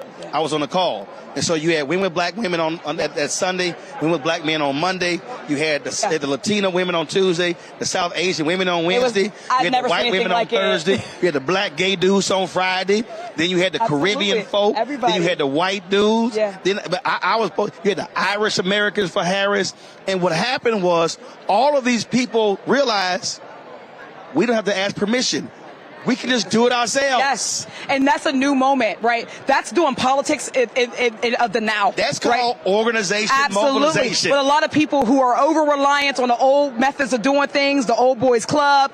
We have Kamala Harris. She's going to be the first black and South Asian woman to be the president. She is obviously on the younger side. We're passing batons. Politics, a new way of doing it, but also tapping into people who have been on the outside of the old politics. So these calls, they gave access to people who wouldn't usually even be a part of our political calculation. And all they had to do was log on to their Zoom. That's it. And they got the inspiration, and they got to hear from people who they wouldn't meet in real life. And now they feel like this is theirs. Yes, I had brothers who said, I haven't felt like this since the original Million Man March. That's literally what they said. And that's saying something, right? This is obviously, it's been so long since we've had this type of energy. But right now, the calls were great. And I think you just named all of them. I didn't even know we had that many. Oh, but it was crazy. But we have to make sure that those calls, and I said it on one of them, right? The calls are great. But we need to turn those calls into door knocks. We need to turn those calls into conversations at our churches, our synagogues, at the barbershop, at the bus stop, at work, because actually that's going to be the long-term work. So this is the early energy. It's going to be a long 75 days, and you know that, and we know that. Well, actually, what I've been doing with that is telling folks it's actually shorter, because we should be focusing on voter registration deadlines. Then early voting. Then that fight on Tuesday, because we were talking yesterday, the first place where the early voting starts is in 18 days. It's in 18 days. You taught me something on? Rebecca Carruthers with Fair Election Center, she said yesterday, the first early voting starts in 18 days. That's good news. That's good news, though. Right. The momentum is in our way. It's going in our direction. The energy is here. We have the fire. And when we talk about 18 days, those are milestones that people can last, right? It's like you're running a mile and you calculate every 400 meters, right? When we're able to do it that way, we're able to not just keep people energized, keep people engaged, but we're also able to help them to get people back in and keep people and bring new people with them. So I think that you're exactly right. Pennsylvania is one of the newer states to even having early voting. So we're still getting used to what does it look like to get black folks to engage in early voting, right? To still make sure that our college students are registered in the right place. So we have to do all those things at once. Absolutely. Representative Summer Lee, we appreciate it. Look forward to having you back on the show. Always a pleasure. That's good to see Thanks you. a bunch. Good seeing you. Come on. Come on, Raymond. Come on. How you doing? All good. Just what's up? What's going on? What's up? All good. All good. I see y'all still fired up. Oh, we fired up. We fired up. That's right. That's it. We got to get this done. We got to get this done. The future is right in the balance. We don't get this done, we're going back. We can't do that. We won't go back. We will not go We're back. not going to go back. In. 100 all in. 1,000%. We're going to make it happen. We're going to get out. We're going to get out the vote. We're going to get out the vote in the swing states, and we're going to make it happen. All right, then. We appreciate it. Leah Daughtry, you have had one hell of a week. What's up? Leah, you've had one hell of a week. Just how do you feel about what you heard tonight? It was fantastic. I'm excited about the direction that our nominee has taken us. Hey, Lynn. Come on, Lynn. Come on, Sarah. Stand right here. Both of y'all in y'all peak. Yeah. It was just exciting to hear the direction that she's planning to take our country. It's full of hope, full of joy, forward looking. It's a new day. I said this to several other people as well. On this day, 60 years ago, Fannie Lou Hamer put her purse on that table and told her story. President LBJ could not stand that. She was taking too much attention. I had the cameras interrupt. But 60 years later, a black woman accepted the nomination. And I'm going to add to that. When she went before the Credentials Committee, her challenge was denied. 60 years later, the chair of the Credentials Committee is a black woman, Marsha Fudge. So we've just come full circle. The convention run by a black woman, and we've nominated a black woman. So Ms. Hamer would be very proud. I'm so proud. I'm so excited. She is going to be a great executor and chief executive. She said that she will make sure that there are lethal weapons, that our country will never not have them. She'll take care of us. I felt something maternal, and I felt such executive power and administrative power. She's ready, and we're ready for her. Now it's time to get to work. Let's go. Oh, no. It's time to get to work tomorrow. Rallies are not votes. We got work to do. There you That's go. it. I appreciate it. Behind y'all, Representative Justin Pearson of one of the Tennessee 3 out of Memphis. Okay, Bison.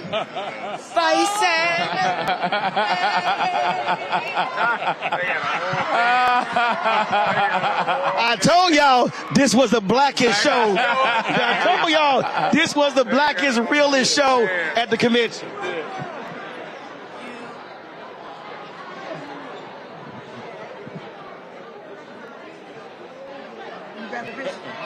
No, not that. I can't block the camera. Justice introducing Lynn Whitfield to his whole family.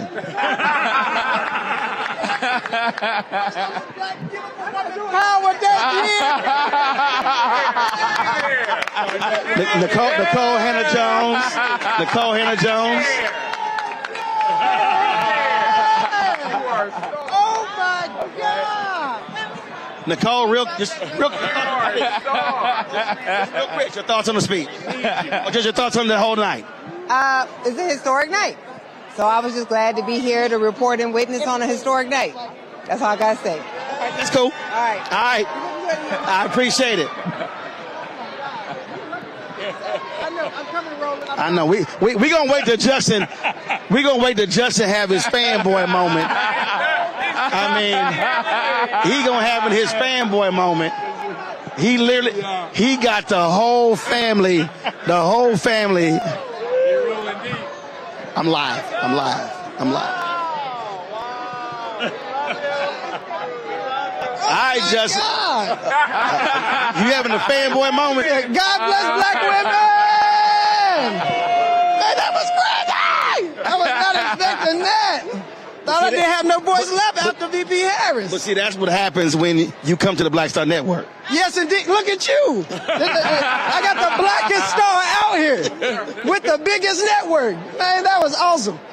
Your thoughts on what you heard tonight? I'm excited. I'm excited about the... No, really? I am. I really am. I really am. Look, I really do think we got different visions for the country. And it is so good to hear somebody that's not talking about hate, not talking about oppression, not talking about separation, not talking about degradation, but talking about building a country that's big enough for everybody, building an economy that's big enough for everybody, that helps working class people, dealing with the housing crisis. My fiance Oceanae, y'all know she's from Los Angeles. The housing crisis is so real. Dealing with the issues of environmental and climate injustice that disproportionately hurts black communities. We need a leader for this time that meets the moral vision that we have for this country. And VP Harris and the team that she's going to assemble is going to meet that vision. So we fired up. Come on. How you feeling? Time for a black woman to become president. Yeah! Tell us about how we're going to get Gen Z voters to the poll. How are we going to take that TikTok energy, that Instagram energy, and turn it to action at the poll? Absolutely. I mean, TikTok, Instagram are sources of communication, but they're also places where people are gathering in similar ways that a lot of us go to churches, go to community centers, go to the gyms, right? TikTok and social media, the barbershop, it's a place for social gathering. And we have to use that and utilize it as a way to share information about vote.org, right? As a way for you to check your registration, to get registered, and to know where to go to the polls. And then we as a community can't forget the things that we know work, knocking on doors and making phone calls. Come on. We appreciate you. Felicia Rashad went by, so I had to go pay respect. No. See, she's a Jack Yates High School graduate, had to do that. Joining us right now, Cora Berry, activist, very much involved, of course, widow of Marion Berry. Cora, sisters like you have been putting in a lot of work for tonight to actually happen. Yeah, you know, I think about my grandmother, who was the first person who ever went to college. My mother ran for president 4 times and lived long enough to vote for the very first black president, and now this. And it's a lot of work that goes in on this. You know the backstory. And so this is gratifying, and you know how we are. We're just starting. But the thing that, and we've been talking about it all week, if it wasn't for the Congressional Black Caucus, if it wasn't for black women, if it wasn't for brothers as well who were like, oh, y'all keep skipping over her name, y'all about to have some hell rain down on y'all if you go to this convention in Chicago and her name ain't at the top of that ticket. They were trying that. But black folks said, play around, F around and find out. Now, you know about the black women mafia. You know, we always on the case. I know that. Getting over. Why you want to take all my stuff? Because you're wearing orange. That's the Knicks color, baby. Oh, my, here he go. No. This is red, honey. This is Delta. How you doing, sir? No. Tanya. Come on, Tanya. Get in here. Spike Lee just busting up stuff. Tell him you're on camera. He didn't care. Of course, Spike. You're all white, man. You're very white clean. I'm going to go catch up with Felicia. All right, darling. It's a great night. Love you. You know, Spike, Tanya, how y'all feeling? You know, some happy Negroes. Happy Democrats right now. You know she's going to clean it up a little bit. When they had the roll call, you were standing right out front, and we showed you, and you were jubilant. But again, for both of you, to sit in that arena, to hear that on a historic night, 60 years after Fannie Lou Hamer testified. Historic. Not historic. Historic. Come on now. It's just, I have to say, I'm overwhelmed. I'm excited, I'm fired up, and I feel like it's going to be all right as long as we all get out there and make sure everybody votes. Can't give an okie doke. We are very lucky. No Rudy Poo. We are very lucky to have her in that position. You know what? No shenanigans. Can't be bamboozled. No skullduggery. Let her straight. No subterfuge. Run them up. Love you, man. Love you, baby. I appreciate it. Right. Good seeing y'all. I appreciate it. Sorry to Bogart here. It's all good. It's all good. That's what this is, the blackest show here. That's what he said. Virginia Speaker of the House, Don Scott, just your thoughts about tonight. Hold it. I need some water. Hold it. I can tell you right now, man, Donald Trump don't want no part of that. What we just saw tonight, He get ready to get it, though. He don't want no part of it. Too late. It is so fun now. Yeah. We don't have to manage expectations anymore. We don't have to say we got to make sure he does that and do that. You know, we can just let it go. We're excited. We know that she's going to handle him. We know that she can bring it to him. I know his people are shaking in their boots right now, trying to figure out what the heck they're going to do with her because she is so sharp. She's on her game. She was made for this moment. Her whole life has been built around service and being able to come and deal with a time like this. I love Kamala for the people. Kamala for the people. Come on in, and when he comes to see her, she's going to show up for the people because she's right. He's been a predatory person. Everything that he's done, from discriminating against black people to May 1st, 1989, putting that article out, trying to sentence those kids to death, and then coming back later on and assaulting that woman. The jury said it, not me. The civil, they found him guilty of sexual assault, and then regular everyday citizens finding him guilty. 12 everyday people, 34 times. 34 times 12, that's 480 times. I can't get my wife to agree with me 480 times for nothing. Come on, man. 12 ordinary people. So here he is now. He got to go see her. And then where I am in a state like Virginia, we got over 750,000 veterans. He just disparaged the Congressional Medal of Freedom, Congressional Medal of Honor. I'm a veteran. Former naval officer, you a vet. Thank you for your service. And this man comes in and says that the Presidential Medal of Freedom, where somebody wrote him a check, is more valuable than a Congressional Medal of Honor where somebody put their life and limb on the line. We're going to get him. Kamala got him right now. I'm good. We can just stand back. But we got to go out and do the work and get her back. But we ready. We ready. Herman Hospital, baby. Powell McCraw, Texas A&M. We know what's up. A5 Powell McCraw, Texas A&M, baby. Good to see you, Frat. Jack Gates in the house, Sterling. That's it. Yes, all right. You're all right. All right, Frat. Good to see you, baby. Joining us right now, folks. Joining us right now is we got a couple of people. We got Kara Mosley Braun right here. We got Sheila E right here. Just both of y'all, what did y'all think about tonight? It's fabulous. I was really very impressed and delighted. She talked a lot more about issues than I expected. I mean, I kind of thought she was going to gloss over. Wow. She didn't. She went in detail, and it was pretty amazing. It was really wonderful. It was amazing to hear her speak intelligently, common sense, what they want to do for the country. And it's just bringing people together. It was amazing, bringing hope and peace and joy. And I cried. It was just beautiful. You and John Legend had a little fun last night. Well, we can't talk about that. Anyway. One of the things that I've been remarking to people, and we actually played it earlier, it was 60 years ago on this day when Fannie Lou Hamer testified in Atlantic City. Really? On this day. Pretty amazing. Where she was denied a credential, and Leah Daughtry was just on, and she said, and here we are 60 years later, and a black woman was head of the Credentials Committee, Marcia Fudge. Right, and not only that, but we're going to have a black woman president. We're going to say Madam President by December. Amen. I agree. It's done, but we got to go do the work. Go register to vote. Don't take it for granted. You got to go register to vote. Absolutely. Love y'all. I'll see you. Right now, Cheryl Lee Ralph. How you doing? State Senator Vincent Hughes of Pennsylvania. As she would always say, she married her politics. Bless you. First of all, I'll start with you. To sit in that room and watch a sister accept the nomination, I know you got to feel good. First of all, I feel so excellent because I remember January of 2019 when hardly anybody believed that she was going to even win for president. Okay, maybe she didn't. She became the nominee for vice presidency, and that was excellent. But I always knew she could be exactly where she is right now, and we're headed towards the presidency. And that was one of the best speeches ever made. I'm just saying. You're from the state of Pennsylvania. Your state is going to be crucial in this election.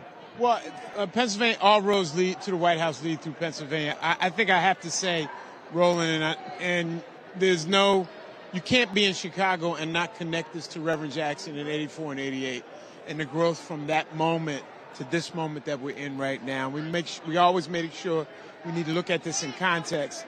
Pennsylvania is fired up. It's ready to go. The number of officers all across the state of Pennsylvania are huge. The growth in volunteers are huge. Brothers are coming out, okay? All right, they're getting their sense about themselves. It's coming together. This is all coming together nicely. But it's up to us. We got to start tonight. I'm I calling said people. this on the men's call. It's up to us Absolutely. to do the work that has to be done. Everybody, take your hill. Wherever you at, take your hill. That's it, baby. I appreciate it. Opal Lee is here. Cook County State's Attorney Kim Fox, just want to get your thoughts about tonight. That was amazing. It was everything that I knew that this country needed, didn't know that the country was ready for. But she is well prepared for the moment, and I think she made, as a prosecutor, a compelling closing argument for why she should be the next president of the United States. Kim, we appreciate it. Certainly got to get your thoughts on being in the room to watch what happened tonight. Well, I was awed. I enjoyed it a lot, and I don't know a whole lot about what's going on, but I'm learning. Okay? And so, after the speeches with all the different people, and then Kamala Harris tore the place apart. Those people were off the chain. I have never seen that much enthusiasm in my whole put together. And she's going to be the next president. There's no doubt about it. Because I'm going to help her. All right. Good to see you. Donna Brazil, really? Are you you're really crouching back here, getting on camera? Last couple of nights, Brother Martin, you have asked me why was I taking signs. Well, I'm taking signs for those who were not here, but this is a moment that I want them to understand that we have worked so hard, we have come so far. And thank you, Ms. Opal, and thank you so many for giving us this opportunity to share in this journey. So I had to come and say, brother, I'm not taking any more signs. Every night, Roland spots me out taking signs, and I'm Wait a minute. And she was like, "How's she getting all them signs home?" I said, "It's got UPS." No, I actually bought an extra suitcase, and it's called Freedom, and I got all of them. Harry don't have to run no more. Sojourner don't have to stand no more. We got it. Thank you all. We appreciate it. Thanks so much, darling. Good to see you. Bernice King. Anyway around here. Oh, hell yeah. This is the blackest show here. Blackest show in America. Right. This is the black carpet. We just snatch them as they roll by. The best blackest show. Absolutely. Your thoughts on what you just saw tonight? Hey, you know, I always invoke my mom because I think about that powerful quote she had, the woman of the soul, the nation is to be saved. I believe you must become its soul. And I'm thinking about how they started with Biden saying we're here to save. Hey, Sarah. Hey, Sarah. That we're here to save the soul of America. And now look what's happened. A woman is now positioned to take that real leadership. And I'm enthusiastic, but I'm cautiously optimistic, as most of us are. Before you came up, I was telling Rebecca, when you see these sisters here who are 70, 80, and 90, it's a different thing for them to still be alive to see this. Yeah, it's definitely different. You know, the suffering and the sacrifice of women. Let's not forget that the movement that my father led was because of women, the Women's Political Council, as you know. Well, a lot of people forget it was those sisters in Montgomery. It was the women's group in Montgomery. Women kept it all together, right. Period, throughout the whole thing. They just never got the credit. And so now this. Well, Joanne Robinson, 8 days after Brown was voted education, wrote a letter saying, integrate the buses. Exactly. So that's how it got started. Now it's our time. That's just a reality. And I think there's a turnaround coming. It's going to be work. Absolutely. But I think the opportunity, the doors, even for dealing with sexism and racism combined, we're going to see some changes. Absolutely. But we have to be vigilant. Yep. And what my father said, I'm telling everybody, I'm trying to disprove him. He said, one of the tragedies still of human history is that the children of darkness are often more zealous and determined than the children of light. And I'm saying, let's turn that around. Let's take this zeal and enthusiasm tonight and turn it around into determination, even past the election, because we have to hold them accountable. Her and Coach Walls, Yep. we got to hold them accountable. So thank you. I appreciate it. Thanks a lot. Thank you. We have to keep in mind, 6 weeks ago, no one expected this. June 27th, there was a debate. And after that, Democrats tarred and feathered President Joe Biden for almost 23 days. And it was a Sunday when he made the decision himself that he was not going to seek re-election. And she was primed in position to actually make the phone calls and lock the nomination down, knock out all the different people who they said were her potential rivals. But you got to remember, there were people in this party, elites in this party, people who were sitting in that audience, clapping and celebrating and having signs, who did not want Vice President Kamala Harris to be standing here on this day. Let's make no mistakes. Over the last 3 years, these people trashed this woman in media. They used anonymous quotes against her in media. They targeted her in media. They went to President Joe Biden and told him he needed to drop her from this ticket. And he told them, hell no. And then they put the pressure by saying we should have an open convention. I remember all the calls for a mini primary. Let's have a sprint, a series of debates with all the candidates before the convention and make the decision. On that Sunday, one of the first folks she called was President Bill Clinton. And then she called Secretary Hillary Clinton. And they immediately endorsed her. President Barack Obama did not. He called for an open convention. He was late to the party. Nancy Pelosi was late to the party. But all of these people who trashed this woman, who said she wasn't qualified, who said that she was an embarrassment to the ticket, they were all shocked when she locked this thing down in 48 hours. And over the past 6 weeks, what you have seen is a flawless campaign.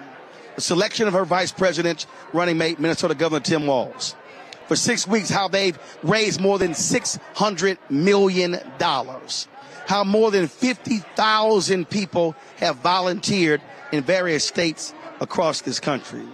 What it says is, when your enemies underestimate you, you show them who you are. And that's exactly what she did. While here, my one thing that stood out the most was on Tuesday night. While the Obamas were here speaking, she was in Milwaukee, packed out an arena in Milwaukee. How do you pack out an arena 80 miles away and you leave an arena 20,000 people on the same night? That shows you what we're seeing in this across this country with the enthusiasm. And let's be perfectly clear. There are people who still do not believe in her. There are men who do not believe in her. There are women who do not believe in her. But there are more of us, if we do the work, who can actually make her president. And if we do the work in Michigan, and Pennsylvania, and Nevada, and Arizona, and Georgia, and North Carolina, and extend Wisconsin, and extend that to Florida and Texas, we can stop these MAGA nuts. We can stop these Republicans. In Texas, the DA in Tarrant County is still pursuing Crystal Mason. Almost 7 years after she voted, they're trying to make an example out of that black woman. So we must understand that evil is in front of us. And if we are going to stop evil, it is going to require people of conscience to stand up and use their power. And so if it means you sitting your friends down and saying, we're not going to hoop today, or we're not going to sit here and play music today, or we're not going to sit here and just have brunch and drinks today and talk about why it's important for us to support her, that's what we have to do. We also have to understand that everybody has a role. You don't have to be most knowledgeable about stuff. Yesterday, we had a brother 12 years old who was going around this convention giving racist Charlie Kirk and Mike Lindell others hell. Now, if a 12-year-old black boy from Atlanta could be breaking down public policy, I know some of y'all grown-ass people watching and listening could be doing the exact same thing. And so now is not the time for any excuses. Now is not the time to say I can't. Now not the time to say, well, I've gone through some stuff. Now it's not the time to say, well, you know what, the couch is an option. Because I'm going to tell y'all what I said in 2008 when it came to Obama. and this is real simple. If you don't vote, shut the fuck up. I don't want to hear complaints about roads and bridges, and I don't want to hear y'all yelling tangibles, because the reality is you can't get something before they win. You can only get it if they win. And let's be clear. If she wins, then our job is to also demand a return on our investment, which is what our job is.